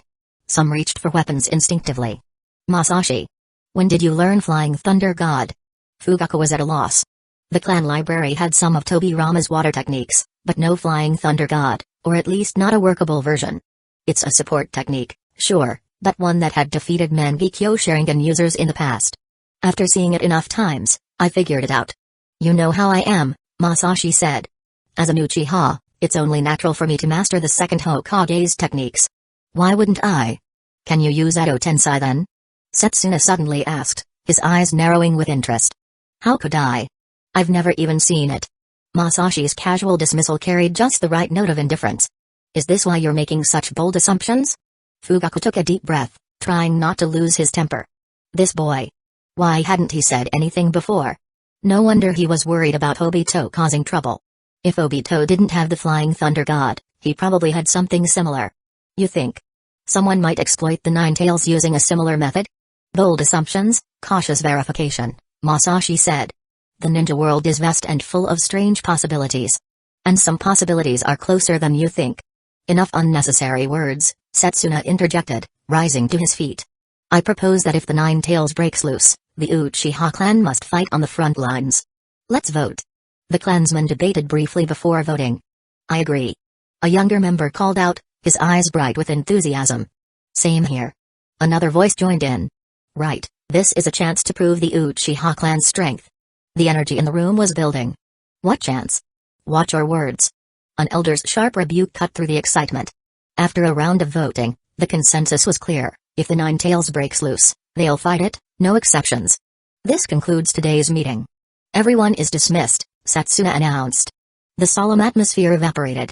As soon as the meeting ended, the crowd dispersed with gusto. Chairs scraped against the floor as members stood, their faces already turned toward the door. The Nine Tails was important, sure, but clocking out was even more important. It didn't conflict with their dedication to the clan. True love was subtle, after all. Masashi regrouped with his trusted comrades, setting off for their next destination. A great battle was ahead, and they couldn't neglect relaxation and preparation to reach peak form. The Jinchuriki was in the village, meaning there was still time. It wouldn't happen today. And tonight, under the full moon, it was time to brew some fine tea, listen to music, and let oneself go in the quiet of the moment, while savoring the warmth of life. Chapter 38, Prelude to Chaos. Several days passed, and Hidden Leaf Village remained seemingly peaceful. But those paying attention had noticed that the movements of the Anbu were not as usual. Some Anbu units had already disappeared from the village. Even Minato was no longer working overtime in his office every night. In this period, Masashi had also completed his preparations. On one hand, he accumulated natural energy within his body, on the other, he maintained his chakra sensing, locking onto the current Jinchuriki, Kushina. The strain of maintaining both was considerable, but necessary. Ever since his Flying Thunder God Jutsu had been exposed at the clan assembly, his freedom of action had increased significantly, giving him ample time for these preparations. Beyond this, there wasn't much else he could do. The Hokage building tightly controlled all details about Kushina's birthing location and the associated security measures. He had no access to this information. This meant he had no opportunity to try to stop Obito from unleashing the Nine Tails. It wasn't that Masashi was entirely indifferent. While his heart wasn't particularly warm, from both a personal and a strategic standpoint, he naturally hoped the Nine Tails would not be released. The release of the Nine Tails would inherently place the Uchiha clan in a highly disadvantageous situation. After all, the Nine Tails' eyes were its greatest liability. But what must come will inevitably come. One day, he sensed Kushina's movements. Finally. The countdown begins. He teleported to a nearby location marked by the Flying Thunder God seal, appearing on a rooftop. Scanning below with his Sharingan, he spotted Kushina. Heavily pregnant, she was accompanied by Hueco, the wife of Hiruzen. Masashi didn't particularly like this woman. She didn't bother to hide her wariness toward the Uchiha clan, an attitude that was inexplicably tiresome. Her husband was much more reasonable in this regard. His governance philosophy revolved around controlled conflict, resolving internal issues through the political mechanisms of the system. This method left little room for complaints. Everyone was playing the same game, so claims of unfairness were just childish whining. If the Uchiha clan couldn't make use of their resources effectively, that was their own problem. Despite their dissatisfaction with the third Hokage's approach, the Uchiha clan's grievances boiled down to their inability to win at political maneuvering. But such grievances failed to garner any significant public support within the village. Clearly, the Uchiha clan also struggled with influencing public opinion. Their recent efforts at reputation building, such as the Snow Festival, had helped somewhat. However, hoping to use this improved perception to negotiate with the Hokage's office was still a distant dream. Masashi had chosen his current vantage point carefully. It was distant enough not to attract Anbu attention while remaining within the optimal observation range of his Sharingan. Through his enhanced vision, he watched Kushina encounter Mikoto, who was holding a child. Kushina's face lit up upon seeing her close friend, and the two began chatting animatedly. But when Kushina leaned slightly closer to Mikoto, Hueco immediately pulled her aside. Masashi observed the scene indifferently. The soon-to-be-dead warranted no concern. Aside from Minato and Kushina, none of these people would survive. Obito would slaughter them effortlessly. Even his former mentor's death hadn't softened his resolve, it only made him more ruthless toward others. He knows I'm here. I know he's here. We both know what's coming. One of the Anbu accompanying Hueco was skilled in counter-surveillance and chakra sensing. The moment Masashi appeared, the Anbu detected him but chose not to act. Likewise, Masashi ignored him. As they say, one should be magnanimous toward the dead.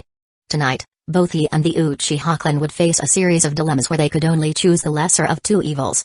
Perfect resolutions were no longer possible. Using the Flying Thunder God Jutsu, he returned to the Uchiha compound, where the clan members were already gathered, eager for action. It's tonight. The Jinchuriki has left the village, Masashi announced. Good. Setsuna shouted, his enthusiasm unrestrained. The old man had even donned his battle gear, checking his weapon pouches. In his own words, an Uchiha should never die in bed, unless... Well, the rest was too crude to repeat. In any case, if he wasn't allowed to participate, no one else would have a peaceful night. The central district is most likely. They'll want maximum impact, Masashi proposed. I suggest focusing our efforts around the Hokage Rock, ensuring immediate access to evacuation routes. And your certainty comes from... Fugaku's eyes narrowed. Logic.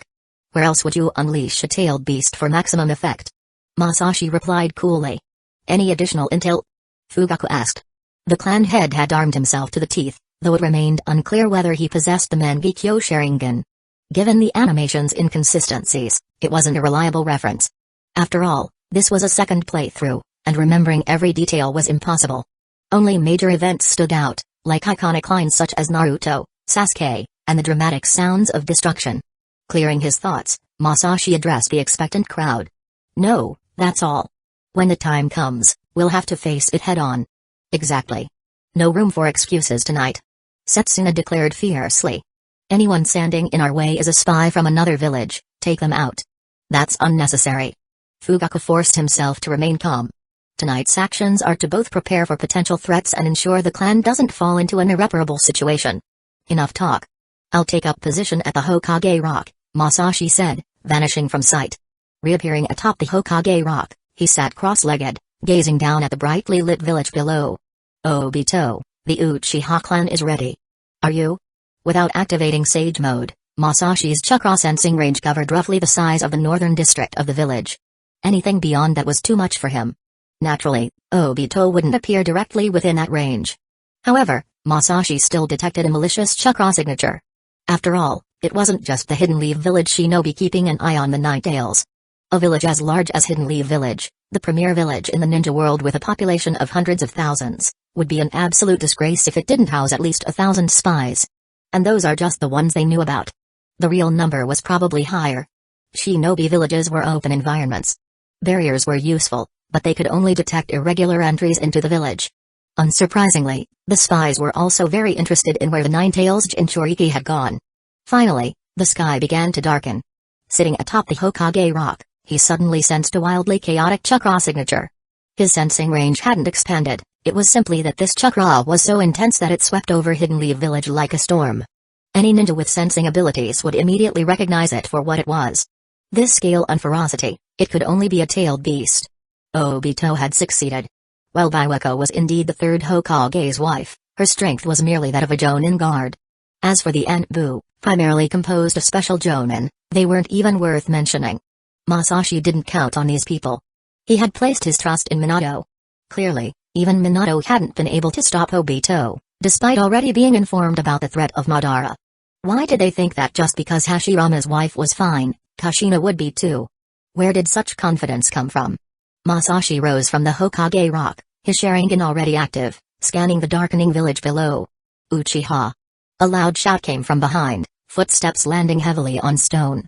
Turning his head, Masashi saw Hidden Leaf Village ninja leap onto the Hokage Rock, chakra flaring with barely contained hostility. Why is an Uchiha standing atop the Hokage Rock? The man's stance was aggressive. One glance was enough for Masashi to identify the man's lineage. The clans in Hidden Leaf Village often had distinctive appearances, especially the Hyuga and the Uchiha. For the Sarutobi clan, their men typically had square faces and abundant facial hair as defining traits. Judging by the thick beard circling this man's face and his habitual stance while engaging in taijutsu, Masashi immediately identified him as a Sarutobi. It wasn't that he bore any particular grudge against the Sarutobi clan. But at present, the Sarutobi clan's behavior was, frankly, peculiar. How to put it? They embodied the Hidden Leaf Village protagonist spirit to an excessive degree, often inserting themselves into situations unnecessarily. On a normal day, he wouldn't care about a bit of sniping and conversation, but tonight, he had no patience for interpersonal drama. After giving the man a glance, Masashi turned his head back toward the village. The Nine-Tails chakra was growing stronger by the second. Is the Hokage rock your family's property? Incidentally, he was standing atop Hiruzen's statue. So what? Nowhere was it written that stepping on the Hokage rock was forbidden. Why has the Uchiha suddenly mobilized? And why are you forcibly evacuating villagers from the district? There's been no directive from the Hokage building authorizing this. Please save both our time. Masashi turned back. Just scram. The three Tomoe Sharingan in his eyes made the Sarutobi ninja immediately aware of the disparity between their abilities. Without another word, he sensibly disappeared. The Sarutobi clan's quality had indeed declined over the years, though their growing numbers had masked this fact. In the Warring States period, such behavior would have been impossible. The Sarutobi ninja would have fought without hesitation. The clan's fiery temper had been as famous as their mastery of fire style. One had to wonder whether Hiruzen's rise to power had ultimately been good or bad for his clan. But one thing was undeniable, most of the Sarutobi clan's official shinobi were now active in the Anbu, and thanks to the third Hokage's influence, their unofficial members rarely had to face life-threatening battles. As a result, the current generation of Sarutobi shinobi were detached from reality, possessing a strong sense of entitlement yet lacking strategic perspective. They often exaggerated trivial matters, such as their public hostility toward the Uchiha, blaming them for the village's perceived lack of unity. Even after Minato became Hokage, the Sarutobi clan's behavior didn't change much. Many of their official shinobi held key positions in the Anbu and often bypassed Minato to report directly to Hiruzen, as if operating a second office. They genuinely believed Minato was too young to lead and needed Hiruzen's guidance, not as a pretext, but as a sincere conviction. Even Hiruzen himself found this absurd and reprimanded them early on. After dismissing the Sarutobi ninja, he resumed focusing his chakra sensing, using the Sharingan to observe within its maximum visual range. Finally, he detected a familiar chakra signature. At the same time, Masashi used the Flying Thunder God. In an instant, he teleported and struck the ground with a powerful punch, shattering the surface and scattering debris. A figure in a black cloak leapt upward from the ruins of a summoning seal that had just appeared. Drawing his sword, Masashi vanished again, slashing toward the figure's neck. The steel cut through the air, aimed at the perfect angle to sever the major arteries. Flying Thunder God slash. The voice beneath the mask growled through gritted teeth as it dodged the attack. You really did leave a mark on me. Madara, huh? Got beaten up earlier, didn't you? Masashi sneered. His movement patterns haven't changed since last time. 5 seconds between phases. That's all I need. I knew you were up to no good, plotting against the Uchiha clan. The sound of countless footsteps drew closer, shinobi approaching rapidly. Hovering midair, Obito realized that despite being in the village's center, the streets were completely deserted. This didn't match his expectations at all. As the thought crossed his mind, a barrage of shuriken rained down on him, their paths carefully calculated to leave no room for normal evasion. Masashi, don't underestimate me. Obito's voice brimmed with anger as the shuriken passed through his body, clattering harmlessly onto the empty streets below. Then do something to earn my respect. Masashi appeared again, hurling a kunai toward Obito's face just as his Kamyo deactivated. The Sharingan's ocular jutsu emitted distinct chakra waves, and Masashi had memorized this frequency during their encounter in the Land of Rain. The kunai passed through, entering through Obito's mask and exiting from the back of his head. I told you, huh? Obito began to retort but noticed Masashi's left hand forming a single-handed seal. Instinctively, he activated Kamyo again. With a deafening explosion, flames engulfed his vision, further devastating the already ruined ground and temporarily concealing Masashi. The blast wave shattered nearby windows, raining glass onto the empty streets. So it was an explosive tag. Obito realized that Masashi had transferred the explosive tag onto the kunai. This man's use of the Flying Thunder God differed from that of his teacher. This time, Obito didn't deactivate Kamyo. As the flames and heat waves subsided, he charged out of the explosion's radius, aiming directly at him. Compared to his teacher, this neighbor he once thought he knew but actually didn't at all turned out to be the biggest threat to his plans. Chapter 39, United We Stand. For now, the chakra sensing ability was truly handy, and combined with the Sharingan, it became even more effective. Through his enhanced perception, Masashi could track not just movement, but intent, the subtle shifts in chakra that preceded every attack. Chakra rarely lied. The first wave of explosive tags had just gone off when he immediately realized they had achieved nothing. He swiftly halted the jutsu and used the Flying Thunder God to change his position.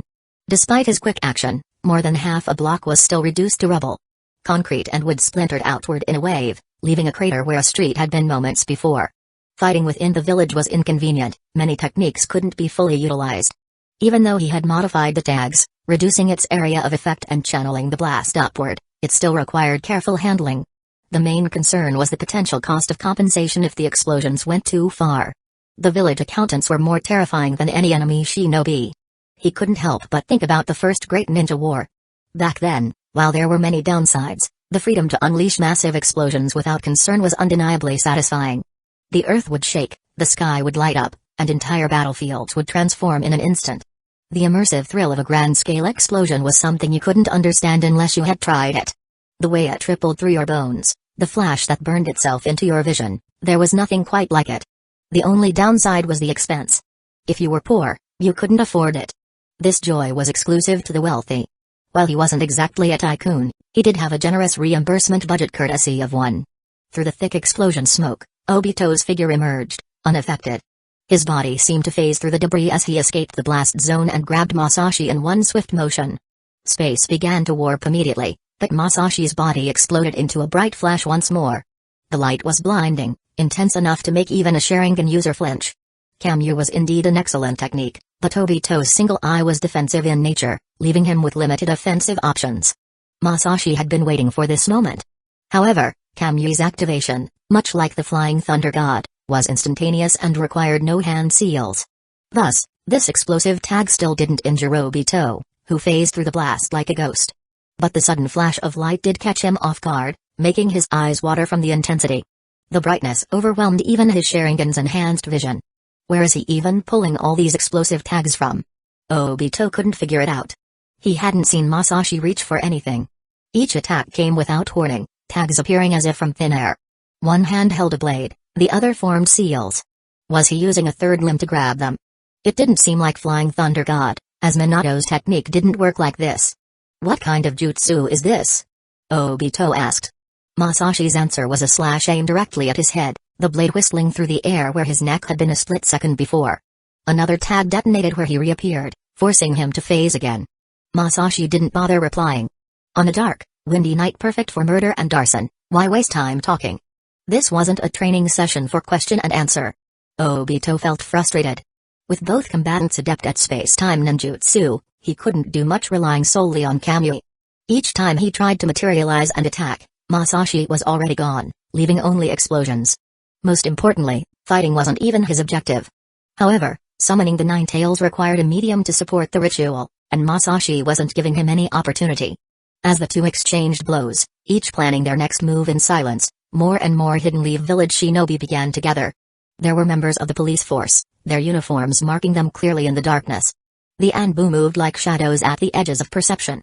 The regular army positioned themselves strategically around the battle zone, while unaffiliated ninja clans watched from their respective territories.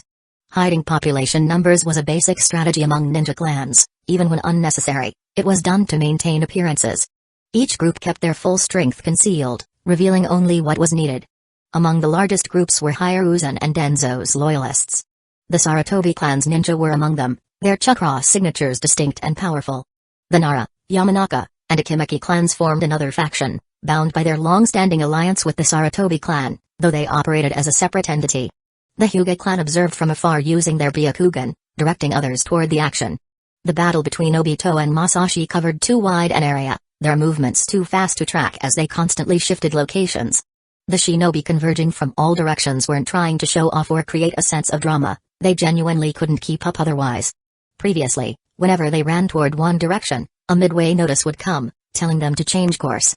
The Hyuga's directions were constant, urgent updates as the battle shifted across the village. It was exasperating. What was most shocking, however, was what everyone saw clearly tonight: Masashi knew the Flying Thunder God. The jutsu was no longer exclusively held by the Hokage's faction. For Hiruzen and Danzo, the revelation was deeply unsettling. Although they had suspected it, they had hoped it wasn't true. The Uchiha clan hid it well. Hiruzen said gravely as he finally arrived near the two battling figures. But who is the other person? Forget the masked one for now. Do you think you can bring Masashi under control? Though they often appeared to argue publicly, Hiruzen and Danzo had always collaborated closely to maintain their shared interests. Their public disagreements were just that, public.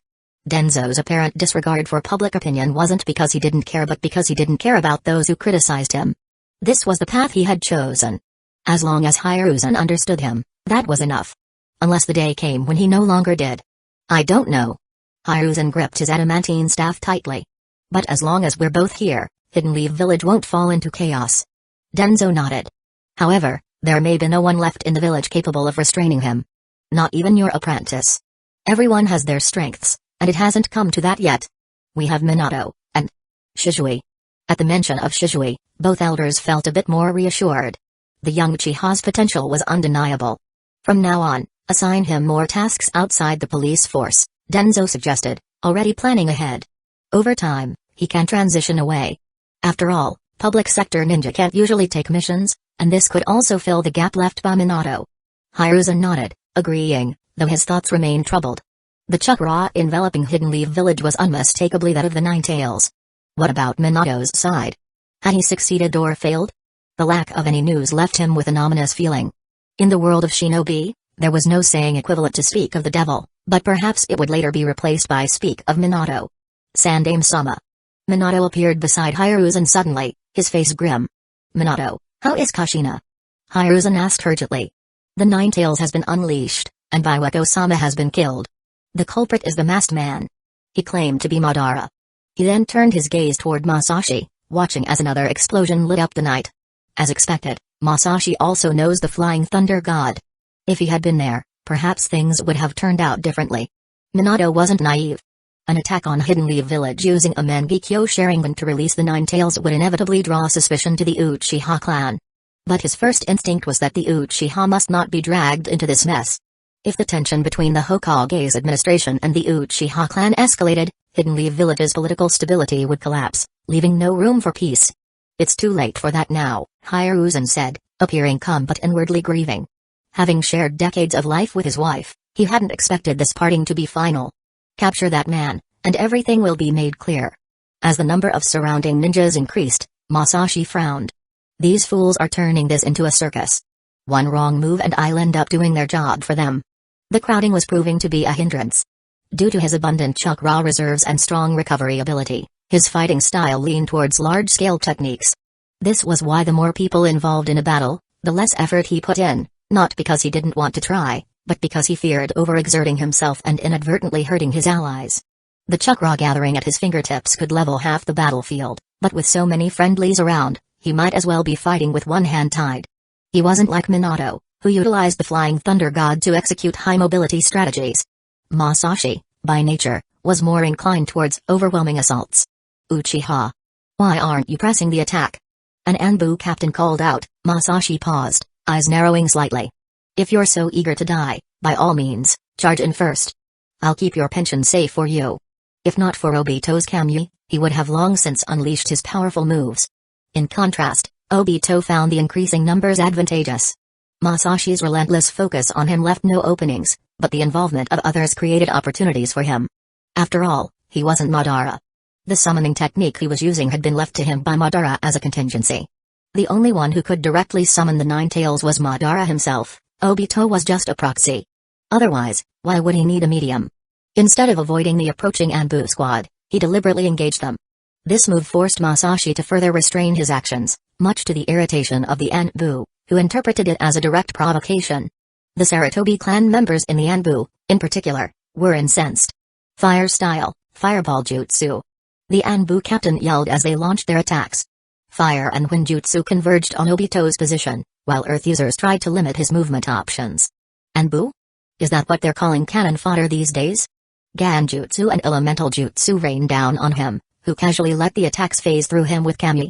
Locking eyes with one of his opponents, he unleashed a Ganjutsu that easily overpowered theirs. The Anbu dropped like a puppet with cut strings, his scream dying in his throat. It really is the Sharingan. The Anbu, seeing the enemy up close, were now certain of his identity and grew even more alarmed. As for their comrades who were being picked off like meatballs in a grinder, no one could spare the attention to help. The battlefield had become a graveyard of Anbu bodies and broken masks. Don't look into his eyes. Someone shouted. Obito rushed towards the Anbu. Trained by the so-called ghost of the Uchiha, his combat prowess was unmatched by these ninjas, who weren't even jonin.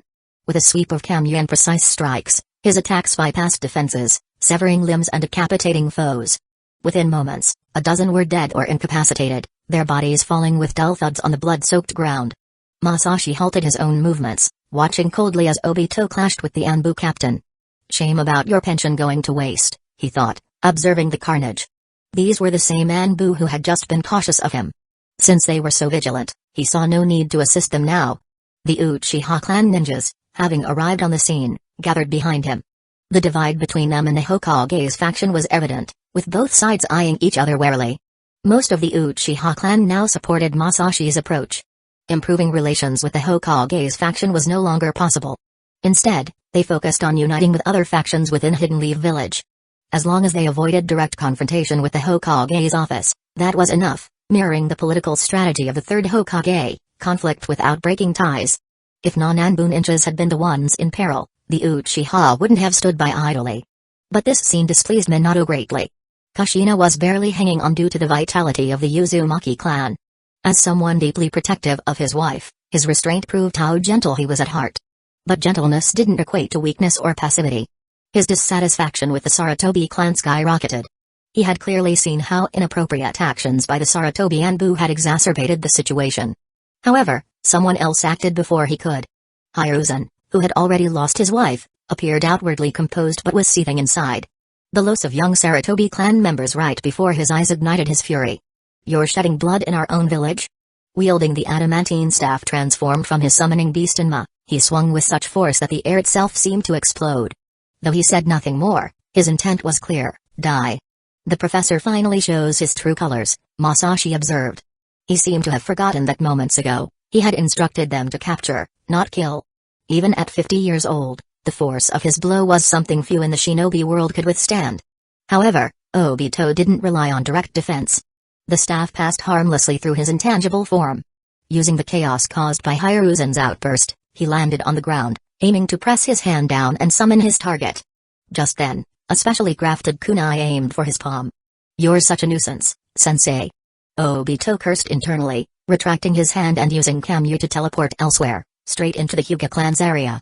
Several pairs of Byakugan immediately locked onto him, veins bulging around their eyes as they tracked his chakra network. In the next instant, a fierce wind erupted, peeling a layer off the ground. The Hyuga moved in perfect synchronization, their gentle fist strikes covering every possible angle of approach. They simultaneously attacked him and swept the battlefield. The Hyuga, having observed Obito's attempts to make contact with the ground during previous skirmishes, had noticed a pattern. The Byakugan never missed details. Though they didn't know what he was trying to achieve, they were determined to stop him. Hokage-sama, Sandame-sama, this man seems to require physical contact with the ground to execute something, a Hyuga ninja declared loudly.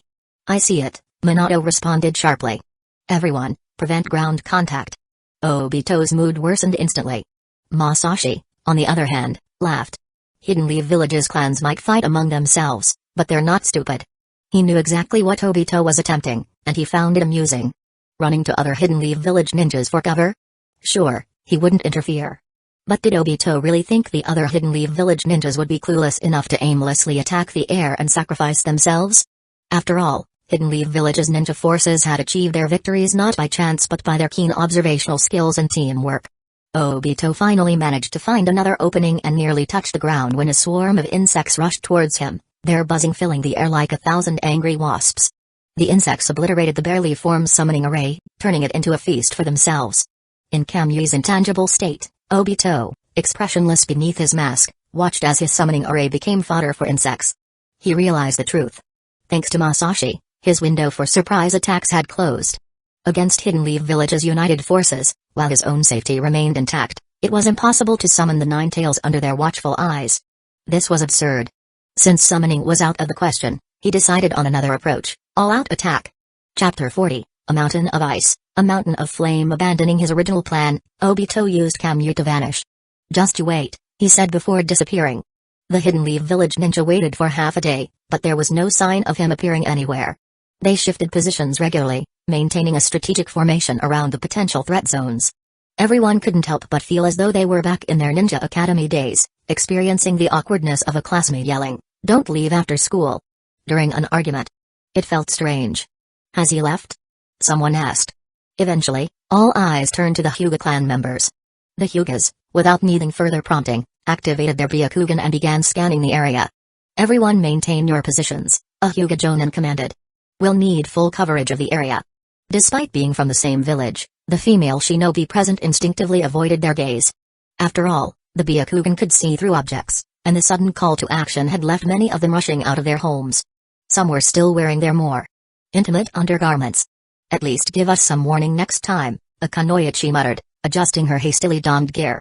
After a thorough search, one of the Hyuga Jonin spoke up, outside the village. Wait a moment. Sweat began to bead on the Jonin's forehead. It's the Ninetales. That Uchiha is controlling the Ninetales. It's headed for the village. Which direction? Hiruzen asked immediately. From the south. Hearing this, Minato's expression darkened. The place where he had saved his wife earlier was somewhere in the southern outskirts of Hidden Leaf Village. The Ninetales had been there all along? Sandame-sama, I think I know where it is. Please have everyone prepare defenses on the wall, Minato said, vanishing instantly with his flying thunder god.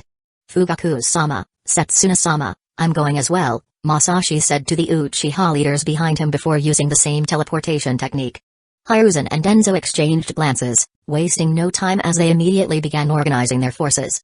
However, when it came to assigning tasks to the Uchiha clan, I propose that the Uchiha clan handle guiding civilians to shelters, a senior member of the Sarutobi clan suddenly suggested. This elderly ninja, a contemporary of Hiruzen, was one of the key decision-makers within the Sarutobi clan. His wrinkled face betrayed decades of ingrained prejudice. This proposal likely wasn't directly ordered by Hiruzen. He would never risk such an obvious move, it wasn't his style. That didn't prevent some of his clan from acting independently. What nonsense is this? Setsuna shot back with a stern face, his Sharingan flickering to life momentarily. Evacuating civilians is something our Uchiha clan, along with the Hyuga, Aburame, and Inuzuka clans, have already been coordinating. Given the current situation, withdrawing all Uchiha members to the rear is unrealistic. This is not the time for your Uchiha clan's arrogance, Danzo interjected. Though he found the Sarutobi elder's suggestion clumsy, the proposal aligned with his own goals. The arrangement is in line with the police force's responsibilities. Considering the Sharingan's involvement, it's better for you to avoid suspicion. You shameless snake. I knew you'd try to stir trouble. Avoid suspicion? Didn't the village have a very different stance on this when Sharingan theft occurred in the past? Setsuna retorted sharply, cutting off Danzo. Besides, why should the Sarutobi clan lead the assault? How long has it been since their members saw the battlefield? Their current skills hardly justify such an arrangement. He stopped just short of outright calling the Sarutobi clan weaklings in front of everyone. This immediately angered the hot-tempered Sarutobi clan members. Several reached for their weapons. But Setsuna wasn't wrong. Even those in the Anbu from the Sarutobi clan had been assigned relatively less demanding tasks in recent years, leaving their combat skills rusty.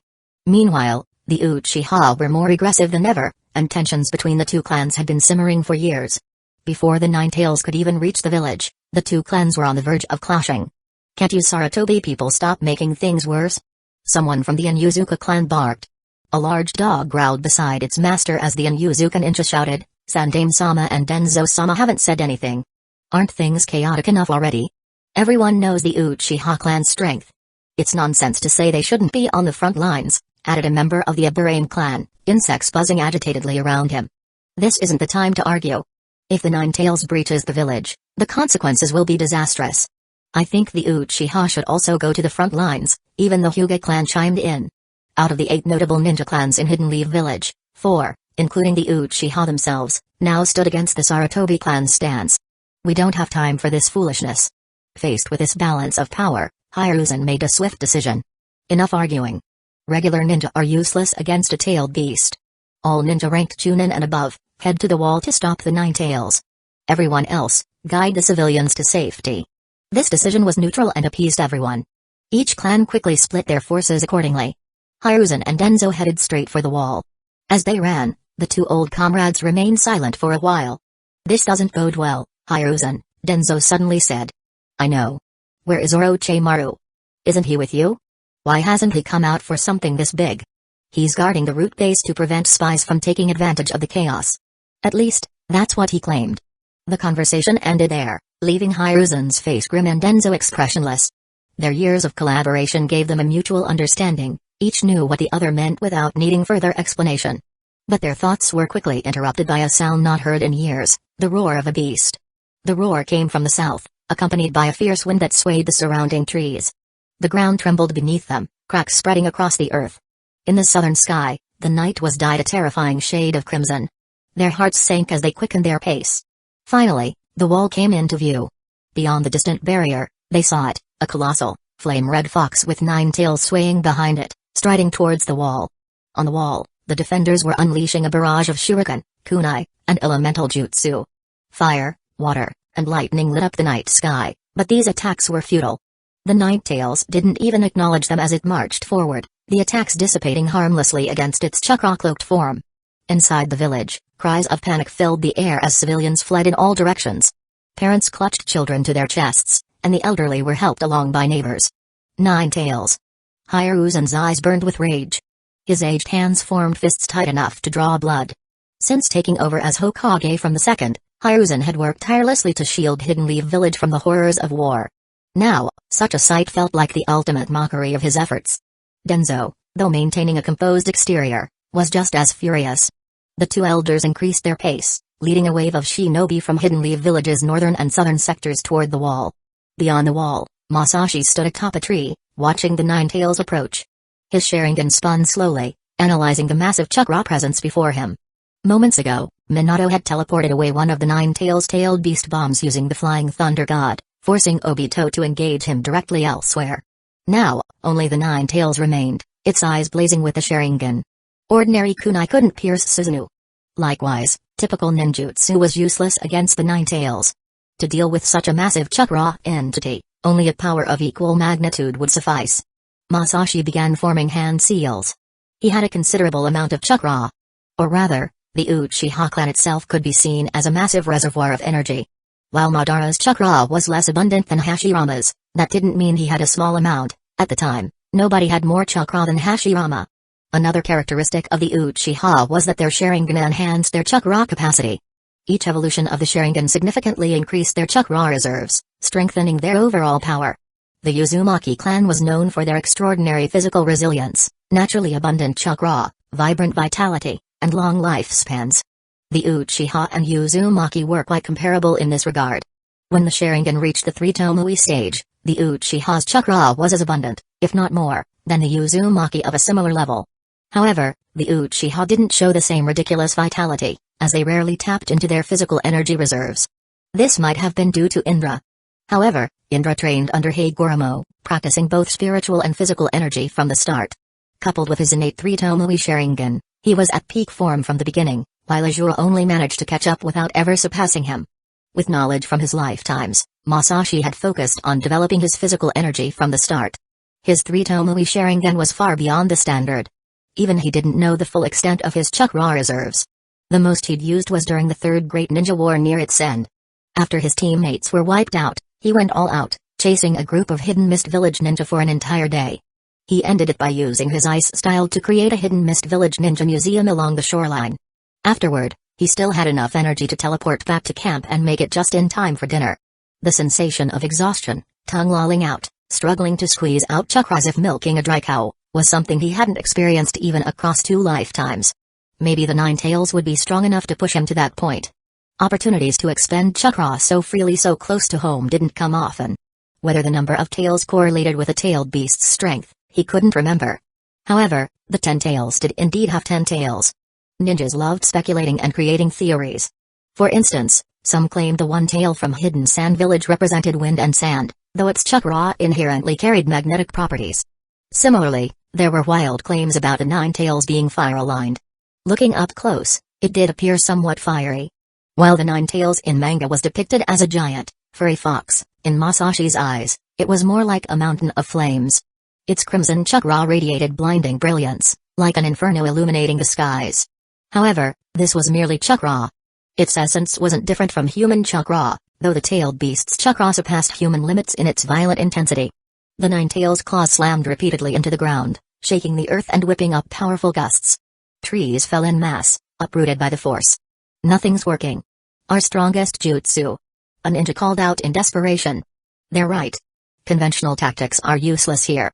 It seemed godlike, embodying fire itself, as if to burn away all darkness and unleash brilliance. On the walls, the ninjas' expressions were filled with sorrow and despair, not for their lives but for Hidden Leaf Village behind them, where their families resided. Those who had leapt from the walls to try and halt the beast's advance couldn't even make it pause. Jutsus that once decimated enemies on battlefields barely scratched the Nine Tails. The beast, on the other hand, could sneeze or swat its claws and send people flying. The walls provided no sense of safety. Now, from the Hidden Leaf Village ninja's perspective, only Masashi stood before the Nine Tails. Hiruzen and Danzo, along with the Hidden Leaf Village forces they led, had also arrived at the walls. Hold the line. We must protect the village. Hiruzen's voice carried across the battlefield. The evacuation isn't complete. We need more time, Danzo added, his single visible eye fixed on the approaching beast. Standing near the titanic beast, suffocation pressed heavily on them. Its sheer presence was overwhelming. They, too, saw Masashi facing the Nine Tails. Even among those from the Sarutobi clan, historically unfriendly with the Uchiha, none harbored schadenfreude. In the face of such catastrophe, there were no clan divisions, only Hidden Leaf Village ninjas united. Two sides remained, a mountain-sized tailed beast and humans as small as sand grains. All sound vanished from the walls. Only the Nine Tails' heavy footsteps echoed. Eyes filled with sorrow as another determined comrade prepared to sacrifice themselves against the beast, trying to slow it down by even the smallest margin. This person wasn't the first, nor would they be the last. At this moment, every ninja present was prepared to die. In the silence, Masashi's voice was crystal clear. Ice style, Prometheus. In an instant, white replaced crimson, shrouding everyone's view. A towering white titan stood firm on the earth. Its rugged, angular form seemed humanoid yet alien. Even the Akimeki clan's bulk couldn't achieve such a physique. The giant's legs flared outward, with its lower torso resembling a skirt. Somewhere, someone had once spoken of Prometheus, who defied the gods to bring fire to humanity. The ninja world, of course, had no Mount Olympus. But as Masashi molded a mecha-like figure using ice style, everyone instinctively felt that the monstrous giant before them was terrifying. For the older generation, including Hiruzen and Danzo, it evoked memories of something disturbingly similar. Then, they heard Masashi's voice once more. Sage art, armament. What had appeared white became semi-transparent crystal, crawling over the giant's body and forming what looked like armor. At least, the ninjas thought that massive piece must be a shield. But the armor's design seemed oddly familiar. Wait, isn't that his work? Someone on the wall suddenly exclaimed. That design. From the festival. Masashi-sama created this. It was one of the evacuating civilians. Although the southern district wasn't as crowded as the north, it was still densely populated. Evacuation was far from complete. Hidden Leaf Village's forces had improved the evacuation's efficiency, but the Nine Tails was so close to the wall that even those far back could see the titan Masashi created. The southern district had hosted last year's Uchiha Ice and Snow Festival, where he had showcased his immense skill. Among the massive ice sculptures he created were two massive figures, the Prometheus Titan and the Atlas Guardian, both inspired by ancient tales of beings who challenged the gods. Though the ninja world had no Greek mythology, the sight of giant mecha-like sculptures had left a deep impression. Masashi-sama is that powerful of a ninja. Masashi, however, wasn't paying attention to this. He was inside the Prometheus, in sage mode, the markings on his face still shifting. Ahead of him, the Nine Tails paused, staring at the unfamiliar entity. Controlled by the Sharingan, it still felt a surge of rage. Opening its mouth, it began forming another tail beast bomb. Masashi changed his hand seals.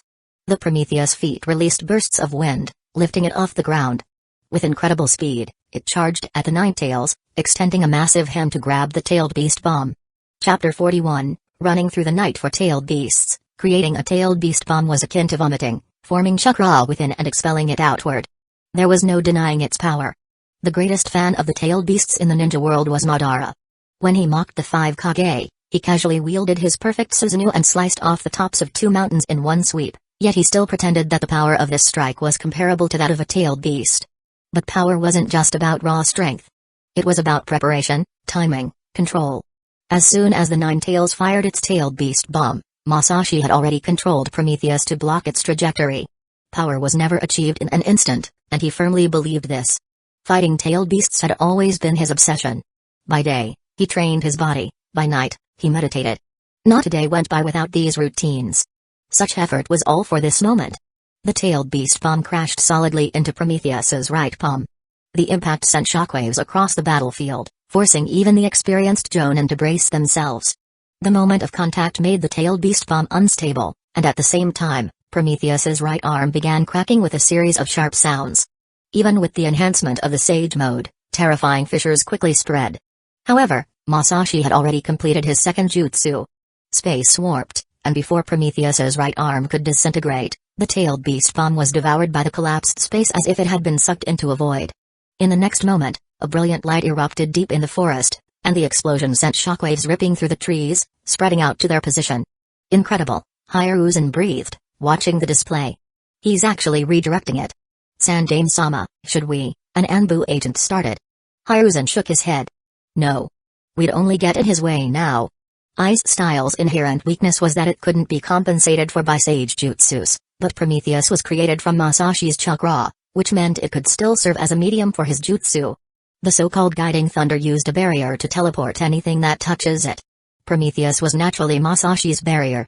To prevent the explosion from affecting the walls behind him, he teleported to the farthest distance he could perceive using the Flying Thunder God Mark. While transferring the tailed beast bomb, he also controlled Prometheus to deliver a shield strike against the Ninetales' head. The impact echoed like thunder across the village. Unlike Ice Style, a shield created using only Senjutsu could withstand such force. For a moment, the Ninetales' face seemed deformed from the impact. If it had a true physical body, a transformation of that degree would have surely knocked out a few teeth. Its steps were finally halted, and its claws left deep gouges in the ground as it struggled. It was forced to retreat. With one successful hit, Masashi pressed his advantage. His right arm, now restored, delivered an uppercut to the Ninetales' jaw. The Ninetales, already unsteady, raised its front legs, giving him the perfect chance to strike again with wind style. Prometheus lunged and flipped the Ninetales over. The Ninetales' unyielding stance was shattered, and it lay before the Hidden Leaf village ninjas with its four legs flailing in the air. The ninjas on the walls and high vantage points watched in awe. To think someone could actually... One whispered. But Masashi was too focused to share in their excitement. He had no time. Prometheus's right arm swung up and slapped the Ninetales' head, revealing a mass of intricate sealing runes that spread over its body like a swarm of ants. A tailed beast controlled by the Sharingan was, in automatic mode, quite rigid since Kanjutsu stripped them of their will. Their fighting instinct was poor and repetitive. This was the best moment to subdue the Ninetales. The sealing technique he was using was taught to him by an Uzumaki woman from his past. Since we shared good times, this sealing better work. Roar. The Ninetales struggled. Though its will was suppressed by Ganjutsu, its long-held instincts made it extremely sensitive to any sealing techniques. As its chakra fluctuated wildly, the incomplete sealing technique began to fall apart. Just as the Ninetales was about to regain its footing, Masashi acted. He controlled Prometheus to leap onto the Ninetales, trapping its neck with a shield to stop its head from moving and grasped its head tightly, increasing chakra output. The Ninetales frantically clawed at Prometheus, leaving scratches on the armored surface. Thankfully, the shield protected Prometheus, and Masashi immediately healed the damage. But it also made sealing more difficult. The technique was not forming. We have to help him. Some Jonin jumped down from the walls. But the sheer power of these two colossal beings made it impossible for them to approach. The raw chakra alone pushed them back, scorching the ground beneath their feet. Hiruzen, too, stood among them, realizing for the first time how inadequate his adamantine staff felt. He could push the Ninetales back, one strike at a time, but his vulnerable body couldn't step into this kind of battle. Minato was still nowhere to be seen, evidently held back by the mysterious masked Uchiha. If Masashi's sealing technique failed, the only person here capable of sealing the Ninetales was him. That technique, in this place, among these people, was his alone. In his mind, he made a silent decision. After all, the Ninetales could not fall into the hands of the Uchiha clan. The Hokage Tower would acknowledge Masashi's contributions, but the Jinchuriki must be under the Hokage's control. It was an iron rule of the 5 great shinobi villages: the connection between a Jinchuriki and their village's leader must never be broken. Suddenly, a new change occurred. Its movements, they're different. A veteran Anbu noticed first. The Ninetales' movements became unexpectedly nimble. It had been blindly clawing at Prometheus's forearm but suddenly separated one of its claws, merging its 5 claws into a fist and striking the joint of Prometheus's left arm, where the shield was held. Clever beast, Masashi thought grimly. Even through Ganjutsu, its battle instincts were formidable. Masashi, whose main focus was on maintaining the seal, couldn't react quickly enough to the sudden change. Even protected by Prometheus's armor, the joint cracked into a web of fractures, weakening its strength. The sound of breaking ice echoed across the battlefield. Taking advantage of this, the Ninetales twisted its head, loosening the shield holding its neck. Prometheus's left arm quickly healed, but the Ninetales had regained partial movement. With a roar that shook the very foundations of Hidden Leaf Village, it flipped over and pinned Prometheus beneath it. Its mouth opened, and the second-tailed beast bomb began to form. Dark chakra swirled into existence, condensing into a sphere. No. If that hits at this range, everyone gasped, panicking and charging at the Ninetales. If it detonated a tailed beast bomb at this distance, the Ninetales would only suffer minor injuries, but the southern side of the village would be obliterated. Masashi didn't seem to mind. He simply sighed inwardly. You'd think a tailed beast would be more creative. Always the same move. Ice style couldn't be as flexible as Susanoo, and while Sage Jutsus could help mitigate its flaws, they couldn't erase them completely. He wasn't worried about the tailed beast bomb, he could transfer as many as the Ninetales released. He had lost count of how many flying thunder god marks he had set in the forest over the years. Before anyone could get close, he formed the signs again, and Prometheus's back melted like ice cream, spreading across the ground to form a massive ice mirror. Prometheus dropped the shield, and both arms turned to ice, wrapping around the Ninetales' body and binding it tightly before refreezing. The beast's roar was cut short as the ice encased it. The next moment, Prometheus pulled the Ninetales, and together they sank into the ice mirror beneath them. Somewhere deep within the forest, the ground suddenly began to quake violently. Trees swayed dangerously, their roots straining against the earth as shockwaves rippled outward. But it only lasted for a moment before the same rumbling sound echoed from a distant location once again. The roar of beasts and the sound of boulders colliding resounded in turn, over and over, each time further away, stretching deeper into the wilderness and farther from Hidden Leaf Village. No one knew how much time passed. Eventually, in a place utterly devoid of human presence, accompanied by a deafening crash, this prolonged journey finally reached its end. A fiery tail swept through a forest, leaving a swath of devastation. Trees that had stood for countless years were reduced to mere fragments, sent flying along with their loyal companion, soil, over an incredible distance. Uchiha. The Sharingan glow had long faded from the Ninetales' eyes, replaced entirely with burning hatred. It seemed Minato had succeeded, perhaps even in the iconic scene, or maybe it was a new iconic moment altogether. The outcome, however, was the same. After all, his prowess wasn't solely due to the Flying Thunder God, it was that this jutsu perfectly complemented his true strengths. As for Obito, who had been acting tough for so long outside, he had likely forgotten just how terrifying his teacher truly was. But for now, the focus was on the Ninetales. How does it feel to wake up again? Masashi greeted with a smile, having already deactivated Sage Mode. At this point, he was taking the opportunity to restore his chakra reserves. Not that it really mattered, he felt like he still had some chakra to spare. The real question was how long he could maintain this level of output. No matter how much time passes, you Uchiha are utterly unforgivable. The Ninetales' gaze was fixed on the ground, carefully avoiding any direct eye contact with him. This has nothing to do with being an Uchiha, Masashi replied, his tone deliberately light. As far as I know, no Uchiha has ever sealed you tailed beasts within their own body. Well, they just rode you for show. Wait, isn't that even worse? Masashi thought for a moment and decided it was a tough comparison. Some arguments you just can't win. It makes no difference. Humans are always the same, treating us as beasts and seeking only to exploit our power. The Ninetales slowly backed away. I'm leaving now. You'd better not follow me. Even if you have the same eyes, you're not Madara, and I won't let your clan exploit me again. That won't do, Kurama. While Masashi wanted a little more time to recharge, he couldn't slack off if the Ninetales was leaving. If you leave, things will get very complicated here.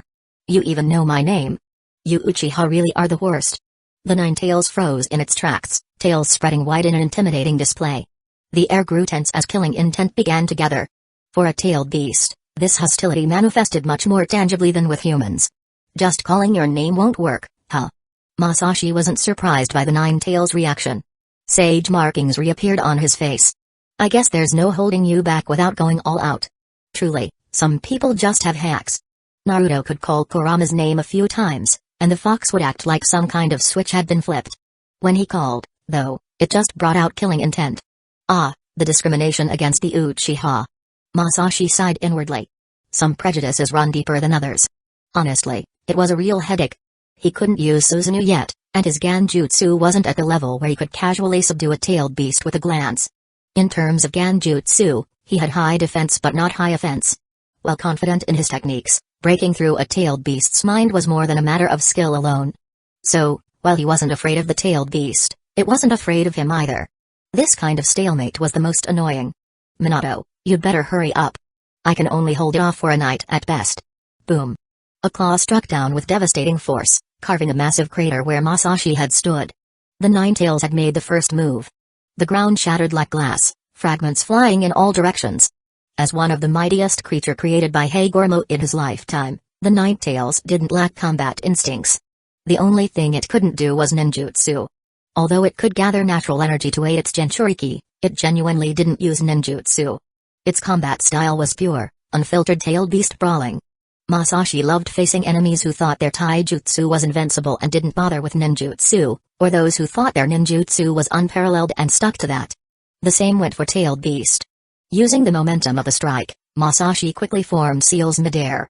In mere moments, thick mist spread rapidly from him as the center, engulfing the entire forest. The mist was so dense you couldn't see your hand in front of your face. Having reverse-engineered a bloodline limit technique, he typically borrowed its elemental nature, creating his own unique jutsus. The time he encountered Mai was pure coincidence, but since they met, not learning her boil style would have been a disservice to his Uchiha pride. He observed her for ages, eventually mastering the principles behind her techniques. Along the way, he also picked up her hidden mist jutsu. Naturally, he went a step further and created this move. The combination was entirely his own. With an abundant chakra pool, he could afford to be extravagant. Expanding the range as much as possible was a no-brainer. This was why having more chakra was such a blessing. For example, learning Sage Mode required a massive chakra reserve. Without enough chakra, you couldn't even begin to harness natural energy. The corrosive steam corroded everything it touched. Fragile objects disintegrated instantly. Trees, already stripped of most leaves, were soon reduced to bare trunks before the wood itself vanished. Within the mist, only the Nine Tails appeared unscathed.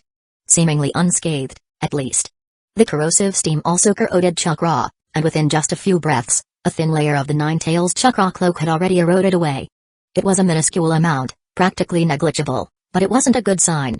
Moreover, the mist completely blocked chakra sensing, leaving the Nine Tails unable to detect his location, much less attack him. Unable to assess its surroundings, the Nine Tails chose to retreat immediately. Without hesitation, it turned and bolted. For a tailed beast, one small step was a massive leap for any normal human. Ninjas fared better, but even they needed effort to keep up. The mist seemed alive, pursuing the Nine Tails as it fled. Masashi followed at a leisurely pace, secretly delighted. Run all you want. When you've gone far enough, I'll just teleport you back. Ideally, it would keep running all night. That would make things a lot easier for him. Chapter 42, To Chain a Beast. Strictly speaking, Masashi's corrosive steam jutsu drew inspiration from three techniques commonly used by Hidden Mist Village shinobi: Hidden Mist Jutsu, frequently employed by Hidden Mist Village ninja; Mai's Skilled Mist; and Kisame's Super Exploding Water Shockwave. His technique managed to blend the strengths of these three into a single, versatile jutsu. By combining his mastery of water and fire nature chakra, he created a technique that superheated water particles to their most volatile state. The precise balance required constant chakra control. Too much fire chakra would disperse the mist, too little would render it harmless. Of course, those last two techniques were creations of shinobi who, like him at the time, were still young and inexperienced. There was no telling if they had even invented their techniques yet. Masashi had never crossed paths with Kisame, so he set that aside for now. As for Mai, at the time, she hadn't developed her technique yet. Still, she was a formidable ninja, solidly at the level of an elite jonin. No surprise, considering she'd one day become the Mizukage. In his quest to master the principles from her boil style, he put in considerable effort, so much that she thought of him as a total creep. Even the comrades fighting alongside him assumed he was ready to abandon his wayward ways. Or rather, that he was finally falling in love. People often praise Hidden Leaf Village's endless supply of talent, but Hidden Mist Village wasn't far behind. It was just that, being tucked away in isolation, they rarely participated in the continent's broader affairs, so their reputation remained limited. The corrosive steam technique was incredibly practical because its applications were so versatile. The mist form wasn't its only one, it could also appear in liquid state, looking indistinguishable from regular water, except for the greater chakra cost due to maintaining its superheated state. When deployed in mist form, it can be used like hidden mist to pinpoint enemies' positions with remarkable accuracy via chakra detection. Of all the techniques Masashi had developed in his career, the corrosive steam was by far the most versatile. especially when paired with regular water jutsu for deception and the corrosive properties for lethality, an almost perfect setup for ambushes. Only something as resilient as a tailed beast could barrel through corrosive steam without any defenses.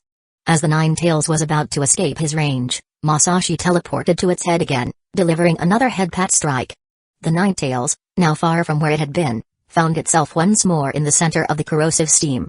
Enraged, it swatted at Masashi, only to smack itself hard in the face. The power of a sealess jutsu was infuriatingly unfair. And Flying Thunder God was outrageously annoying. Having failed again to shake off this irritating Uchiha, the Nine Tails lost its patience. Tailed beasts never considered chakra efficiency in a fight. That's just how they were. They had an excess of power, and even if they died, they would come back eventually. By human standards, they embodied pure strength and mass, vast and seemingly endless. This time, instead of running, the Nine Tails crouched low to the ground. This familiar posture immediately put Masashi on high alert. Anyone who had been a troublemaking kid knew this move all too well. It was a setup for chaos. Based on the Nine Tails' size, he quickly calculated its likely area of impact and teleported to a safe distance, appearing on a hill where he had earlier released a marmot family. From this vantage point, he could survey everything. The earth trembled. Rocks crumbled. It was a cataclysmic display, as if the world was being reshaped. From afar, it might not look as dramatic, but to anyone caught in it, it would feel apocalyptic, leaving them completely at the mercy of the chaos. Watching the Nine Tails thrash about in rage, Masashi sighed. He couldn't help but long for the Mangekyō's power, perfect Susanoo. Now that would be sweet. In the end, human desires knew no limits. The corrosive steam, under the sheer might of the rampaging tailed beast, was completely destroyed, shattered into fragments. And as for Minato, that wife lover, he still hadn't shown up. So, Masashi decided he could give Minato another hour to show up. It was, after all, late at night. The Hokage wouldn't actually cut it this close to midnight, would he? If Minato still didn't show after an hour, he would have no choice but to drag the Nine Tails back toward Hidden Leaf Village. Otherwise, the number of uncontrollable factors would only increase.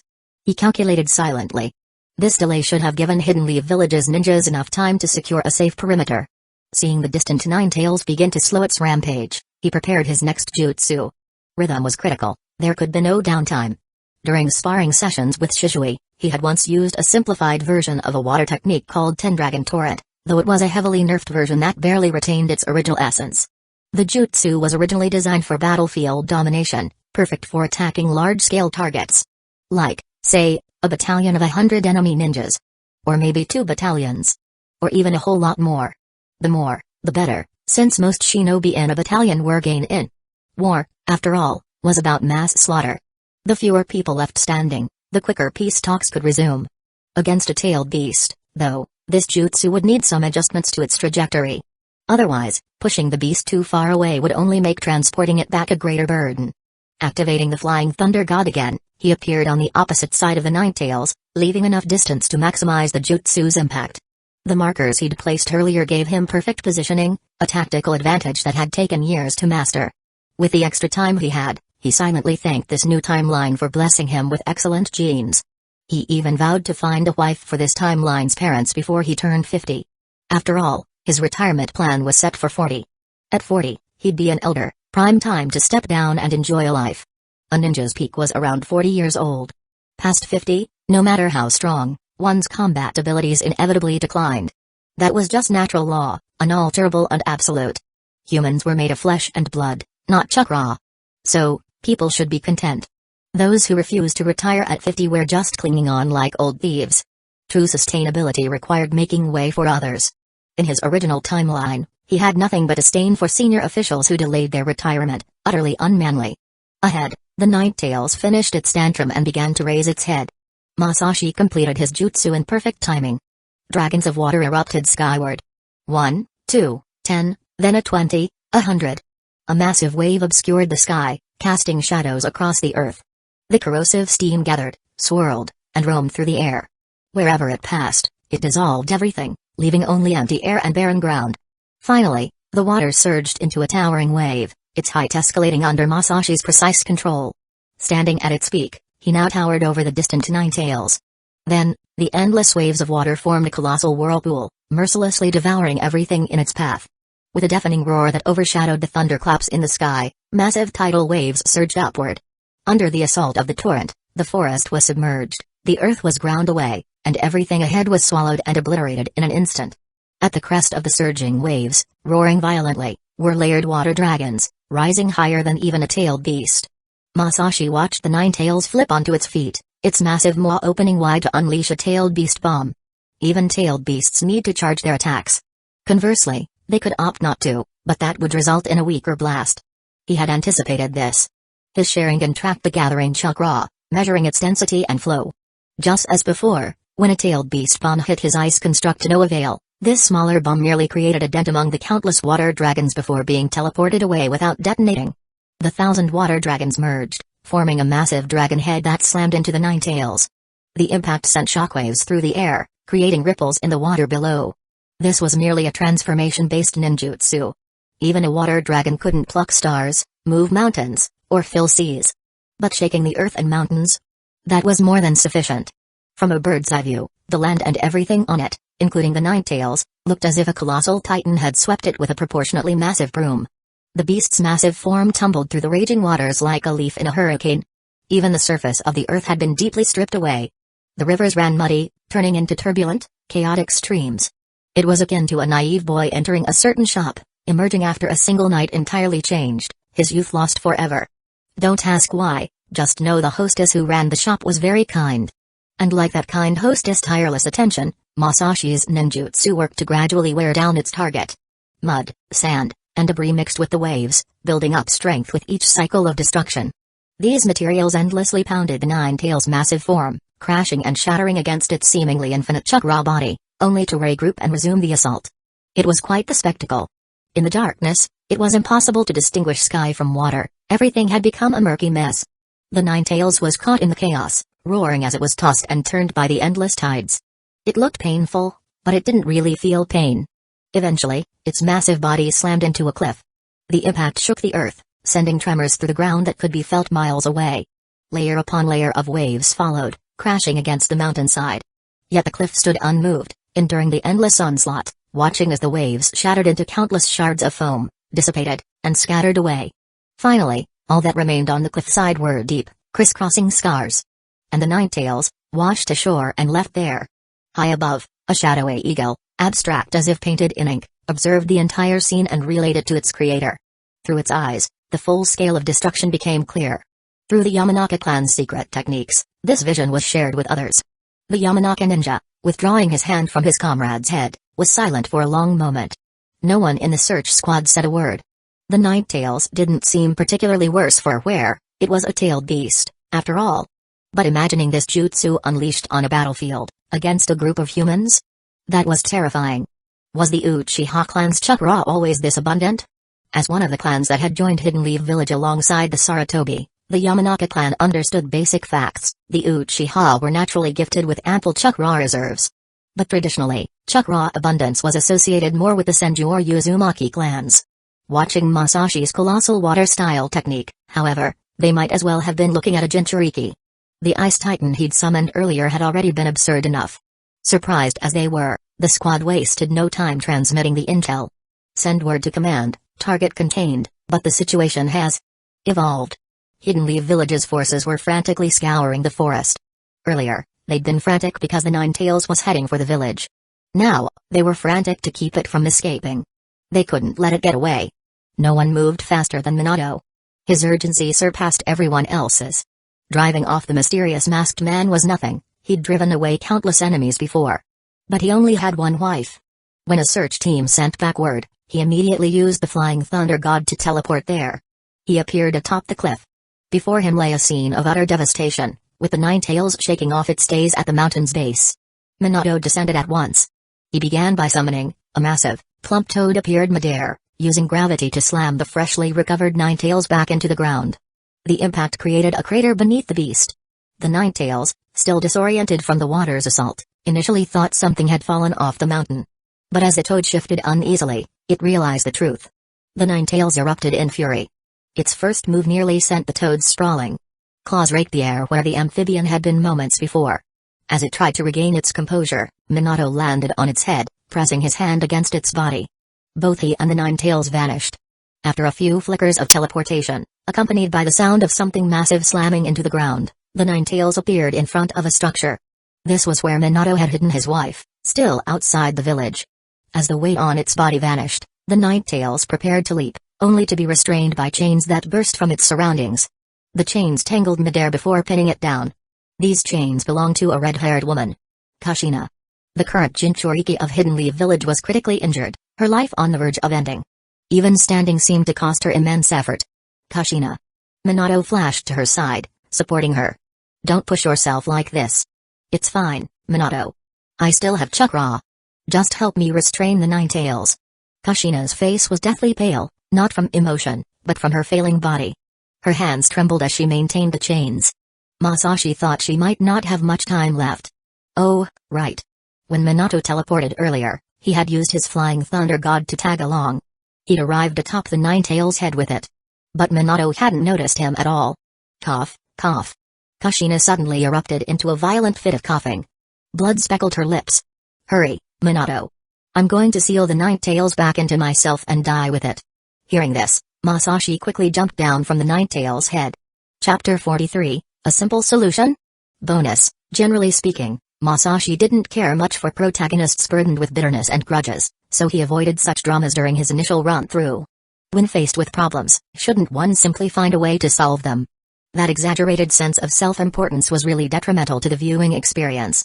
The couple didn't exactly fall into that category. After all, Minato's actions were usually decisive. His sharp mind and quick thinking had earned him the title of Hokage for good reason. No matter the situation. His long hours after becoming Hokage were purely due to his inexperience, not because he slacked off during work. It's just that whenever something involved his wife, his behavior became a bit awkward. Naruto had already been carried out by Minato. The kid was sleeping so soundly. You're busy with your family moment right now, that's fine. But shouldn't you at least pay attention to the Nine Tails? Are you really this relaxed? Masashi tilted his head to look at the Nine Tails. The massive fox was utterly livid, thrashing with all its might. That expression, that killing intent, that ferocity, it was intense. If it weren't trapped by the Uzumaki clan's adamantine sealing chains, it would have long since unleashed a tail beast bomb. In the pursuit of freedom, humans were never alone. They had tailed beasts alongside them. You should stop struggling, Masashi said. It's not your time yet. You might not like it now, but in the future, you might find it tolerable. Damn you. Damn Uchiha. Roared the Nine Tails furiously. Hey, be reasonable. I'm not the one who used these chains on you. Masashi frowned, maintaining eye contact with the beast. Do you believe I won't just add another seal on you? Go ahead, vent at me. This fox will definitely snap at me. Masashi was on point. More accurate than the great Toad Sage's prophecies. Come on. I won't yield. The Nine Tails roared furiously, its chakra flaring wildly against its spawns. Damn Uchiha. Alright. Masashi responded promptly, immediately creating 3 shadow clones. His original body stayed in place, while the 3 clones positioned themselves in different directions, forming seals simultaneously. It looked like a barrier, but it was actually a sealing technique called the 4 Red Yang formation, instantly activated. Red light connected the clones in a perfect square, forming walls of pure chakra. Of course, the strength couldn't compare to the version used by the 4 Edo Tensei Hokage in the future. That one could even reflect a fully charged tailed beast bomb from the Ten Tails. This technique was one of the Senju clan's trump cards. Operating as a barrier, it could weaken any opponent trapped inside. With an A-rank difficulty level, most ninja with sufficient skill could learn it. It could serve as both a confinement barrier and a weakening tool, a very practical jutsu. The downside was that it didn't differentiate between friend and foe, anyone caught inside would be weakened. But for the Senju, who excelled in physical strength, this wasn't a concern. After all, when it came down to physical combat, the Senju clan had the upper hand. Like most jutsu, its power depended entirely on the user. With his current level, using shadow clones limited the technique's effectiveness to a passable level. He used it as a precaution to prevent the Nine Tails from actually breaking free of the adamantine sealing chains. Although this also weakened the chains themselves, the weakening effect was synchronized. If the Nine Tails could break free, it wouldn't matter whether this technique was there or not. With it, at least it could buy some time. When he turned back, the couple was finally looking at him. Who are you? Kushina, forcing herself through her physical weakness, croaked, her red hair matted with sweat. Masashi? Kushina nay. Masashi approached her, noting how pale she'd become. Do you still have strength left? It doesn't matter anymore at this point. Kushina glanced at the Nine Tails, further subdued by the four red yang formation. You've come at the right time. Help me, I want to. Please don't I want me anymore. I've been listening to your whole conversation, and you two just keep getting weirder. One of you regrets not being able to watch your son grow up, and the other immediately says, save your chakra, let me do it. Do what? The Reaper Death Seal, of course. Can we please not? Why not just seal the Nine Tails back inside? Wouldn't that solve everything? Masashi interrupted. Kushina was stunned. Minato, whose hands were already forming seals, was also stunned. The half-formed hand signs for the Reaper Death Seal fell apart. After a while, Kushina weakly asked, is that possible? No one's ever mentioned such a method. Has anyone ever tried to seal it back? Masashi retorted, annoyed.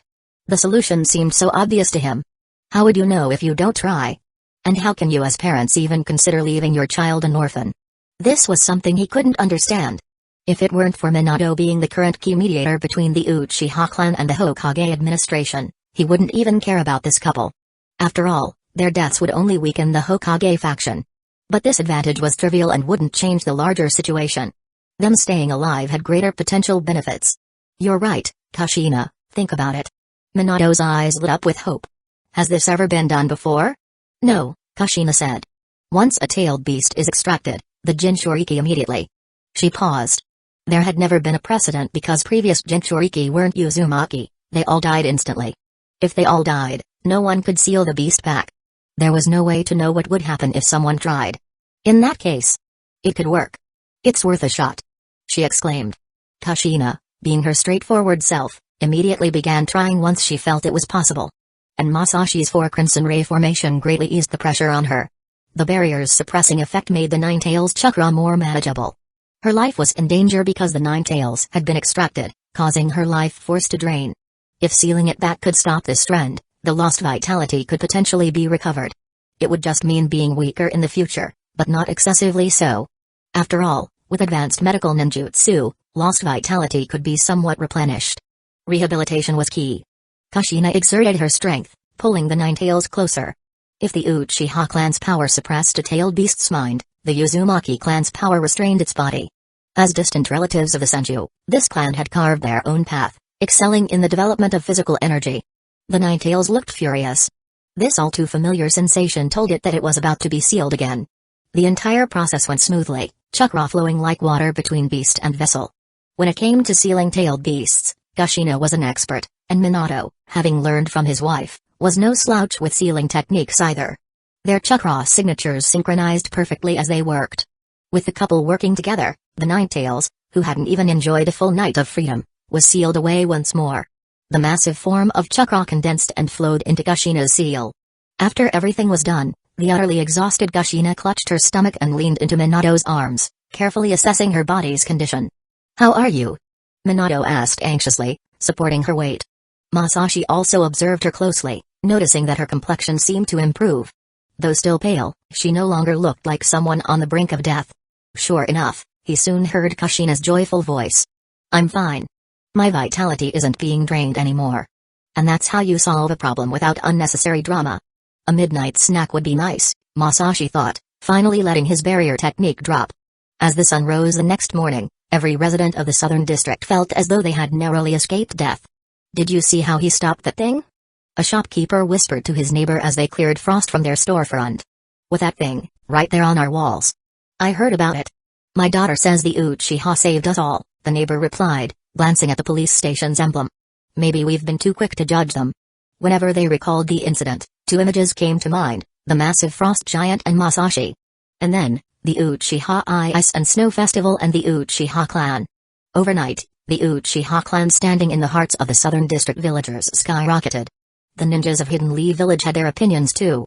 Those whose families lived in the southern district and who had personally witnessed Masashi blocking the Nine Tails on the walls were grateful for his help. Among them were even members of the elite Jonin Corps.